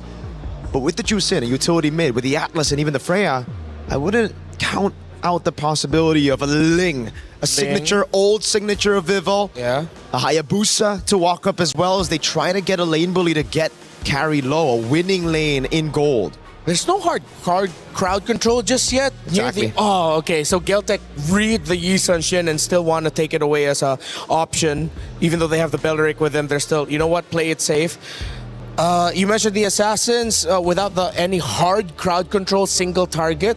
A Lancelot would be all right. Get those iframes up. You can extend team fights to the point where you're uncomfortable and they might lose their position and you suddenly find Tokyo wide open and that carry left alone. So let's see it. Vitality, what's the decision gonna be? Coach Casius thinking about it real hard here with Cine, discussing the possibility of an assassin pickup. No marksman in the jungle, but it will be the Moskov picked up first. They will indeed move the Freya into XP. And now the big question is, will Vivo finally get her hands on a damage dealer, or will it still be tank? Very basic attack focused are the side lanes of Team Vitality that I wouldn't take it away from them from still putting in something tanky in the jungle, but at the same time, damage with all that damage sounds kind of good. Maybe it's just my little greedy nature sometimes in MLBB. But for Geltec, I think it's to ask of them for more range.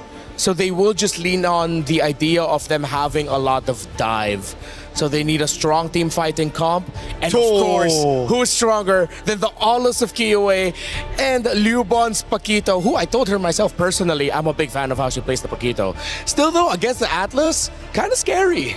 For sure. I mean, you got the CC immunity for the Aulus, but not for the Paquito. That's, I think, the reason why we've been seeing a lot more Atlases, right? With the utility jungle and the Paquito, it gives the Atlas so much more ways to just lock people down. But the Aulus for Geltec works in a different way. It's kind of like a third carry. You have the Paquito up top, the gold lane on a carry, and the Aulus is kind of there as a bait. We saw that bait just yesterday.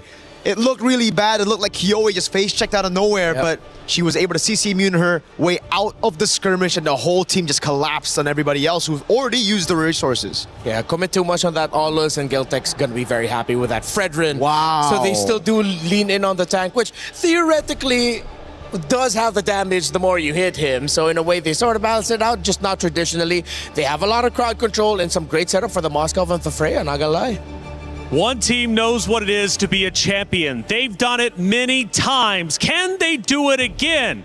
If so, they've got to get through Geltec's Cyber Team. To be the boss, you have to beat the boss. It's the battle of the undefeated Team Vitality versus Geltec Cyber Team for our last spot into Grand Finals. Brigida, Gideon, let's get it on. Thank you so much, Reflections. We are looking for our second Grand Finalist, and it has to come down between these two teams so far. Geltec have fought so hard for so long, and now they face up the current defending champions in Team Vitality. They also have stuck with their very own identity throughout this entire tournament, and not a lot of teams have found their way around that, if not really struggled up against Geltec. But if there's one thing we know, Vitality too have shown some cracks in their armor. They're more prone to the longer games, so I wonder if Geltec can afford to do the same against the quote-unquote team to beat. Yeah, that's what I'm interested in as well. I mean, I didn't get to personally witness it on a stream or cast that game when they decided to whip out the Aulus in the first place, but it's absolutely correct. It does work as a secondary carry with the help of the true damage. Now, luckily, they've actually made sure that Aulus is a little bit more auto attack reliant to get his damage out, but that's where the curiosity comes through, because when I'm looking at the side of Vitality, as much as I love the fact that they've got Fatal Links, there's just so many like quote-unquote micro CCs to deal with. Your CC immunity is like great, but there's a limit to it. Yeah, and how could they really time these engages as well? Because I feel like GCT has a very melee type of lineup who really just wants you to close in on their opponents. Might just be willing to fight you directly instead of them trying to find a workaround around let's say, the angles or potential entries. So let's see what the timings are going to look like, because even now you're seeing how Jinny's not having the best experience in the mid lane. Yeah, I mean, that's not surprising to anybody. It's, yes, you will always get that first move. So what? What can we do about this? And now, at least from GCT's perspective, you know what? Since we do get that first move, let us at least try and contest for some of these smaller camps on the side, whether for EXP Crab or even Gold Crab. Ideally EXP this time around, because they want to make sure that their junglers stay ahead of the game. Alles, he needs those levels on top of those items, but if you don't have the gold, at least get the levels. Yep, and there's a bit of help now for Fumi Echo coming in from Vival, but Quejo will be there too to anticipate the rotations. At least they got their level 4s already. They will both be ready for this upcoming turtle, but it's currently just Vivian to hold it down. Oh, wait, Fumi Echo actually gets bursted down. That's a first blood for Geltec Cyber team on the EXP laner. That was a little weird. They didn't get the ult, but now they're going to look for the contest, and now the fight breaks out. City in trouble! All alone in that moment, and the Fatal Links copied by Geltec. But Vival actually the ones who are able to secure the first objective. Can she get out of this? The taunt won't actually make it. Fumi Echo jumping in. There she goes, but Geltec might not want to commit to this fight anymore. And they don't have to. And just look at the positioning of Lubon on this Paquito, right? It's really important for Paquito into the Freya matchups to not think, hey, I'm here to kill the Freya. If she makes a mistake, sure, but 90% of the time it looks like this. Yeah. You lose her abilities and she's beating you down the lane. Oh, Chell got to dodge that taunt coming in as well. Potentially another advantage for Geltec, because so far they've already gotten some sort of advantage in the XP lane. Gold lane 2 is looking like they're starting to put a bit more attention there. It's the perfect amount. It's not enough to completely dominate, but to make the lane obsolete with the help of that first kill going on to Lubon. Man, Festival of Blood already active. You're getting a lot more spell vamp. So no matter how bad the trade is, as long as there's a fat wave coming to your side, first item War Axe as well, there's no way they can make that happen. And there's nothing interrupting Geltec from doing what they want to do across the map. Like, Kyoe is just able to accomplish the farming that you really would want to get in for the Olos. Vitality, on the other hand, it's more of like us expecting the more proactive approach from them this time around, but at the same time, Geltec just don't seem like the best targets to do so. Cleaving App's already committed. Rapid try and forced out from Quejo, but Vivian's already very low to look for anything further. There was a moment there, but both sides, it's like the Wild Wild West. You're waiting for that bell to drop. And once it hits clock hits 12, they're going to start unleashing shots at each other. It's so dangerous because you can see that whoever accidentally uses their ult first is probably going to lose that fight. But even so, without the Axe Cleave, Kyoe has no clean entry to get on into these neutral objectives. And that's something that we have to keep in mind here. Kyoe has a lot of things to worry about, so they need other people. Ideally, maybe the Beleric. I would say maybe even bait with Lubon on this Paquito to try and get the first motion from Vitality. Yep, so it doesn't all come down to them being scattered by Fumi Echo, also just surprising them through the entry to the back 3 descent. But as it's looking right now, Conceal's already coming in for Geltec.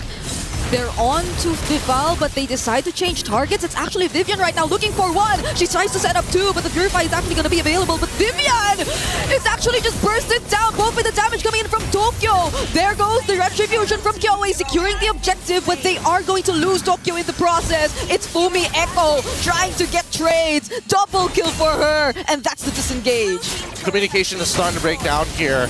Paquito ended up chasing away City, but finding the kill eventually here, and that's the important thing. They're still getting these trades, but I think the better decision this time around was actually to still peel back. You cannot afford your win conditions, that late game scaling and true damage from Kyoe to go to waste, and the same can be said about Tokyo. So both of them have to be the ones remaining. Everybody else is dispensable. Yeah, I thought it would have been really bad because Vivian was literally trying to go right in front of their face despite her already being shredded down. And mind you, it's just 6 minutes into this game, but you already have to see the amount of damage that Geltec are able to do. These are just basic attacks we're talking about, but oh!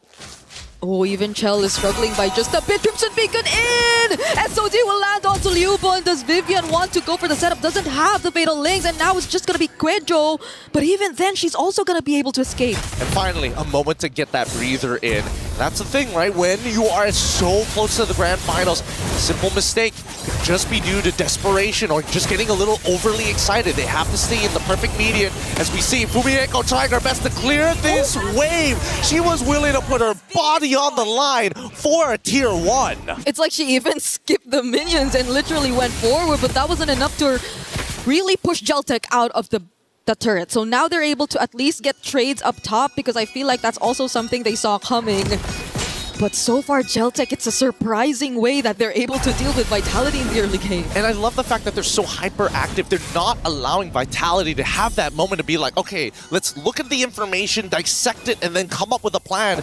GCT, they're in your face. You make the choice now. Whether it's good or bad, at least make a choice. And look at where they're positioned. Currently, the control they've shown in the river is insane. It's Vitality who we're seeing struggling to actually get control of majority of the map. And look at this, with the lead developed by Luba on this Paquito, that top side already cleared out. Chell just gets the golden stat, but it's really not going to be enough. Chell kind of far behind here, and Vitality, they're trying to slow down this turtle take. Yeah, at this point, they're just really trying to mirror, but Cine very low now on the Jusin with just some punches here and there from Liubon and the pokes from Sonchike. Vival, how is she even going to find the right entry? Sonchike taking the Fatal Links as well. Fumieko does have the Valkyrie Descent, but it's Vival who wins on the Retribution. Vivian just trying to get away. Cine 2 very low on HP, but Sonchike finds the trade on Fumieko. Cine will have to go down. It's a 1v1 right now between Liubon and Chell, but Chell might not want to fight anymore. There is going to be some respo from GCT. I think it's something back at least, but they connected, and Sonchike almost one auto attack. No, Chell gets out with a flicker just in time. So close. Vitality are being forced into these positions by GCT, and who could have imagined seeing this outcome heading into this matchup? The best way to explain how GCT is playing, it's all about tempo. They are the ones setting the pace of the game. Vitality merely react to it every single time, because GCT, they're lining up the questions. Hey, how are you going to deal with our split push on top side when our neutral objective is up? How are you going to deal with 2-item Paquito already setting themselves up really, really good? Even Alla's 2 items as well. Their ability to kite is insane. The way that Vitality seem to always be ready for at least a potential engage, but every single time, look at Cine. Majority of the time, she has to go through the worst positionings just because of how GCT are dealing with the team fights. And they almost are the ones mirroring what GCT are doing. Almost. Like, it's close, but not far enough. And that's where Kyoe is super dangerous, right? That Wrath of the Dryads, as much as we hate Fatal Links and how you can't really react to it, the same can sort of be said about the Wrath of the Dryads as a counter-engage tool when you're so deep in that sauce. And not everybody has anti-CC here. Vival, doesn't really matter. As long as you survive, that's great. But Cine, in particular, with no Purify and only taking Sprint, it's a risky gamble. But at the same time, if Vitality can dodge those ults, they can chase them down like right now. Okay, but Quejo will be very tanky to deal with. And Vitality are always forced to send someone to their sides just because of what Liubon has been doing across the map. It's a 3-0 Paquito who is just slightly ahead of her counterpart, and that's Fumieko, but the burst on Vivian! The roamer's down for Vitality even before the Lord. A beautiful piece of chain CC. Quejo just played that perfectly. I mean, what can I really say about that? Oh, I know! Cine doesn't have the sprint, or maybe she just used it, but it's also not enough. Kyoe just has her eyes set on the Lord as Quejo and Liubon deny Vitality of any contest. Beautiful game so far, but this is their style. GCT, early to mid, just nasty stuff, and they're still trying their hardest to crack open this mid-tier 1. The floodgates open. As soon as mid-tier 1 opens up, the rest of this jungle becomes a lot easier to start fights against Vitality. Yeah, Vival is definitely not going to be able to freely do what she wants anymore, but I think it's not just on Vival that we really have to pay attention to anymore. It's how Chell and Cine are almost shut down in their individual lanes. Fumieko, I think there were some attempts here and there, but even then, not even Fumi Echo is able to open up as much for Vitality. Yeah, I already think that it's a mistake that Sydney had to take the sprint this time round, and unfortunately the laning phase did not go the way they were hoping for, but at the same time, as long as they can scale towards the later half of the game, like Chell right now really needs to get those 3 items down. We endless battle as Kyoe is in pretty strong shape. I don't think there's a lot of people who can 1v1 her right now. I think even arguably Fumihiko, without her vengeance, will lose to Kyoe as of this point. It's a killing spree too that you actually see on the Olo, so I think the longer the fights, as long as there won't be any direct burst, which I don't think you're seeing from Vitality, Kyoe is pretty much gonna be okay. Like, she could just keep throwing out these high mobility skills and basic attacks to survive, but can she do that against 3, even with additional layers of crowd control? As of the moment, she actually is able to, even in the face of a Valkyrie Descent. All right, let's pull up the item list. Last time we checked 3 items, like, excuse me? Excuse me? That was all it took to deal with 3 members? As Vival just isn't too far behind. Wait, do they have enough to anti-heal? Wait, let me just double check this. Sydney has the glowing wand. I don't see anybody else with anti-heal at this point of time. So there's only 1 applicator of anti-heal. Yeah, that was insane. You already used a Fatal Link. Oh, here you go. It's another Fatal Link though, but this time on the other side, taking down City for the 4th time in a row. Vivian flickering out just to survive. There's no one stopping this Olus from Kyoe. They're making it real tough, and now they also net themselves an inhibitor tower. Beautifully done by GCT. Vitality are not even going to look for a fight there. At least they sent Fumi Echo up top to somehow manage and trade, but it's not enough. It's a 7k gold lead already in favor of GCT, and Chell had to prioritize the Wind of Nature more than the damage. I think right now the biggest issue is the fact that GCT really took advantage of the miscoordination of the mid trio specifically, right? Like, Sydney has been taking a lot, so much so, and I would have imagined that the mid duo at least would be communicating more with each other to be able to like peel one off of the other, but they have completely separate roles in the team fights. Yeah, and it's not the best of hero synergies either. Seeing an Atlas alongside the Jusin, but right now Geltech are just exposing so much more of the weaknesses of Vitality and Tokyo. My goodness, Vivian had to pick up an immortality after that. Alright, true damage is already in, and the Trinity build is done. Currently with a 7.4k lead, GCT. This Lord, if they can figure out a way to end it right here after this push, that would be the most perfect time for GCT. That's going to be a statement. It's going to be a statement right there. Valkyrie Descent out from Fumi Echo, but I think they are going to try and chase. Kyoe is just too quick to move with this Aulus. Quecho will be there too. Doesn't have the Wrath of Dryad, but it's enough. Fumi Echo could not regroup with Vitality. If there's one thing that Aulus is particularly good at, other than just dealing true damage and auto-attacking, it's chasing his targets. And I think most people tend to forget that. They think that he's just a traditional bruiser. No, he's kind of alpha-esque, except he just sticks on you. Yep, alongside damage too. Alongside damage. I mean, both do. It's true damage, you know? Your stats don't matter when the bar is white, I suppose. But even so, with Lord now about to crash into their base, this base defense is going to look a little rough. Yeah, a lot of their wave clear is just going to be from Chell, who's currently doing a lot of catching up, already prioritizing just the Wind of Nature just to survive. But does GCT force the fight? Quejo trying to close in, already half HP though. Leaving Axe coming in from Kyoe, gets pushed back by the Sphere of Misery, but Fumi Echo from the sides trying to go in with the Valkyrie Descent. Vival somehow still alive, popping the immortality, but the setup from Sanjike! And now it's a Maniac from Tokyo, but they don't care about the Savage! It's not about the ego, it's about closing out this game. This ain't just a simple sprint, it's a marathon.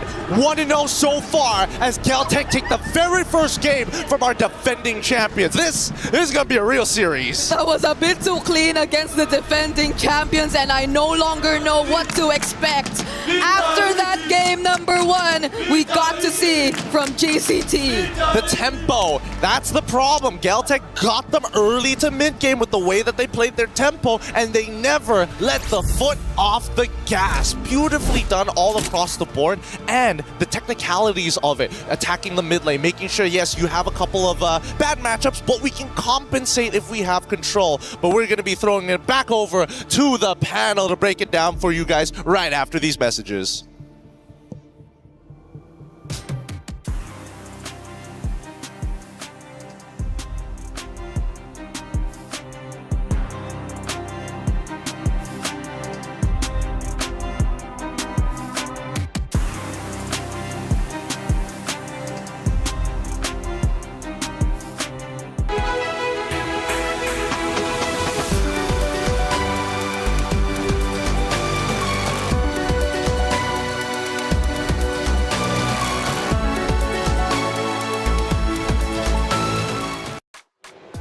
Oh, things are shaking up in a way we never expected it to do so. Geltec Cyber Team have taken map number 1, and Vitality is now behind in the best of 5 series. Is this the start of the unraveling of the Vitality roster? Welcome back into the studio. I'm Taylor Reflections Noble, LaFell, Eterna. Good to see you both. Eterna, my goodness, Geltec. They get it done, and they did so in a relatively dominating way. And I'm really happy that we get to see that, right? Finally, we see someone can break that formation, I would say, from the defending champions, and it's none other than Kiyoe herself. Kiyoe has been a big talking point, of course, and, well, she seems to be leading the charge for Geltec Cyber Team, and Vitality has to find a way to deal with her. And honestly, I kind of feel like this game, not gonna lie, is kind of over for the first 20 seconds. Because honestly, looking at the draft just now, there's just not enough damage coming in from Vitality, and there's so much heal coming in from GCT, but hey, Osprey, man, he sure knows how to draft. He does, and he definitely has done his homework coming into this. Obviously, there was a big talking point about Coach Osprey and how well he would be doing, and he's already done well, right, for this Geltec Cyber Team roster. After all, they are undefeated. That was the moniker going into this. Both rosters undefeated throughout groups and obviously here in the knockouts. I think they both only dropped 1 game. That's correct, right? And so it really just shows, you know, the very best against the very best. And I really do agree with what LaFell said earlier on. It all came back down to the drafts. It's an interesting position to see for Team Vitality that they get drafted in such a corner, because obviously after the first few minutes of the game that you mentioned earlier on, you'd expect Fumi Echo on the side lanes on a hero that is so OP like the Freya to actually be able to carry it through, but unfortunately I think they were just really falling behind on rotations. So could you imagine a roamer like Kuejo dealing more damage than Freya or Fumi Echo? No. Fumi Echo only did 29,000 damage. Kuejo did 35,000 damage in that game. And part of the reason is because of her passive, where you attack me, I hit you back. But the problem is, you attack me so many times and I just don't die, so you take all the damage. Tough stuff coming out, obviously, for Vitality. They've got to find an answer, and they need to do so very quickly before the series falls away. The Vitality fans, though, are unwavering in their faith. They are still out there, even after the loss, screaming and going off. Coming into the venue, Geltec Cyber Team, I thought looked nervous, but I guess it was pure concentration. They got on that stage, then they started joking around and having fun, and I knew, okay, they're comfortable, they're great. And even for the side of Vitality, a couple of smiles. One of the highlights, LaFell, yesterday was the fact that Vitality, even though they dropped the map to Falcons Indonesia, during the interviews with Rose, asked, like, what went wrong? They recognized what their faults were, and they came in to fix them. But did they truly fix them? I don't know. Map 1 was tough. Because personally for me, I think this is a very easy thing to fix, because they noticed that the jungler was hit. So I feel like just pick up your jungler earlier, don't get to all the way to the red 5, and then you have no other choice than the Fredrin, and it should be fine. Because Indonesians, they like to fight. So when they have a draft that don't have enough damage, I feel like game number 2, not going to happen again. Eterna, let's look at one of our in-game actions, and this will start to tell the story of what ended up unfolding throughout that game number 1. Truly a phenomenal game indeed from the side of Geltec. And Eterna, I can't even imagine what we're going to see in this moment. Okay, we're 14 minutes in, so it's already a little later in the stage of the game. You can see the Lord marching down in the bottom side of the map as well. And unfortunately, at 14 minutes, it feels like Shell just really didn't have the damage yet. Either she was lacking behind on the farm, or she just really didn't have her items down, but you could see her being the only person to clear on her side. There's not really much that she could have done in this moment, but what I found really surprising was this SOD hitting and her actually going into that. And that's huge, because in the interview that you were referring to yesterday about them taking accountability of their mistakes, it was actually Shell that was like, you know, okay, that was my bad on my part. And I felt like in that particular clip, we see Shell kind of faltering as well in terms of her decision making. What about Cinny? Now, Cinny has been a big talking point for the side of Vitality, and from what I'm hearing, she is the IGL, one of the more vocal figureheads on this roster. What is Cindy's game plan? What do you think she's telling her roster going into this match number 2? Because she's going to need to get her team behind her. Well, honestly, for game number 1, it looked like her role for that one is to control. Make sure that the front lines was disrupted. But in the early game, we can see that she didn't have enough time to really farm her own lane. So I really feel like in game number 2, I think she has to be a bit of a carry role, because I feel like in that game, all the weight is on Shell's shoulder. And I think going up against Geltec Cyber Team, that should not be the case. I feel like 2 or 3 members need to do damage. Fumi Echo could, but she was disrupted so much by Kyoe on that Aulus. A lot of true damage, she couldn't do much. I agree. I think for the moments that we find Vitality in a position of success, even though we've been talking about Vivian so much, even though we've been talking about Vival so much, it's usually Cine that holds a pivotal role, but based on the hero that she's given. Now, we were talking about it during the game as well, the fact that Jushin was nerfed out. So it's a little bit more difficult for her to do the playmaking role. And so when she's given a hero like something like the Valentina, that's a little bit more creative, a little bit more, difficult, like with a higher skill ceiling. Maybe that's why Valentina really first pick, right? Maybe. Steal it away. So what do you think hero-wise? Because you actually said it was lost within the first 20 seconds, which I've started to learn from the both of you and everybody else here on this MWI team.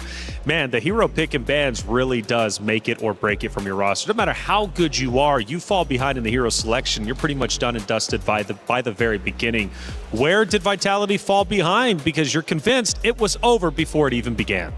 Honestly, Eterna, I think this is showing the growth of the female scene here in MWI, because before this, Vitality was so strong, even with bad drafts, they can get away with it. Now everyone is at the same level. You make that mistake, you're not getting away with it. And I thought that they learned from that. I thought they learned from that from last year, because not last year, 2 years ago rather, 2024, because that was the run where they lost against Smart Omega Empress with a different set of coaches. They had Coach Susugaja at the time, and in that best of 7 or best of 5, I completely forgot, but in that series it looked like they were falling behind on in terms of drafting, and that's how they really lost against Smart Omega Empress. So with the change of Cassius, him stepping up, they've been undefeated, and then we see a draft like this.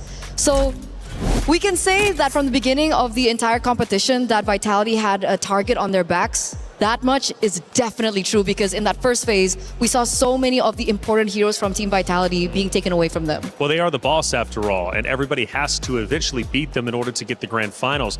This could very well be a historic moment. Now, I know I'm counting my chickens before they hatch, but if Vitality does not make it the grand finals, this is the first time in MWI history that Vitality has not made it, and that is a big deal. They already dropped the map earlier just yesterday to Team Falcons Amnesia, something that didn't happen in last year's MWI. This year they have now dropped a second map, this time to Celtic Cyber Team, and we've kind of talked about how the competition amongst the regions and various regions have been improving. Is Vitality's end and reign starting to come to an end? Like you said, they are the boss. And usually what happens to bosses is they're not invited into the group chat. Right? Because I really feel like, because honestly, if you go to the player lounge, you see all these players, they hang out together, right? So of course they'll be talking, and everyone has theory crafted how to deal with Vitality. And Vitality being the #1 at the top. Everyone wants to take you down. They're not a part of that conversation. So when a team loses against Vitality, they're like, you know why we lost? Because of A, B, and C. So other teams get to learn from that. That's true. And Eterna, this is something I notice across multitude of esports, and that if you are the best team and you have one of the biggest fan bases in a game, such as this case with Vitality, when you go out there, any team you play, it doesn't matter if they're one of the top dogs or the underdogs, they are going to give 150% because they want to be the ones to say, I beat Vitality. So every single matchup Vitality goes into, whether it's day 1 or the finals day, every team is giving their all. No, for sure. That's definitely what is happening right now. You can even see it every time they get into a certain matchup. It feels like the next opponent that they always, happen to oppose is a lot stronger than the one before that. So it really goes to show how much homework everyone is doing on them, and specifically so in game #1. Team Vitality has found so much success, not just this year, but also last year on Akai. Akai specifically for Vival. And we're starting to see a lot of teams deny the Akai away. So do they want to still stick with the tank jungler system, or will we finally see Vival on one of her really strong heroes like the Assassins? Well, Vival is known as the Hive Queen, but on the opposite side, you got Kyoe, the Ice Queen. It's the Queen battle. Who will end up ahead? Let's find out during our pick and bans. Yeah, right now it looks like Celtic Cyber Team is going to be first pick, Vitality on a second. They're going to be playing in Dangerous Grass. Looks like the Guinevere has been banned quite early, as well as the Marcel from Vitality. And honestly, Kyoe, so far, she's been doing very well with the Aulus. I believe she hasn't lost just yet. If she has, maybe it's just once, but I don't know. Do you think Vitality would just let her get that again? Because you were talking about the Akai. They're not letting Vival get the Akai. Super respect. They're taking the Guinevere away. They're taking the Akai away. And I think they should actually consider the Aulus. Or, I mean, this has been the pick for Kyoei. Yeah. I don't think that Cassius has not thought about it. Right? If they didn't decide to ban it in first game, maybe they had an idea of how to take it down. Maybe it didn't work out. Maybe they want to go for something different. Because, Benedetta was her thing last year. Now she has the Aulus. So we're going to see whether or not Cassius will actually start to respect it in the first phase. But the Hirara goes as well. So is this starting to eliminate my hopes and dreams for an assassin matchup between these two? I feel like it's not completely over just yet until we see the EXP. Because I feel like if Vitality picks up something like Esmeralda, which not going to happen because Esmeralda gets banned, it looks like both team... Actually, Eternal, I think this is smart, right? Because both teams are opening up the Paquito as well as the Freya, kind of forcing Vitality to just pick up tanks. And maybe Kyoei just prefers that because Aulus, after the revamp, is very interesting. He has a way to cleanse crowd control, and when he uses his ult, he has damage reduction, making it so that he can basically fight forever, which is great against tanks. So maybe this is just Osprey's way of saying that, please pick up tanks, that's what we want. Oh, but no, never mind, they're going for the Boxia, interesting. It could still be flex. You know what, you're right. Oh, definitely it still could be flex, but I think for Geltec Cyber Team in particular, Kuejo really hasn't picked it up so far. So we're looking at the idea that this should be jungle, but just for those of you guys back at home and for those of you guys in the venue as well, just keep your peels out for that possibility. Team Vitality though, earlier on we did see the Valentina being prioritized by Geltec. For Vitality, do they want to take the Valentina for themselves here, or do they want to look for a winning lane of their own? Because I feel like that's what they really lacked in that first game. I feel like you still... Personally, for me, I would actually pick up Carry as well as Freya. It's very honest. You're showing your opponents where each other is going. It looks like they're going for a different route. They do pick up the Carry, because Carry, as of right now in MWI, has been amazing in Turtle. And now the Atlas probably just want a little bit of control. And maybe they're saying, no way Geltec is going to pick up Freya, but I kind of feel like Freya should be picked up here. I feel so weird about this, though. I feel really weird about the gold lane matchup and how, volatile it is. Like, obviously, there's an argument to be made for Moskov and the Claude. And the carry is great if she gets going. But I feel like in the grand scheme of things, the Claude has a little bit more value, especially in these team fights with his AoE damage. But it looks like they prioritize the carry instead. Geltec as well understand that with the choice of the carry, she's a little bit more, low range, so she'd have to really dive into these particular team fights. They also see the Atlas on the other side. I think Beleric is a good call, and they again take away the Valentina, just really putting Cine in a position to think, all right, you're really good, but what happens if you don't get a hero that can really accommodate? I feel right now Vitality needs to get lane winners. I think that's the biggest problem, because right now they're kind of winning the mid trio, right? Boxia, Valentina, Beleric. They have Atlas. That's a good start. The problem is, they only have one slot before the other bands come through. So I think Coach Osprey is attacking that mid trio game, making sure that they don't have enough damage, or they don't have enough tanking as well. At least they pick up the Eve Atlas. Honestly, pretty solid. Exactly. That's what we were waiting for, right? That mid trio. You talked about it as well in game number 1, and it's definitely true. And that's the adjustments that we're seeing Coach Sup, Redmar? Sup, JJ? really go through. Oh, so that's where he went. Hey, they love MLBB. They do. They love MLBB, and we are here for it as well. So coming into the second phase of the draft, the Yves has already been taken down now. Viva, what does she use in this regard? Honestly, the draft is so flexible because they haven't picked up their EXP laner yet. So I feel like Vitality is actually considering whether they do want to use some kind of damage dealer in the jungle. Because right now, if you're looking at the tanks, there's only really Barats as well as Balman. I think Balman is a pretty solid choice here, but, can they use it? Balman jungle? Yes, because here's the thing. Balman isn't great against crowd control heroes. Unfortunately, Valentina as well as Beleric has a lot of crowd control, so maybe not the best for Balman. Do you think they're going to go something crazy like an X-Borg? If that's actually and not only bad. if Boxia goes into the jungle, that's definitely an option that they can take. And I think, back in the day, we had the option of Alpha. Yeah. For me, if you see Geltec's gold laner, and it's not like a burst type of gold laner, I actually think you can go for the X-Boy, because Valentina has burst, but with the Eve, I think you're not going to lose mid lane that much. So maybe Geltec won't have enough damage to burst down the Expo. So honestly, not a bad idea. Which is why maybe they take out the Claude, right? Other than the the laning phase from carry. Bellman banned, by the way.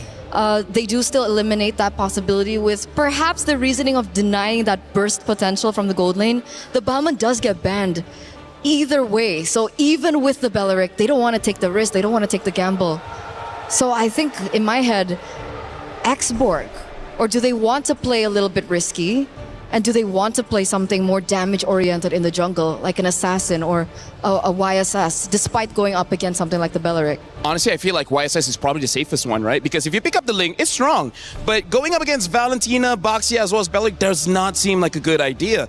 And honestly, them banning out the Moskov, does this not feel like they're setting up for an Assassin? Yeah. They're banning out the Claude, they're banning out the Moskov. I feel like worst comes to worst, maybe a Harley. Maybe a Harley, but that's going to be a final pick. So we probably will see an EXP first. I kind of want to see something like a Yuzong, because they need some kind of dive. For Vitality. That makes sense. That makes sense. Really great follow-up. I think Fumi Echo would do amazing on the Yuzong as well. She's been very active. And that's the one thing that I really need from Team Vitality. Fumi Echo needs to be given a hero where she can create crazy plays, like something like the Lapu Lapu, something like the Alice. Arlet as well, one of her power heroes right now in this meta. But we talked about the YSS earlier, and they're like, nah, we're going to deny that first. So, Vival, what you gonna do? I feel like we spent so much time with Osprey in these years. We called 4 out of the 5 bans, right? We called out the Akai, the Esme, the Bellman, as well as the Yi Sun Shin. It's like a good friendship. We haven't seen each other in 1 full year, and yet we still know him. It's like us. So now Vitality, here's the question. I feel like to be safe, you do pick up an EXP laner. The problem is, most likely you're gonna get countered, right? I feel like the Alice is difficult because there's a Baxia. You got to be careful of that. But they still go for the Alice. Man, we call out the heroes. So now Geltec. I'm thinking Carry is Harif is not bad. The other one is Bruno. I don't know. I'm kind of feeling like Harif here. Imagine being Sonjika now, though. She's like, which ultimate do I pick up? Do I pick Alice's? Do I go for real-world manipulation? Do I go for Fatal Links? I feel like with this draft, I think it's best to take the Eve ult. Because picking up the Atlas, I think you're going to die fast because of that carry. And it's really great because you want to outrange the carry. You're really great. Thank you. You are too. So now you Geltec. You reflections. You too reflections. You know what? Thank you. I got to say, when we look at you, it's like looking at us back. Me too. Is that right? Yeah. I feel like I'm seeing myself. We see ourselves. By the way, Bruno gets picked up as well as the CC. This is pretty smart because, again, Geltec, they have like a singular style of the draft for this one, which is, let's win the lane, right? Bruno wins against the carry, CC wins against the Alice, and then the mid trio, amazing. Which is not great. Oh, for it's Vitality. Not great for Vitality. You're right. I thought that she was going to pick up something like the Clint because she's picked it up before, but they go for something even more extreme like the Bruno, and obviously Bruno has a great window in the early game and also has a great window into the later stages of the game. So it's not necessarily them putting all their eggs in one basket. And now with Berserker Fury, even the tanks will feel squishy. Ouch. Ouch. That's all they're going to say. Or maybe they say something different. This has to be an assassin. The only thing is what? Right, Yuzushin is already out. Do they go for the link? Lancelot? Actually, not bad. Not the best, but not bad. Hayabusa? They still go for the link. I don't know how to feel about this, Eterna, because this does not seem like a linkable game. It's definitely going to be tough. It's definitely going to be tough. And we saw in game number 1, if they lose the drafts, it's not going to be as straightforward. Oh, the Vitality fans are loud, but can the Vitality team get another W? Tie up the series 1-1, or will Geltic's Cyber team secure their spot in the Grand Finals by closing it out 3-0? They've got 2 more maps to get there, but they're well on their way to doing so. It's Vitality versus Geltic's Cyber team, map number 2. Brigida Gideon, let's do it. Thank you so much, Reflections. We go into the land of Dawn with the world watching. Everybody looking for somebody to stop Vitality's reign. But with the fans here and how much energy they give, they can only watch and bear witness as our competitors hit the field. They cannot let any other feeling take over. I know we might be worrying by a bit just looking at how the Ling could potentially be playing into this game, but you have to give out all your energy because if GCT get on the momentum, it's gonna be tough for Vitality here. Keep in mind that, truth be told, as much as this might not be a Lingable game, as long as Vival is able to take out Tokyo, there's a really good chance that Vitality still win the team fight here. There's not a lot of big damages, nothing that really leans into what they want to do. There is anti-synergy on both sides, but for now, at least, the laning phase is going smoothly. So they've went for a very specific win condition if that were to be the case. It's not a Ling just constantly going for the kills all over the map, but more on making things difficult for one of the main carries of GCT, which is looking to be, once again, just the Bruno. But Kyoei seems to be on to Chell at this point. Vivian does show up though, but they're not really gonna go for the fight. Yeah, this is more of a punishment on the GCT side. Like, look at the tax on the HP, right? Getting a lot of the regenerates out of them, while Chell barely missing any EXP or even gold in the lane itself. Now, Newborn, this is the real question here. The fact that they banned out the... Wait, hold on. Oh, Vivian does find Tokyo, still has the Purify, but Vival shows up. And right on cue, you mentioned it. This might be the game plan.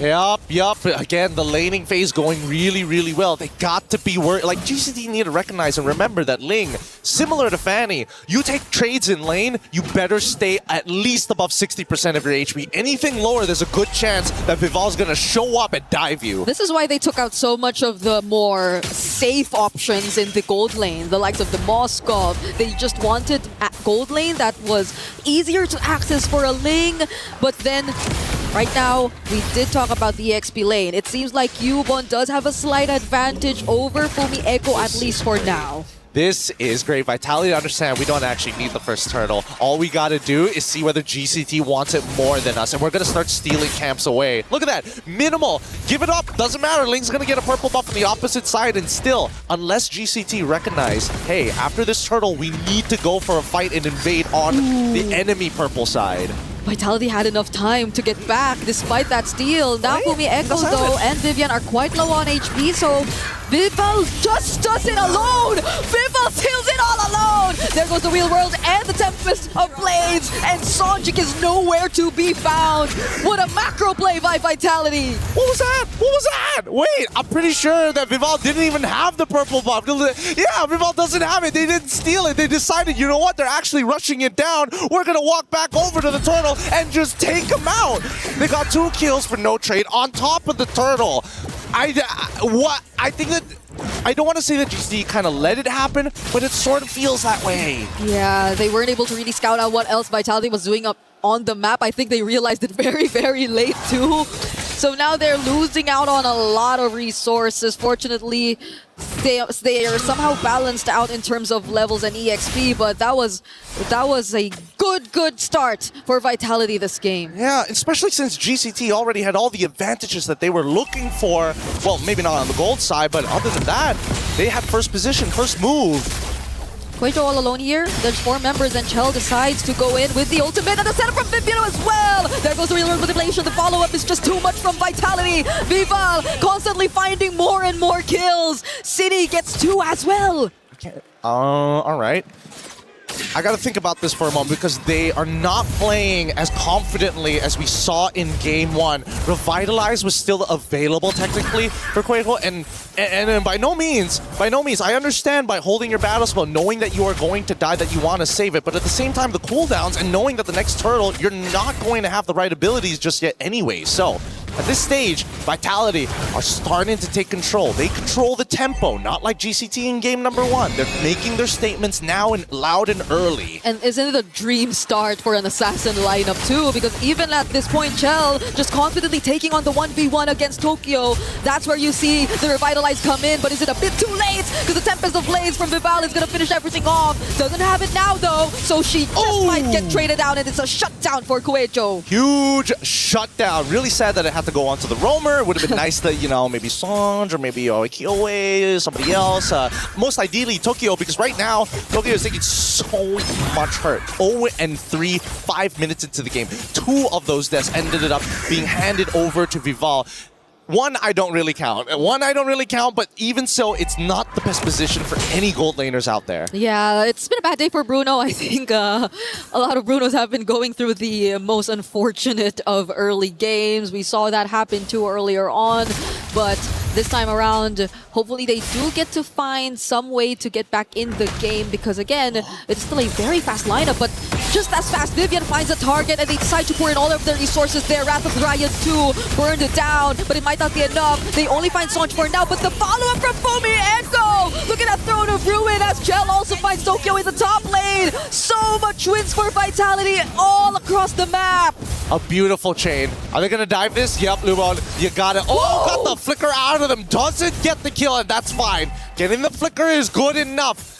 GCT, at the very least, are punching back, but Vitality, this is a sweeping victory across the map. Top tier 1 already taken. Another neutral objective while they were at it. And not to mention, just really racking up the kills. 9-1. Oh, that hurts.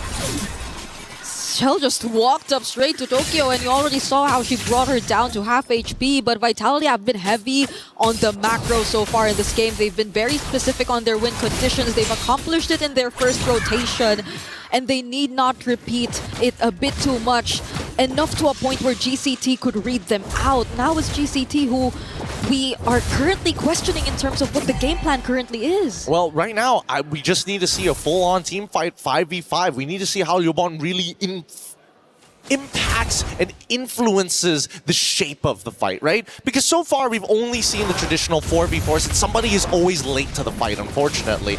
And the chain CC on Vitality has been proven an effective strategy now that they've opened up mid-tier 1. They're just going to reapply that same script here in the jungle. Whoa, Vivian decided to take that stun from GCT, but maybe at the expense of her life, or maybe not. But Kuejo has enough damage to do it. Fumi Echo holding down 2 members as they also eliminate that Belleric in the back lines.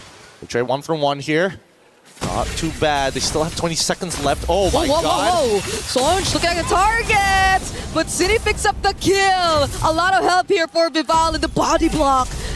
This is just such a fast game for Vitality so far. A really fast game, but at least Lubon going to make the difference here and try to at least get some gold back. It's a 4.7k lead, one of the bigger leads that we've seen here from Vitality in this matchup against GCT. 7 minutes into the game, so relatively early at the 8th minute, we're already getting a rough amount of 5k differentials. Yeah, I can only imagine the amount of gold Chell has right now on this carry too. Look at that. So rich. 8 to 11 is the gap between their levels.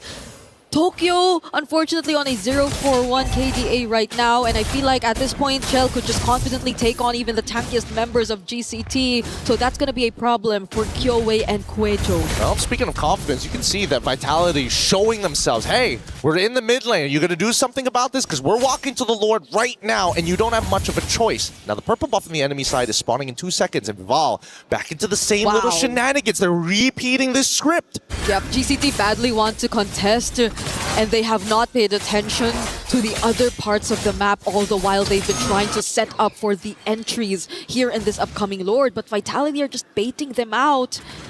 GCT, could they potentially sense this and try to get the or try to bite the bait because they see that Vival's up top. Kuejo's getting bursted down, has to run away, but the setup from Sonj might not be enough because Vitality were prepared. Now it's just the backlines that Vival's really after because Chell can take care of the rest. Vitality win out big in that team fight. Oh, wait, it's not over. It's not over just yet. They might actually get a little bit more here, but it looks like they've zoned them out entirely. Cine and Vivian doing a very good job to make sure that GCT don't pull any rugs from underneath them and sneak behind. Vitality, that was such quick movement. Vival, just for a moment, showed herself up top after stealing that purple buff. And GCT were a bit too occupied with trying to get in and follow up with both Cuello and Sonj because they both went for setups anyway. But the counters from Fumi Echo, the Throne of Ruins, and the real-world manipulations, plus Vival just cutting off the rest of the members as Chell clearly had enough damage. GCT had no way around that team fight. Oh, Bellerin Wrath of the Dryad's already out. And now, Vival, are you going to go 1v5? Are you really that confident with a 7.3k lead for your team? I don't think so, because Fumieko, he's got it covered down bot. I think they're very careful now that they have this lead. They've learned so much from game number 1, and they've been playing it relatively simple now that they've already gotten the advantage for themselves.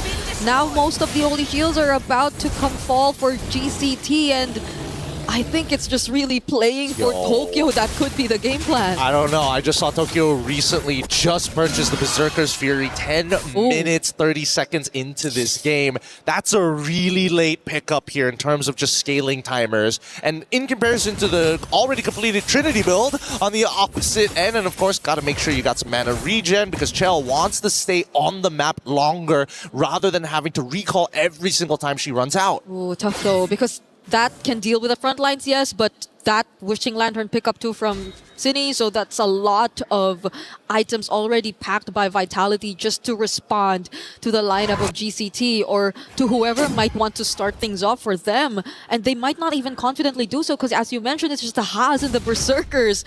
3k is the goal differential between Chell and Tokyo at this point. Yep. If the math serves me right, I think it should be roughly around the 16th to 17th minute where we're expecting, okay, a bold attempt coming up from Vivian here, but do we see any counterplay? Kyoei does try to go for a counterplay. It's Cine who she tries to set up for. Whoa! Does find the kill on Cine. They weren't able to accomplish it at first, but now they're gonna be okay. That's a loss for Vitality, at least one by one.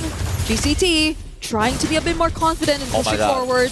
Yo, Fumi! Fumi Echo, Throne of Ruin on the far! And the follow-up from Vival, now it's Vitality with the re-engage! They're dealing with the front lines first, one by one. It's the exact same script for Vitality! The spread of the damage, a triple for Vival, and a double for Chell! What a huge engage coming out of Fumiko! This small woman has some big guns at such high-stakes games, and that is going to be it. Tokyo coming up in 7 more seconds, but the game is already done. A clean wipeout from Vitality to say, no, we're defending champs for a reason.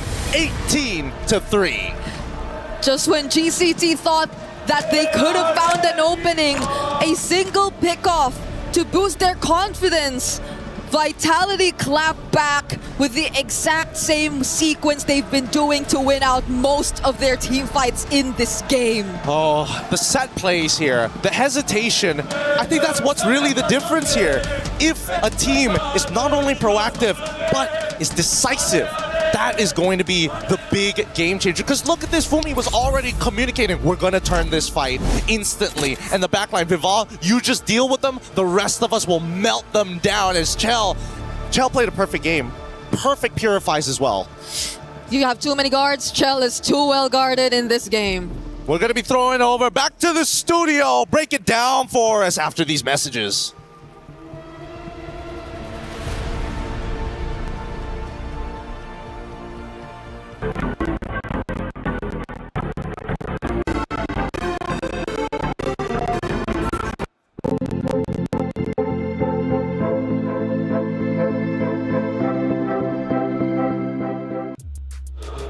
Vitality fights back. They tie up the series 1-1, and now things just got super interesting. That map was pretty dominant from the side of Vitality. What do you, I guess if you've been giving us a lot of euphemisms, you've been reading a lot of philosophy, how would you describe Geltec Cyber Team's action plan in that map number 2? I would say for Galtech Cyber Team, they saw the future, but the future is many, and they tried to go for all of them. And that was the bad play, where sometimes this is what we call Occam's razor, where the simplest answer usually is the correct one, but instead they tried to correct all the questions, and that was the bad move. I want to just say something, by the way, that was not planned at all. LaFell literally just freeballed that, and he did such a good job. Very well done. I'm impressed. Eterna, let's start talking about some of these stats because it's clearly very one-sided. Yeah, so it goes back down to the drafts. I think even LaFell mentioned it. This looked like a not lingable game. Is that what you said? Yeah, a not lingable game. And when you're up against a composition with a ling and so on and so forth, well, basically any assassin of that matter. Yep. The early game, that window is so important, right? Because that's when the assassin is at its weakest, and that's when the opportunity arises for you to try and pressure the ling. And it felt like Galtech was unable to utilize it to their advantage. And I feel like this is why they're champions, right? Because they saw a small opportunity. The moment they got that Berserker Fury, they're like, you know what, you gave us an advantage, we're not letting this go. We just saw, just for a second, Kioe versus Vival again, that Hive Queen versus the Ice Queen, and it's been highly entertaining. Only one queen, though, will get to play for the championship, and Vitality is coming back quick. It's now tied up 1-1. We take a look at one of the moments from that matchup in map number 2, and I believe this is going to be towards the tail end when Vitality says, enough is enough, let's take the win. So this was an interesting, well, it was a big play by Fumi Echo, right? Because initially it looked like, before this we don't get to see it, but it felt like a botched Vivian play because she missed the Fatal Links, and Sonjika even emoted after that because she was able to deny that away from her. And you'd think in that moment, like, okay, Galtech is able to get the upper hand, they get a good team fight going for them, and then Fumi Echo just is 2 steps ahead. She waits at the back bush. We saw it in the replay there as well. She goes in, Thorn of Ruin, and catches so many, and everyone else was able to collapse over that. I gotta say, we're talking about the story of MWI here. Fumi Echo has been getting highlight plays over highlight plays, no matter what hero she's been using, especially on that Alice, really setting up for her team for success. And my goodness, Fumi Echo this season of MWI is something different. Yeah. Unstoppable. I don't know if the Terminator is the right call. We'll get a name for Fumi Echo in just a little bit. Our commentators, though, are giving all their emotion and giving all the energy they can for this great series. Let's see how they looked during that map number 2. Vival just does it alone! Vival seals it all alone! There goes the Real World and the Tempest of Blades, and Sonjik is nowhere to be found! What a macro play by Vitality! What was that? What was that? Wait, I'm pretty sure that Vival didn't even have the purple buff. Yeah, Vival doesn't have it. They didn't steal it. They decided, you know what? They're actually rushing it down. We're going to walk back over to the turtle and just take them out. Again, they're giving it their all. I always love it when they lose their minds. It's hard not to when you're casting over 2 great teams. No, especially, honestly, I was losing my mind as well because, honestly, at that point, Viva already gave up on the purple buff and then tried to go for the turtles. So I'm like, wait, that might be the bad decision. But then, Kioe as well, she didn't retreat at all that turtle. So that was... See, even Gino was still reacting. What was that? Right? They're still trying to figure it out, and we'll give them a little bit more time to figure it out because luckily Rose was on site and had a chance to speak to Zorn. All things meta-related. Rose, what did Zorn have to say? Hey guys, Zorn here all the way from Malaysia. How are you? Hello guys, I'm good. It's nice to see a familiar face here in Paris. So how has Paris been treating you so far? I feel like this is a very good atmosphere that I alami apa? Experience. Okay, now as you all know, Zorn is a pro player and not just a KOL. So I want to get your thoughts on, the meta that we have been seeing here at MWI. What are your thoughts on it? I feel like the meta is currently, I feel like it's similar to MSC, which is the boys, which is I feel like maybe because of the current patch is still on the same page, but I feel like there's some interesting heroes that they bring here, but I feel like there's so many heroes still not coming out. Oh, a lot of heroes have not come out, but you said a lot of interesting picks has been picked here. So do you foresee or do you perhaps think that some of these heroes will carry over to MSC? And if so, which ones? Do you mean which one? What hero? Ya, meta mana yang you rasa akan dibawa kepada MSC dan kalau ada pun yang mana satu? So I guess the meta which is the utility tank jungler, I feel like this basic meta for now. So this is the same meta. I guess will be the same as MSC. Now, Zorn, you know what? You're here in MWI, you're experiencing this, but I gotta ask you, what do you think about the level of competition this year? Do you think it has improved compared to the previous years? Definitely yes, I agree because I've seen a lot of teams that competing at a higher level, which is the difference is the gap between those teams is becoming much smaller. So I feel like there's a good improvement for women's scene. I agree. I'm pretty sure all of us have been, surprised and disappointed with some of the games that has unfolded here at MWI. My last question, Zorn. We know that Malaysia is out of the contention for MWI, but who do you think is going to win it all? This is a very hard prediction for me, but I feel like it's either Navi or Vitality. Those two. Either one. Either one. I cannot predict. Thank you very much, Zorn. It's good to have you here. That's it from us.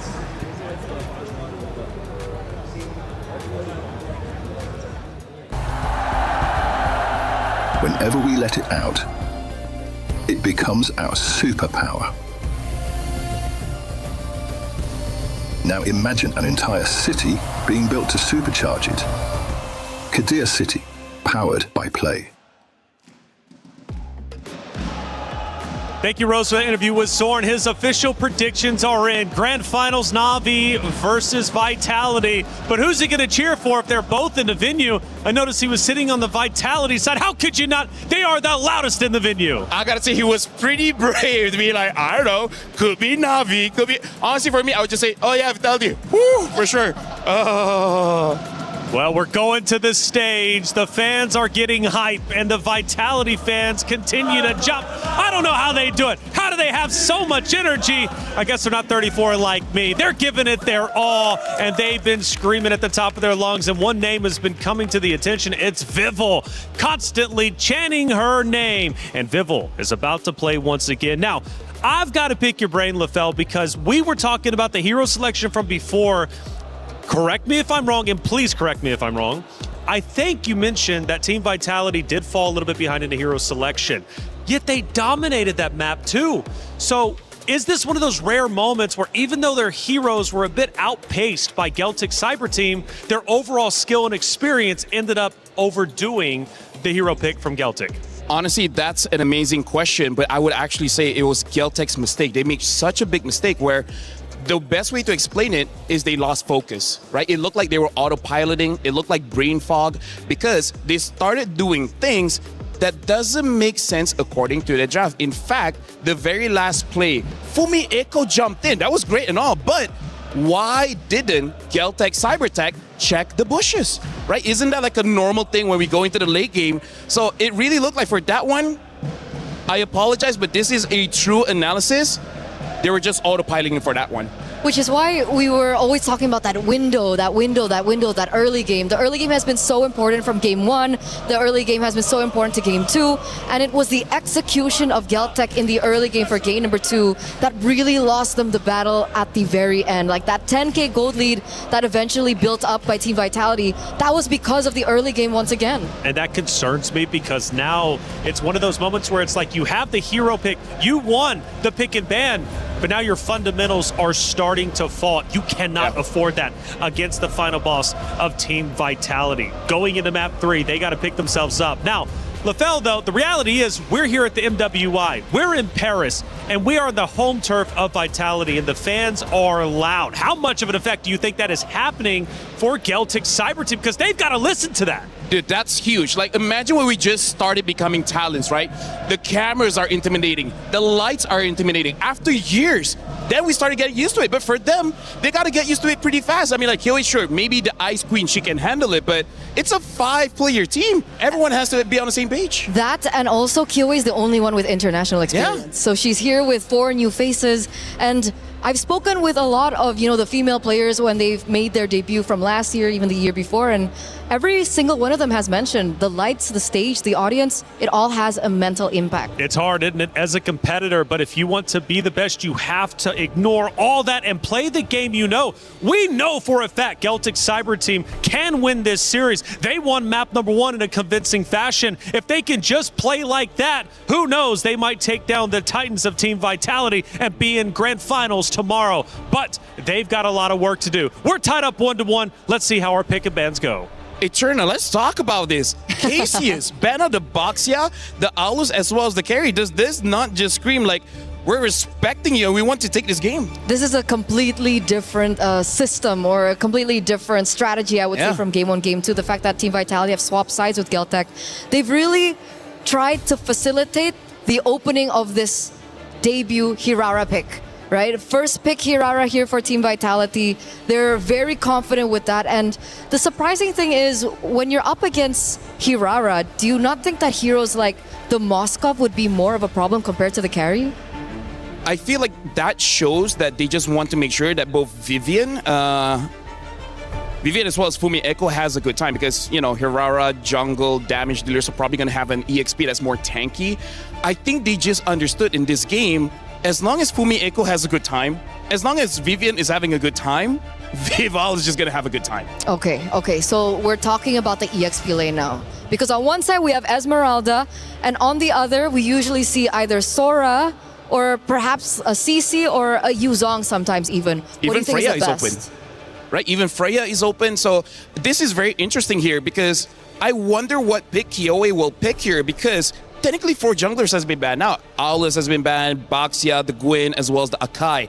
Celtic, they early picked the Esme. I respect that because there is no carry. And now they early picked the Clint to possibly say, hey, don't pick the Claude. We already have your counter.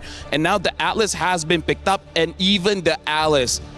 Look at the AoE that Vitality has. It seems like they want to fight.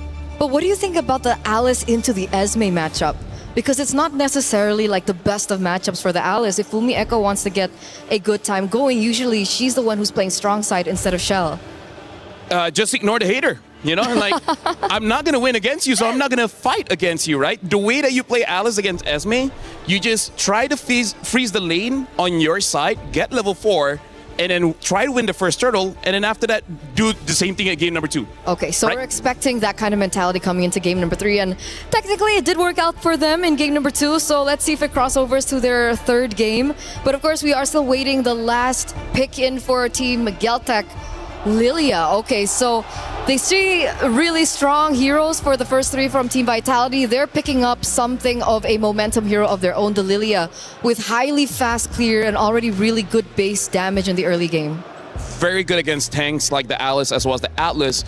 I'm just slightly worried because going up against the Hirara, because Lilia, out of all the heroes in ML, has one of the lowest HP pool, making it so that she's extremely squishy. So a good engage by Hirara, she's dead. And we don't know what the mid is going to be. If the mid is something like an Eve or even a Farsa, this Lilia will not have a good time. So I think it's an amazing pick, but it's not without its weaknesses. She needs to be very quick when and how she gets to that level 4. Because that's the only saving grace that she has, her black shoes. The black shoes can take her out of really sticky situations and she's going to be relying on that. So they need to be able to facilitate that with an equally strong roamer pick. The only question is what is up right now, right? Because now the Belleric is gone. I wonder if they want to go fight fire with fire and possibly pick up something like a Gatot, something like a High Loss, someone that can bring Revitalize so that they can stay in the fight for much longer. But if they do that, they need some kind of fighter in the jungle. Because when it comes to the tanks, it's just Bellman as well as the Barat. So I'm actually not entirely sure what their roamer is going to be. I agree. I think they need counter engage. And other than the Gatot Kacha, the one hero that has been trending so much with counter engage was the Belleric. So that is a really good ban coming in from Team Vitality. And the second one, which I'm kind of 50-50 with, but it has won games, is the Minotaur. Surprisingly so, it has gained popularity, and it also can bring out the Revitalize. Yeah, I feel like if Minotaur lasts after you see Vitality's pick in mid, it's fine. Because if they pick up an Eve, which they have not banned, if they pick up a Jushin, which they also have not banned, that might be very difficult. It looks like Vitality is on the same page as us. They're taking out the Belleric as well as the Gatot. Revitalized carriers, so now it's only high loss, which there's multiple heroes that can deal with the high loss. In fact, they can pick up a Gord, and the Gord might still work well here. Which is why I don't like the Hylos pick. I think they need a little bit more CC to work with, a little bit more tools to work with. I understand the Hylos still has that, point and click stun, which is really great, but it's not AoE. It's not groundbreaking like something like the like Fumi Echo has on the Alice, or the Fatal Links that, of course, Vivian has on her hands right now. It's not great for counter engage. It's like meh. It's like it's meh. You walk fast a bit, and it's like pop, like, and then you're stunned. Because I would say Cho if they want. So it looks like they're setting up for either a Balman or a Barats. Most probably a Barats here, and I think it's going to be good. But this is high risk, high reward, Eterna, right? Because they have a lot of bursts. They can go in and out, but this is one of those drafts that requires high mechanical prowess and a lot of trust. If you don't trust your team, it's going to look very bad, very fast. And Matilda really has to be on point, I think, when she utilizes like all her resources. So with that in mind, carry was already banned by them. The gold lane is still wide open. They don't have any source of shred or burst just yet. So we're waiting on the next two picks. Without the carry, what would you utilize in the gold lane? Selena was not my first pick, but Claude still makes sense here. It sounds like Vitality is rushing to go back home here. Selena can just make the farm so fast, get Hirara moving, and then Geltec, they don't have a lot of HP. It's just the Esmeralda, even the Matilda, right? If she gets the Flash of the Oasis, sure, she's kind of tanky. But before that, I gotta say, both teams here, they're on the same page. High octane draft, we win fast, we lose fast. So, Barats? I think Barats is the choice. I can see a Balman. If they go crazy, anti-CC, right? Yes. So that's, I think, maybe one of the key factors that they're thinking about, because if they do go for tank jungle, they really need to work around these neutral objectives. But the choice is Balman, and Balman is highly sensitive to crowd control, which Team Vitality has a lot of. Win fast, lose fast. We'll see how it goes. Vitality also has a lot of wins, Eterna. So will they get another one? They're tied up 1-1, but Celtic Cyber Team refusing to bow the knee. They do not want to give up this match, and they are going to fight back. But the question is, who will be the first one on match point? It's a best of 5, and whoever wins will be up 2-1. It's Team Vitality once again going toe-to-toe with Celtic Cyber Team. Let's get Map 3 started with Regina and Gideon. We've seen two sides of the story. One where Geltec might overcome the defending champions, or of course Team Vitality holding on to the trophy all the way to the end. Only one spot in the Grand Finals to fill as we jump into the land of Dawn. The match score is 1-1. And we will be witnessing another Selena game from Cine to top off this draft that Vitality has decided to field, which I think came as a bit of surprise for both of us and even the panel, as they've decided to go for this instead of any other source of burst and or even shred.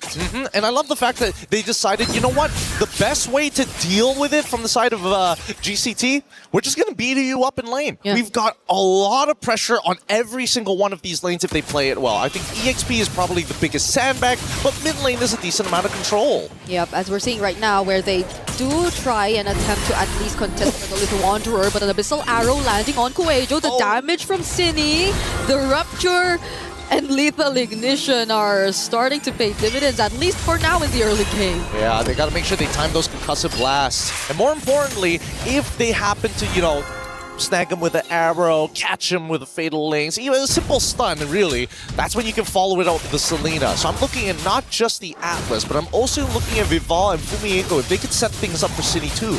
Well, I think Geltic are very careful of those potential setups. I see multiple Purifies being picked up again. You're probably forced to, considering the amount of crowd control, which was also highlighted previously, that could be detrimental for even the Balmond of KOA. And how they are actually going to create an opening for this is something we're yet to see, because it's mostly been skirmishes in the mid lane just for now. Yep, 10 seconds left on the clock before we do see the very first turtle of this game, and immediately what's blaring alarms is where's the level 4s? Again, the waves are about to crash, but this is the most important side for important level gap for either side. They want to hit level 4 and immediately start taking first positions. Yeah, for the Selena, maybe you could argue that even if she doesn't, but at the same time, you do feel that it does slow down a bit when you have a Selena with the amount of wave clear that she can only provide. Chell, though, will get to clear this out before eventually resetting, but the turtle goes over to Vitality and a setup from Fumieko. City landing another arrow as well. KOA has to get away, but she could not. Not even the lethal counter could save her. Guejo being chased even under the turret, and that's a win for Vitality. Now, despite having some really good winning lanes here, should technically be okay, but a double kill already achieved is not looking great. Vitality taking a 1.1k lead. We now look down towards that top side, and they're immediately taking away the gold. Vivon will try her absolute best to try and stop the bleeding, but now you see it very clearly that, hey, this Alice, it's going to be a really big problem. They have no way to actually stop the engagement. They just have to dodge it. Because they also have so many ways to start. Like, anyone from Vitality at this point, I feel, could just be confident enough to go in and catch GCT by surprise, which helps a lot in how the arrows eventually land, because the things get just so messy, similar to what we're seeing right now down bottom, but Tokyo at least will be safe from that. They're probably going to re-gank it at some point, right? Go for the recall for Vivian and then look to make it happen once again. Try to steal this camp away, but now really punishing KOA. Seriously, Fumieko all alone. Might just go for the solo kill. A bit of help there from Vival, but majority of the work was done there by Fumieko all alone. Now it's a potential punish that GCT are looking for, and Guejo will get the job done. Oh, a little frustrating, of course, but it's still worth taking out the enemy jungler. KOA is currently still level 4 to Vival's level 7. 3-level difference, and stealing away camps in front of their face. He's been doing this since game 2. Game 2, a lot of resources denied from KOA, and that still holds true for game number 3. Only difference is probably you get a bit more help from Fumieko as well. She's been always in the face of KOA on this Balmond. She's not afraid even if KOA is on this hero. Yeah, I'm a little shocked as well, but at this point in time, we're just going to have to wait and see, right? Mid-game is when we're expecting GCT to really start picking up the pace, especially since Tokyo has yet to get that first item down. And once that first item is down, it's only ramping upwards. Purify out early.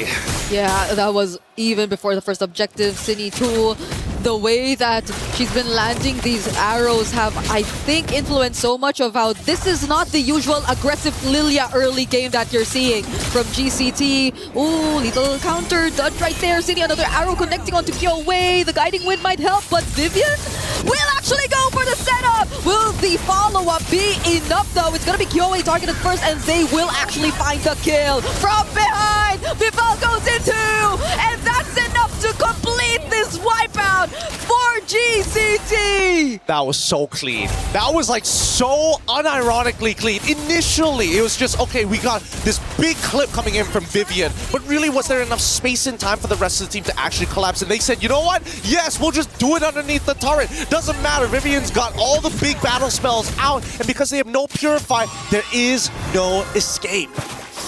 Everything, all the skills that they threw, the sequence was just too perfect for Vitality in that gang.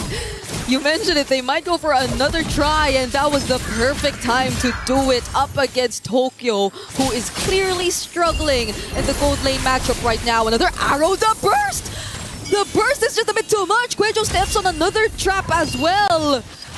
Now we're starting to feel the lack of sustained heroes in the hands of GCT. Yeah, but they need the Flask of Oasis. Another arrow connects into a Fatal Links, but still manages to pull out with the help of a buffered Guiding Winds. These are the little mechanics here, right? You're just buffering abilities upon abilities, praying that the Chain CC has a broken link. No, they see Vival trying to go after Sonchke. That's a lot of members of GCT you spot out there, but she's still not afraid to just make her presence felt. And they can't even sit deep in enemy territory, or at least move up into no man's land to pick up the minions. At this point, it's pretty impossible for Kyoe to try to go for a steal. She needs to close that level gap to make sure that her retribution is bigger. I'm going to assume probably close to level 10 would be most ideal. Oh, Tokyo! Purify already used! Still gonna be okay. Sonjike and Kyoe too show up from the sides, but the damage on Kyoe is no joke. Fumi Echo gets to get away from that turret, but there goes the Circling Eagle. They might not want to commit this though. Nah, this is a no contest. An easy no contest for Vitality. Going to deny the purple buff as well, and they're probably going to cut off the mid-tier 2 here just to make sure they secure mid-tier 1. Just how many resources have been stolen away from GCT at this point? Vival's movements across the map have been a bit too unpredictable for GCT, or maybe they just couldn't also keep up because of the pressure that she's been doing. Look at her up against Kyoe. Even using... Oh, that wasn't the retribution. Oh! Yep. Was able to iframe her way out of the lethal counter! This is super silly. It is clear. It is clear. They don't remember every single one of Hirara's abilities. She has 4 to work with here. Gotta make sure that you remember all of them. There is a snare. There is an iframe. And most importantly, she has multiple dashes. Vitality taking full control. They've pretty much shown us how the matchup goes. Hirara being able to play around this matchup against the Balmond, but it's also just not the Hirara making all of this possible. It's everyone being able to just accomplish their laning phases successfully and not allowing GCT to do the rotations they want. And Vitality, at this point, they've got squatters' rights. They're basically camping in their home, sitting in their jungle, waiting for somebody to come, and just to be an absolute nuisance, they're not going to leave. Looking at the items right now, you could, I think, see how significantly behind the EXP laner and gold laner is. It's the sides that are feeling majority of the pressure, but there could be no comparison to the jungle. I think that's almost 4K that they have to deal with, but Vivian and Fumi Echo once again are gonna go in. They're waiting for the perfect moment, and there you go, Vivian! Without the Purify, sets up for Sonjike, but she still has the black shoes, but it's space that they want. It's space that they create to steal away more and more objectives from GCT. 6 seconds left. Oh, wait, the arrow actually hits, but they know punish just yet. Kyoe able to get out just in time. I don't know. This is starting to look a little risky here. A lot of the big resources have been thrown out from the side of Vitality. They're trying to back this off. The only person who can hold on is Fumi, and now they punish with Vival. Fumi Echo on a purple buff, by the way. Whoa, whoa. Oh, Yubon jumping in, falling star move, but Chell also dealing a decent amount of damage. Vivian too, another perfect pair. Could she go for another setup? She doesn't have the flicker, and GCT are just gonna scramble away. This scramble is actually not really great for GCT, right? But at the same time, they kind of don't have a choice. They want to keep Vitality in check, and the only way to keep them in check is to be right up in their faces. Another falling star moon, Yubon and Kuejo trying to work hand in hand just to be able to get in, but Vitality let go of the lore just as they do so. They have other things to accomplish before they commit to that. Yep, they're going back to the fundamentals, reset up those waves. Look at that top and bottom side, both in neutral territory, and GCT are the first ones on it. However, with top wave pushing in, Vitality, are they going to get away with this? They're letting it go. They don't mind that top wave pushing in. They just really want to secure this objective for themselves. GCT will settle with at least a tier 2 up top, but maybe not even, because another Abyssal Arrow from Cine will connect. That's going to be Liubon, though, a very tanky XP lane. But this time, it's not just Cine. Vival shows up. Vivian's here, too. Cine tries to run away. That goes the Fatal Links just to make sure they get out alive and pick up a kill, even before the Lord. Oh, it's so good. And Fumi, she doesn't mind. Look at her. The unkillable EXP laner on this Alice. Absolute monster. Underneath the turret as well. Vival getting really disrespectful from all sides. I don't know if we're going to be able to beat the fastest game just yet, but I feel like Vitality are ramping it up to make sure that it's somewhat close. If so, they'll have records of longest games and shortest games, both in their hands alone. But Vitality, that seems to be the case. They're keeping things fast. Vivian going in once again. There haven't been Purifies forced out just yet. Oh, there you go. Just as I mentioned it, 2 are already down. Yep, big, important spells here. And We know what's going to happen. You know, yeah.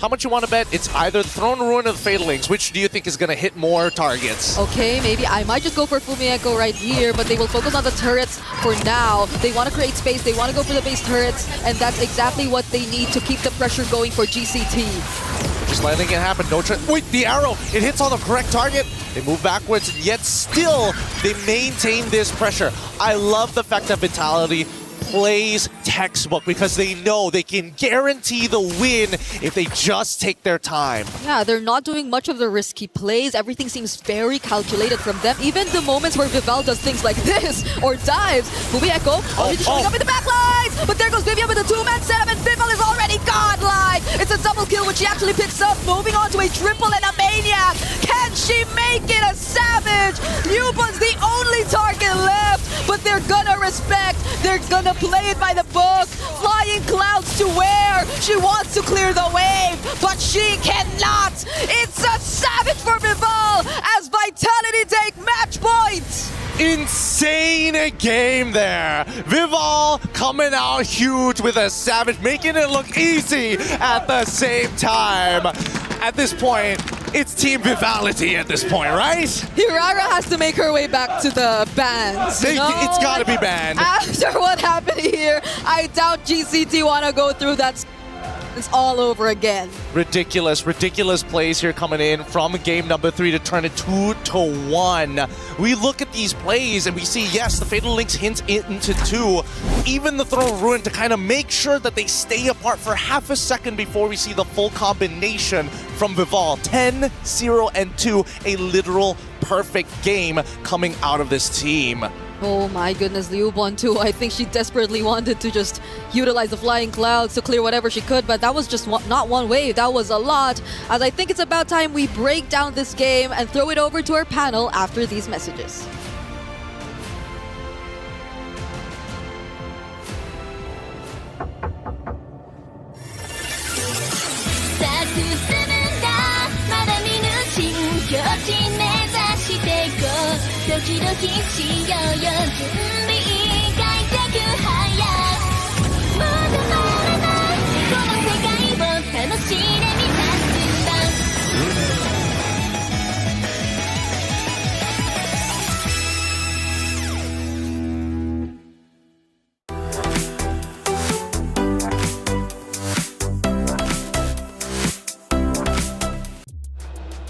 Two fast games put Vitality on match point, one map away from moving forward to Grand Finals. Celtic Cyber Team are going to have to dig deep, win the next 2 if they want also their spot into the Grand Finals. That map was another quick one, and it ends in a savage.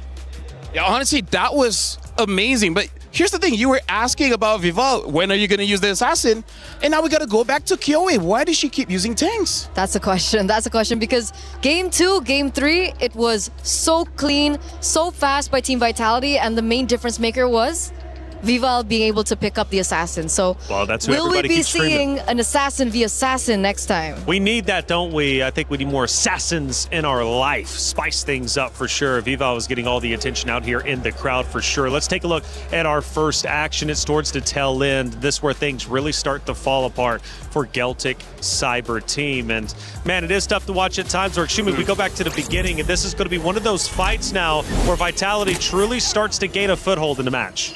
Allow me to rant just a little bit, right? Because here's the thing, Kyoe, she is moving away from her character. But here's the thing, what is character? Well, philosophers have said that character is defined by habits. What's habits is the thoughts and the activities that you do daily. And here's the thing, when you start to break character, when you move away from your natural routine, you will start to act without passion as well as perform or behave outside of your rational mind. So going from a damage dealer to a tank, we can definitely see Kyoe is not moving as she is supposed to do.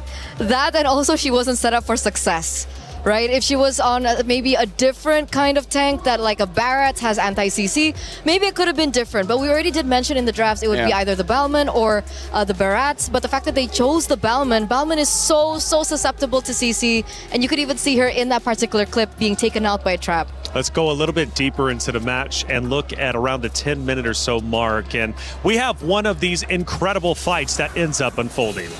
Yeah, this was the make it or break it moment, and at this stage in time, man, if you don't expect a big play from Fumi Echo, make sure that you expect it from Vivian, because she's sure to get that phalanx in, even under turret, and then the collapse after that was insane. This was the moment when the Maniac hit, and then she only had one more left.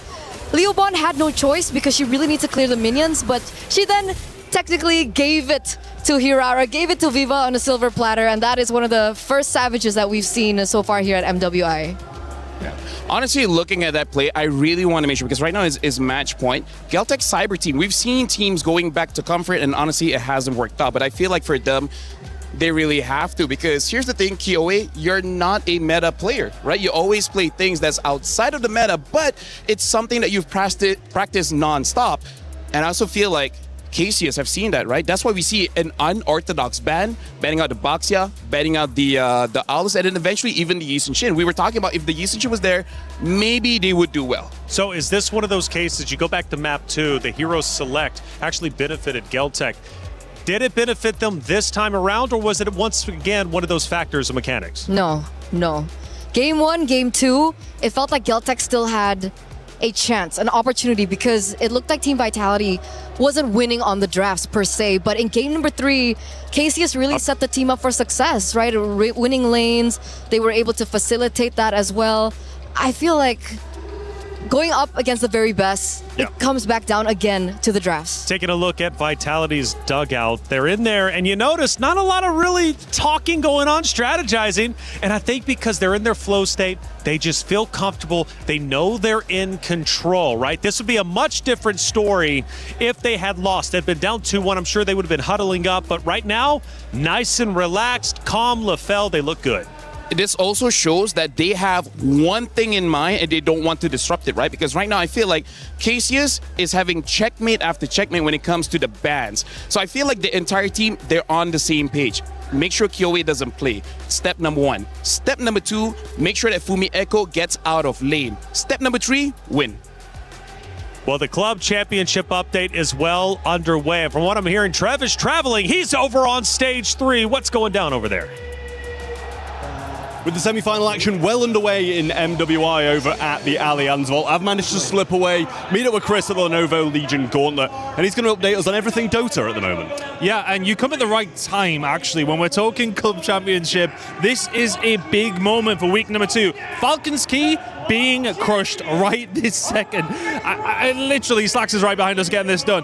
That is a massive, massive result up against the team they've gone up against with VG. But for them, Falcons only getting 200 points. They topped their group. They only come in with 200 points. It has been a miserable start for Falcons on this side of the arena. Yeah, absolutely. And the same over at the Allianz Vault as well. Falcons, both teams dropped out in the quarterfinals too. So it's left down to Vitality playing off in their semi-final now. Faced a bit more pressure than they thought. And Na'Vi straight through to the Grand Finals as well. So that's another Grand Final appearance for Navi over at the Allianz Vault in MWI. Stay tuned. More Club Championship action soon. There. For every click, every clutch, every respawn. We were there for the years of grind, and we're here. Now, the proud founding partner of EWC, powering the biggest event in gaming, shoulder to shoulder with the world's best, making history. Greatness deserves a stage. Lenovo Legion, reach your impossible.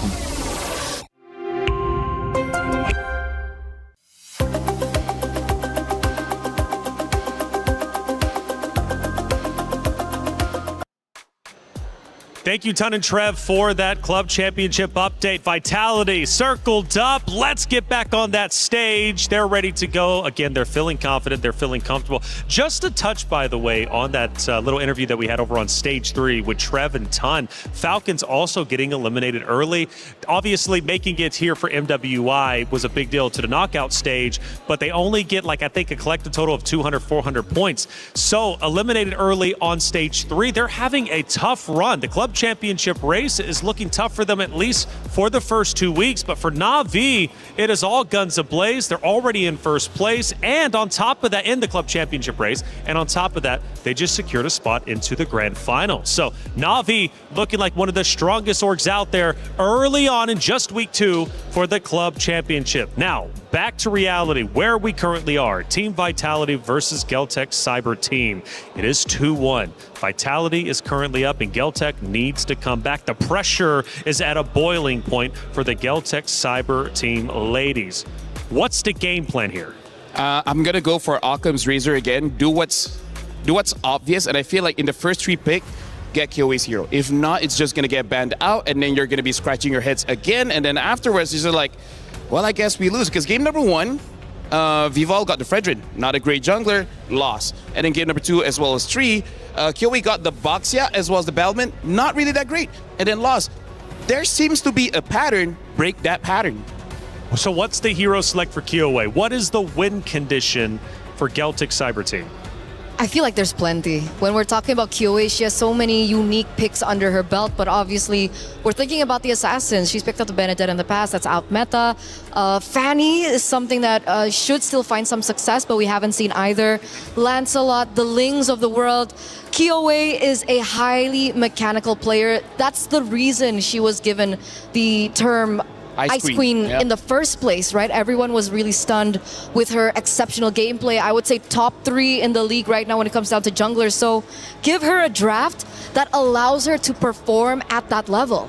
I gotta say, even in 2024, one of the times she got a title Ice Queen, when she was willing to pick up a Julian when Julian was really not in the meta, and she still did well with it. Right now, we are jumping in the draft here. Geltec Cyber Team is gonna be first pick, blue side, Vitality, second pick, red side. We're playing Expanding Rivers, so this is gonna be a great opportunity for the teams to have very strong side laners. And now, banning out the Gwyn, banning out the Atlas for Geltec Cyber Team, for Vitality, banning out the Harara, banning out the Marcel, and now an Esmeralda gets banned up as well. So Geltec, based on what's happening in MWI, good early picks are that Belleric, that Carry, Harara has been banned out now. In terms of the junglers, I don't know.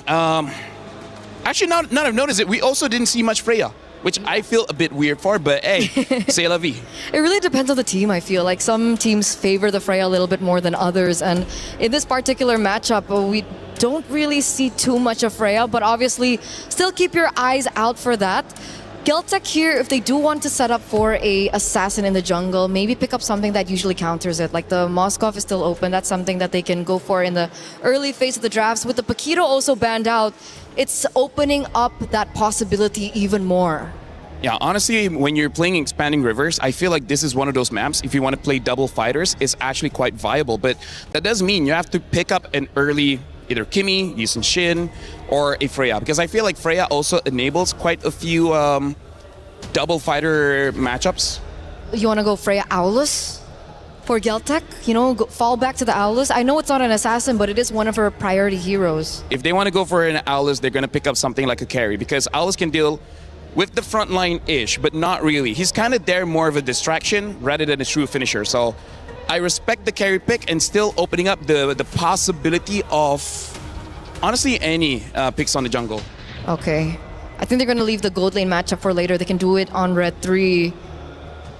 What is a hero that is left open? Do they want to prioritize their mid lane here first? Do they want to go for something like the Eve that has found them success if they want to control River?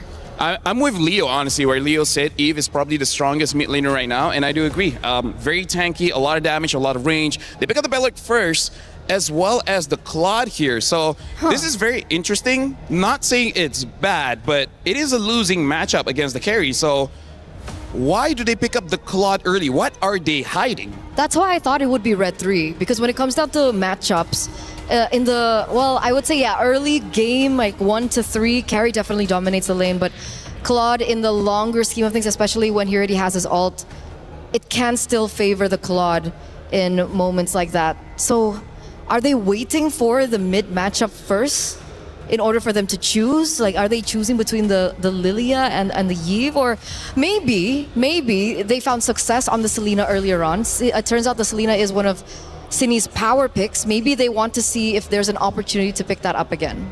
Well, Geltec has an opportunity to pick up a jungler right now, and they do. They pick up the Aulus as well as the Lapu Lapu. Good news, bad news. Good news, they get strong picks. Bad news, they're showing their hand. There's no deception in this kind of draft. So now, Cassius should not fumble the ball here. They know the matchups. They don't know mid, but who cares? Sini's pretty good. What's the counter to the Owlers? Do they want to go for something like assassin heavy? But I feel like the window becomes very limited because the Owlers get strong very quickly in the mid game. Honestly, Baxia wouldn't be a bad pick here. You want to go Baxia? Because you already have the Belleric. The Belleric can change CC a little bit for the Owlers, especially if you wait for Owlers to use the first skill. And then the Baxia is there just to reduce the healing from Owlers as well as Lapu. Because so far, Vitality has won early just because they keep winning those trades.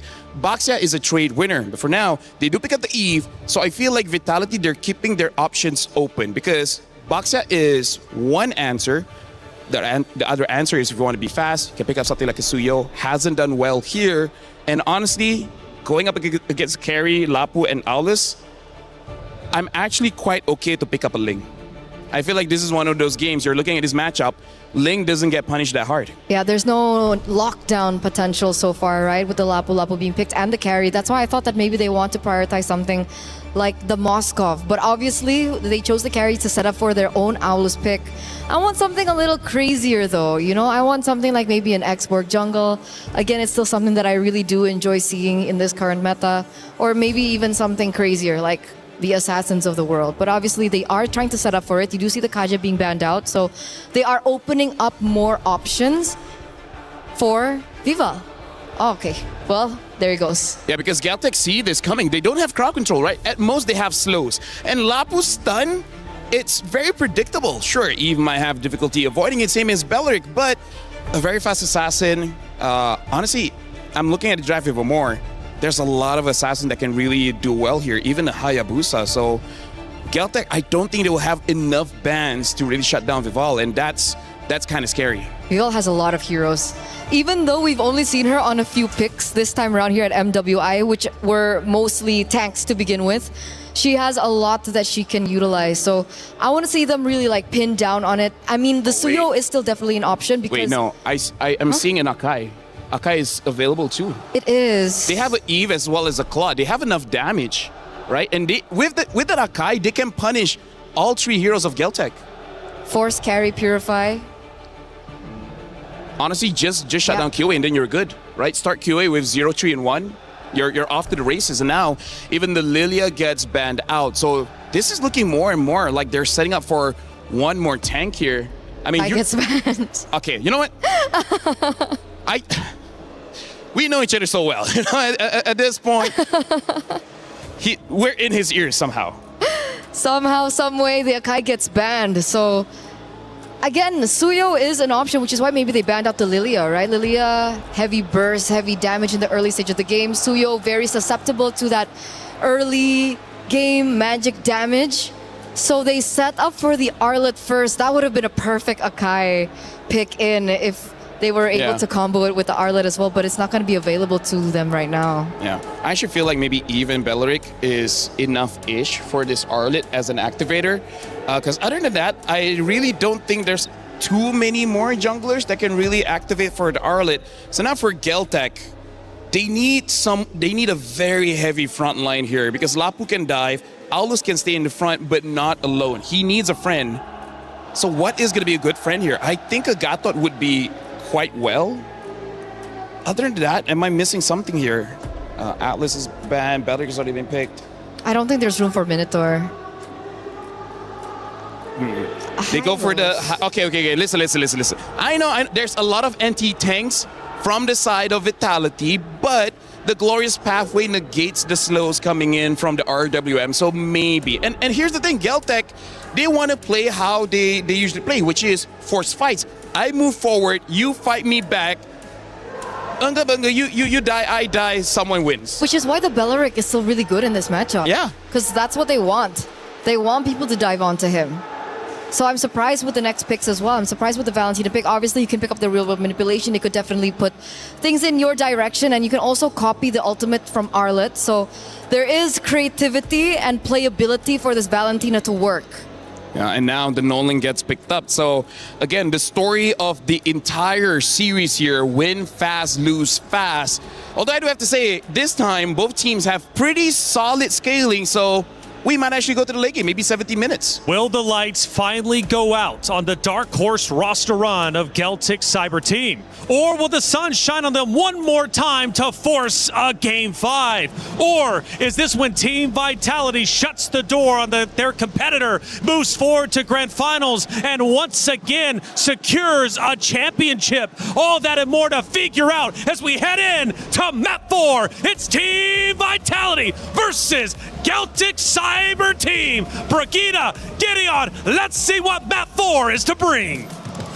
And we're excited to bring you all the action here from the land of Dawn right to your screens here at MWI. The defending champions, as already put, with a composition that's looking pretty good, but I gotta give it to Celtic. That second half really caught me off guard. I wasn't expecting the Valentina and the Hylos to really pull this comp together. It completely changed our impression of how the game could potentially go, simply because I think it was also able to, if not balance out what we thought were lacking, but also complement the idea that we were expecting from them. It's looking like a really rundown type of composition that you could just expect to fastly move around the team fights. Yep, speaking of fastly move, we're already seeing right here, right now, they want the Lethal Wanderer bad, but Nolan is nowhere to be seen. And with that, that's going to give you plenty of information as we see Nolan going vertically into enemy territory. Oh, they're gonna not meet here in the purple buff. They were completely aware of the movements, and Guejo's probably gonna catch it a bit too late. That's okay. It's still at least retribution away, and then you're gonna run. And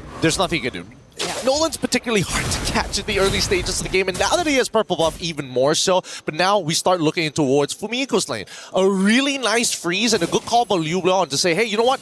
Get your boy, get everybody here. We're expecting another engagement. Help me get this wave out, and then we can go back to neutral states. Yeah, they're playing it both aggressively on the sides, but they are not overstaying for too long enough to get punished, because GCT, seemingly with the rotations that we've been discussing or with the lineup that they have, could be quick to do just that in order to provide some respo. We're seeing once again another attempt potentially up top, but Vival has different plans in mind. Vivian and Vival are just trying to scout out Kyoe. Yep, I mean, for the longest time, Kyoe was already revealed on the map, and Vival right now has some decent damage, but needs to catch Kyoe without her cooldowns. It's the only way they're going to be able to make this work. That's what I'm thinking. Does Vival actually burst down Kyoe, especially if they catch them off guard as the Nolan? Because I feel like that could be one of the go-to plans for Vitality if they want to make things a bit more simpler on their end. They absolutely can, but they need Vival to have a lead first. Damage reduction is a really powerful stat, and only very few heroes actually have access to them. Luckily, we got two of them already in the Lapu Lapu and the Aulus, making it a really big difference in how long these fights are going to go. Man, that Concussive Blast is doing a lot of damage. Yeah, they poked down Cindy to half HP, forcing her to recall even before this objective. I think at least Chell has been able to double lane to a certain extent, so Vitality are just really focusing on the farm, at least for now. But oh, wait, Vival might find Tokyo here, but at least Tokyo does get to find a way out with a flicker. Oh, luckily, denied that second wave, and this will mean that the grab does go over into Claude's hands. Now the next fight begins. Liu Blanc, bravest fighter. Vival's actually very low. Vitality have very little ways to contest this, but do they actually find a way around it? It's a no. Kyoe still secures it with the retribution. Vivian has to flicker out, but Liu Blanc and Kyoe are actually going for the chase. That's going to be first blood for GCT. Okay, not bad. At least they get one into Vivian. Not exactly ideal to lose one of your team members, but at least Vivian hit 4 before she went down. Timers are still very low. 4 seconds, she's already back up, and now attacking on the bottom side. Guess what? Claude ain't that easy, especially with fighter emblems. So much sustain. But I think that was a huge advantage, really, that GCT got to make out of that simple poke they got to do onto Cine, and even the reaction from Vival. So now they've somewhat gotten a bit more control across the map, but Kyoe looking very low. Still not enough to take her down. Yep, the people who want to burst her down can't catch her without the cooldown. Everybody else just doesn't have enough burst to finish her off. And even so, we see that GCT, honestly, this has been a very honest game from both sides. No sly movements, no overly thought out plans. It's very straightforward. We're looking to play it and keep it simple. Vitality. So far, we've only seen the biggest play, Vival trying to catch out Tokyo. I don't know if they're going to be able to do that again, but they're readjusting to move a lot of their forces to the top side of the map. Yep, we might see a bit more of that come, especially here towards the purple buff. Vitality are not letting go of this push. Quejo already has to deal with a bit of damage, but now they're going to respond back with the Glorious Pathway. Vival, though, just goes right in. There's a Cleaving Axe as a response from Kyoei, and I think they deny the purple buff, and the real-world manipulation too falling into place. The stuns from Liuban are actually going to connect. They find the trade onto Vival, and now City and Vivian just have to escape, but do they have the tools? This is Liuban going for the chase. The stun lands, and that's another kill over to GCT. Beautifully played by both sides, but most impressively, Liuban was able to respond in time to catch all three of the members into the Raging Slash after the Bravest Fighter, and now they look for turrets. Oh, Fumi does use the final slash, will get away safely, but is very low on HP. Might not be able to set up for this turtle, and even Vival doesn't seem to be ready for this just yet. Vivian will be showing up, however, and City is back too. Oh, they're trying to zone them out here, and they successfully do so. They get, oh no, not a full reset. And unfortunately, Vitality will take the turtle off of that. GCT, a little unlucky there, but so far this is why Yves is one of the best mages that we have in the meta. Are they going to be able to catch this? Oh, they give up that tier 1 down bottom in exchange of the turtle, since Chell had to participate in that too. Warak's pickup already there for Fumi Echo. Could Vitality potentially be a bit more aggressive now in terms of the team fights? Because so far, based on what we've been seeing, it's more of like a back and forth between GCT, but it's always GCT being the first to actually position themselves. Yeah, and better yet, they've been taking the initiative as well, right? They're not just going to take it lying down anymore. They're continuously trying to find opportunities. Vival looking to intercept Tokyo. Rest of them zoning them out. Vivian has Flicker, so she's going to be fine, but that's a pretty big battle spell to lose. His top side, they find it. Great patience from Vival. Vivian did burn the flicker there, but I think her passing through that route eventually allowed Vitality to get away safely too, but that was a much more favorable trade for them. They definitely got a kill and turret up top, which probably could hand back the lead towards Vitality this time, but Wrath of Dryad already forced out of Vivian! Fracture coming in from Vival, and now they just focus on Kyoei! The strength of the real-world manipulation is something you're really seeing when Vitality decides to punish. Yeah, but GCT, they gotta make sure that they do their due diligence, right? They gotta remember, if Vitality's making like a, if we think this person is solo, would a solo player be walking up this far up? Never at this level of play, never in high level, unless they're trying to get into your head. Then there's another layer to add.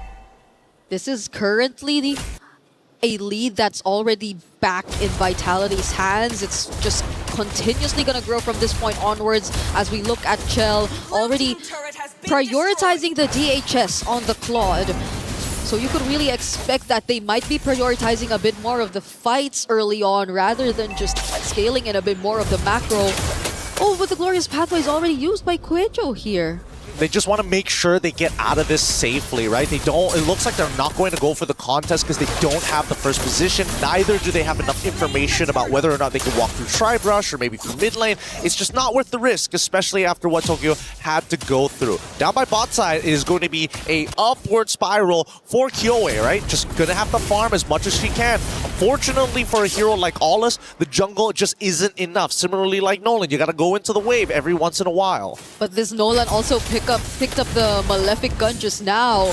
So you could expect a lot more damage. It's currently being surrounded though, but there will be help. Vivian too, coming from behind! That's Wrath of Dryad! The final slash did not connect, but I think it's gonna be enough to at least take down Quejo.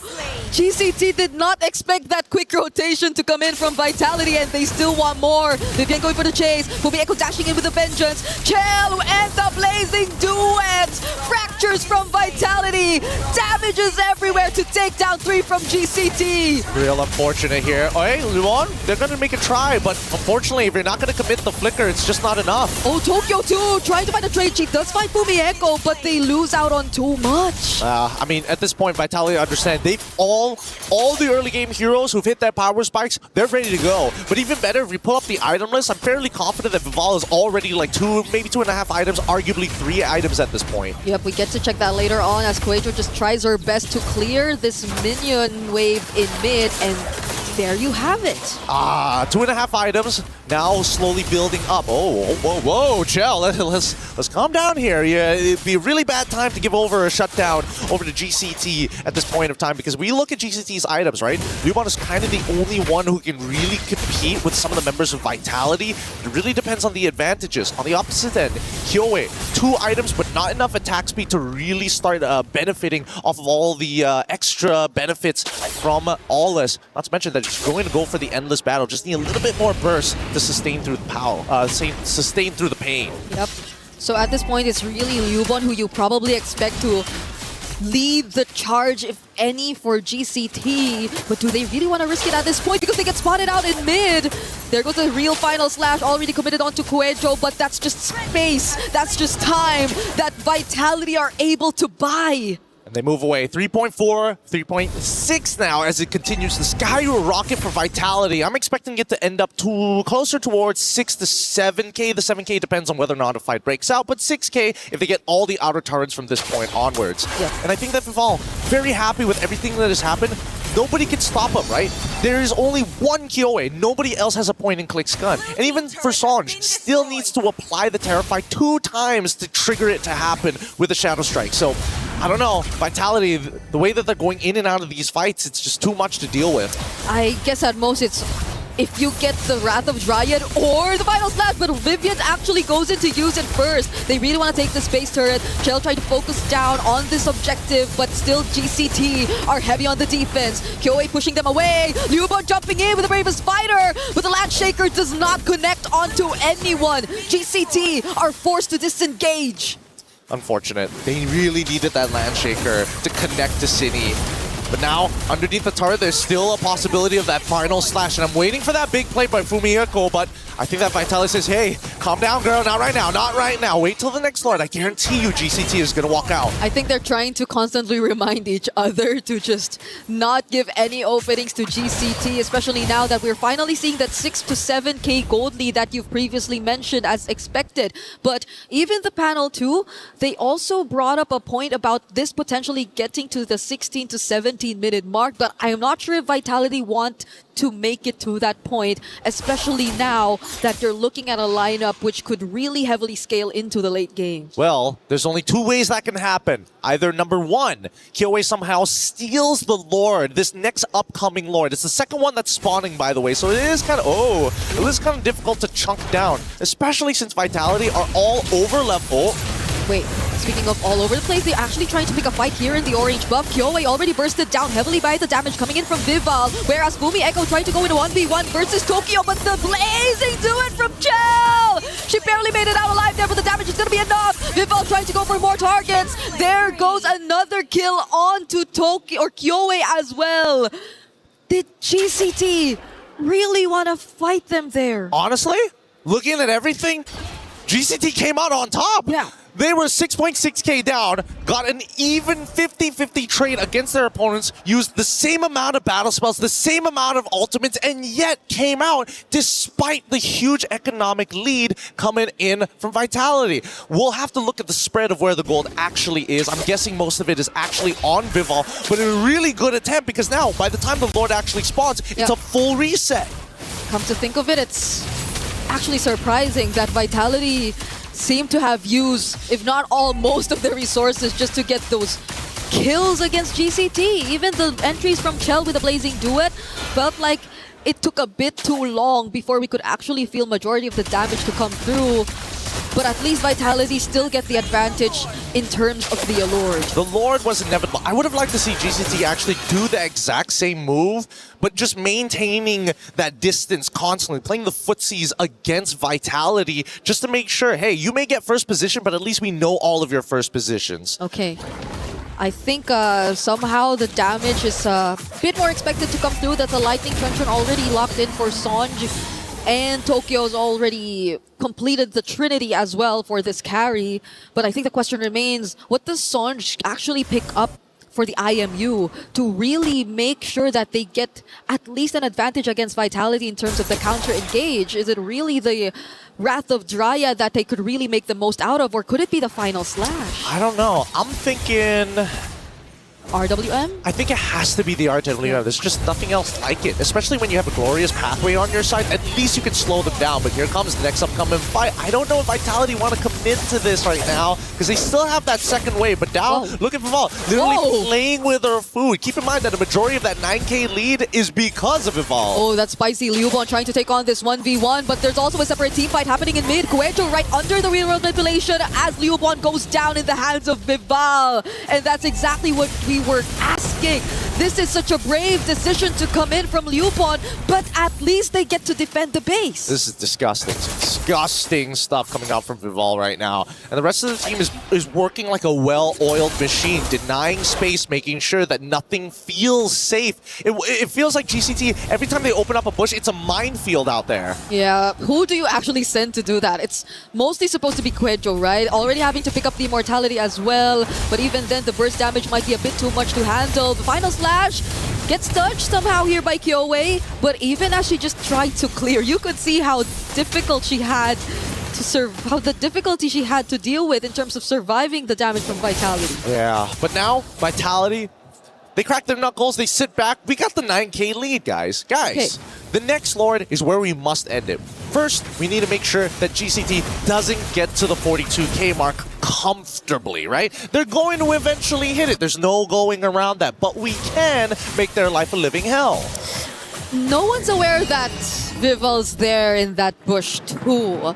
GCT have seemed to understand that they might need to group together a bit more, and there have been some movements down bottom, but they just can't confidently push further. They have barely little idea of where Vitality are currently positioned at the map. Oh my goodness. After looking at the damage dealt and damage taken, it's kind of difficult to argue that GCT doesn't have enough damage, but the truth is they just don't have enough items. They don't have enough gold. And finally, the Malefic Roar is out for Kyoei. Oh, Fumieko going in, tries to dive, goes for Sonjke. Sonjke steals away the final slash, but they're still yet to go for the counter engage. Just chill and Viva from the back! They make sure that this is gonna be a clean wipeout! Immortality pop for Kuejo. She's the only one left alongside Liubon, but it's a Maniac and it's a potential Savage once again! Vival takes 2 Savages in this series as they walk their way to the Grand Finals potentially! Oh my goodness. What a game this was. From not only outplays, we finally come to the outclass. The title defenders are here and are wanting to stay. Welcome to the Grand Finals. We missed you here. The MWI champions of 2024 and 2025 will meet at the Grand Finals of this year. It wasn't as clean as their previous run. They've been dropping games, they've been having long games, but eventually Vitality still make it back to the top. And of course, true sportsmen, despite being defending title champs, they're still going to have their fist bumps down. But with every competitor that we see have to leave, it breaks my heart to see. Geltec put up one hell of a fight. Game 1 gave me so much confidence that maybe their hero pool was bigger than we thought, but the comforts, they need to expand how comfortable they are on multiple heroes, especially when you're at the top. And I cannot get over these 2 Savages brought to us by Vival in just a single series, 2 games straight up against GCT. That was a statement brought to us right there by this jungler from Team Vitality. So happy for everybody involved here, especially for those at Vitality. We're going to be throwing it over to have an even review with them right now. First and foremost, congratulations on yet another Grand Finals appearance. Absolutely phenomenal performance. Of course, coming into this event, everyone expects you guys to perform at this level. Now you're in Grand Finals. How do you deal with the pressure of living up to such high expectations? It has always been our place to be in the Grand Final, so I guess this is where we belong. It's a right. It's a right for them to be here. They were invited. They were invited to be here. Vitality. Absolutely phenomenal, and with good reason. And of course, the home ground heroes right here, Team Vitality. The crowd goes wild for you guys. And you guys have definitely earned the place in Grand Finals. Now we would like to invite Geltec to please hand over your keys to Cindy from Vitality. Thank you, Geltec. You guys did EECA really, really proud. You fought well and valiantly. Now, Cindy, how does it feel like holding the key of your opponent? I know you guys have been looking forward to meeting Geltec, but how does it feel really, knowing that you defeated them? It feels I'm really grateful to be holding their key, I guess. Very grateful. Now, the next one, it's going to be a grudge match. 2024 MWI winners going up against you guys, the MWI 2025 winners. They were the ones that took the win from you. Tainting your golden road. Is there anything you would like to say to them? Maybe we want to get revenge on them because of the 2024 Grand Final. Maybe. We definitely want to get revenge. Yeah, they definitely want to take revenge. So yes, that's right. This is Team Vitality heading to the Grand Finals. Take your walk of victory! And of course, to the fans' delight, it is time for Vitality to crush yet another key. This is Geltec's key going. Time to set it up and crush them. And technically only one key to crush before Vitality can keep their throne as the undisputed queens of MWI. They won last year and they're looking to win this year again. It is time to turn that crusher on. As always, one dream shattered and the other one stays alive for tomorrow. It is time to get ready for the crusher.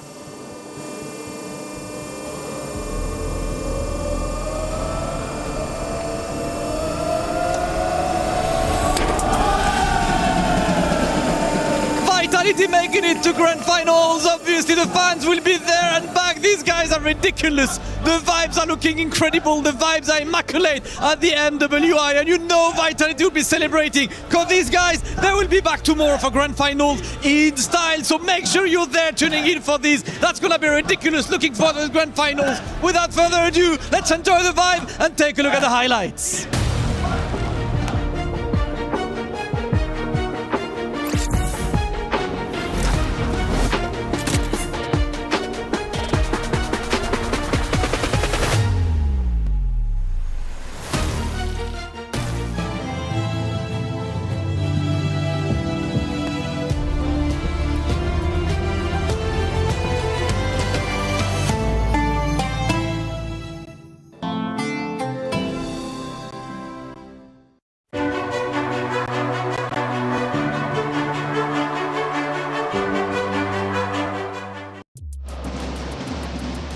The Vitality fans rejoice and they jump and they bang the drums and they celebrate as Vitality have officially done what they came here to do, make it back to Grand Finals, and it's going to be a rematch from 2024. What a story we have to tell. But first, for Geltec Cyber Team, EECA region, they came to at least accomplish history. They were the underdogs, and what a historic moment to make it to semifinals. And let's face it, they still have a chance for third place. So in celebration of them, I think it's well said. They did what they came to do. They made history. Oh yeah, for sure. I gotta say, based on today, I'm really looking forward to see how they bounce back for tomorrow, because it looks like today they had a strategy, it didn't work out. I'm pretty sure it will hurt their spirits just a little bit because they were quite close getting to the Grand Finals, and that really hurts. But some people just generate that hurt into more skill for tomorrow. Sure. Well, there were 2 losers today, so they're both going to have that good mentality coming in to the matchup. Let's take a look at one of our actions from that last match, and we'll break it down for you, of course. Here we're at the 16-minute mark. Yeah, at this point in time, very similar to the one before, you can see that there should have been a possibility of a great opening coming in from Sonjika.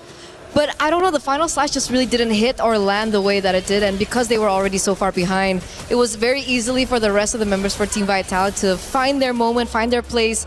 And we get the second Savage from the previous game. Woo! And then here, and it just really highlights that when you take a look at Team Vitality, it's not just about Vivian, it's also about Vival. Can I just say it feels very validating to call the draft one thing, calling the time that is going to end.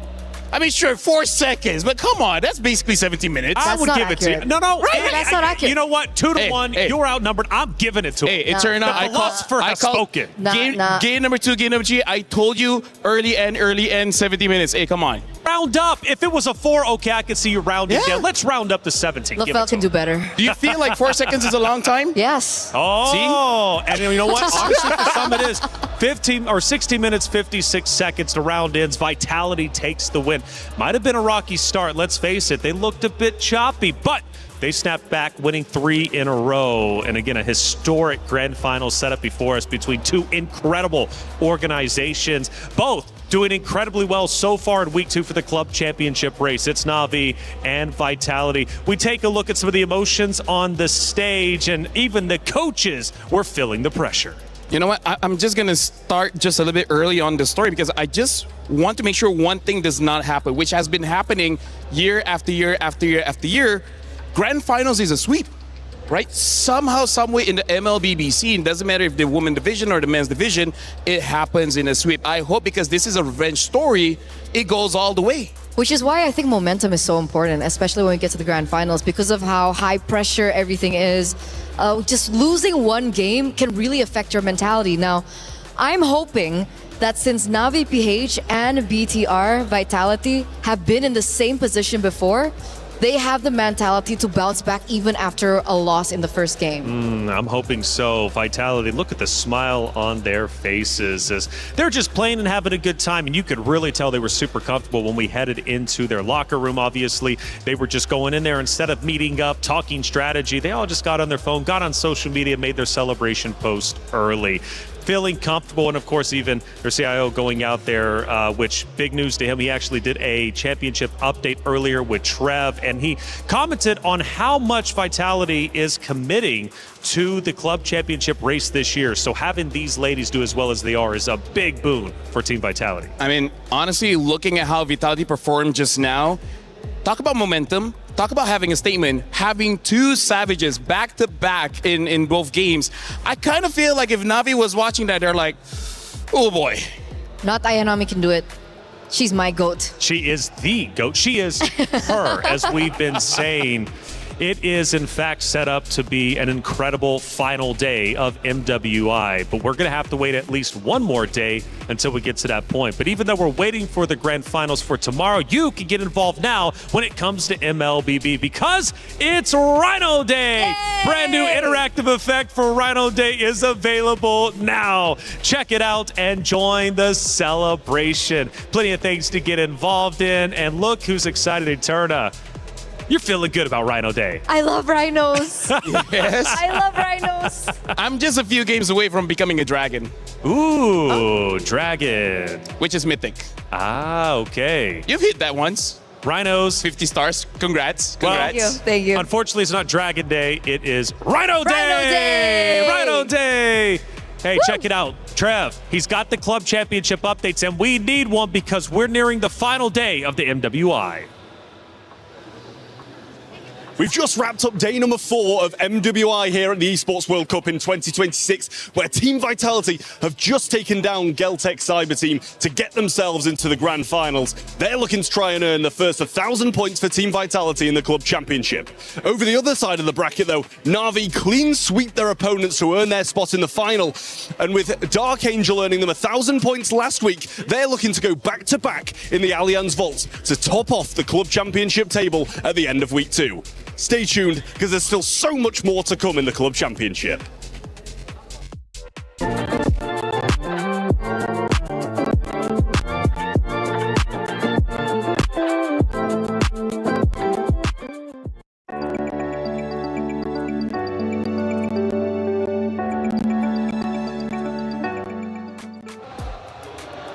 Thank you, Trev, for that update. He's right. Dark Angel won in a previous title just last week for Na'Vi, and Na'Vi could win once again here in the Allianz Vault. This is, I guess, turning into Na'Vi's arena after all. They're doing such a great job, but they've got a Titan to get through, and it's a rematch of epic proportions. Again, we take a look at some of the emotions of the players and even the fans, man.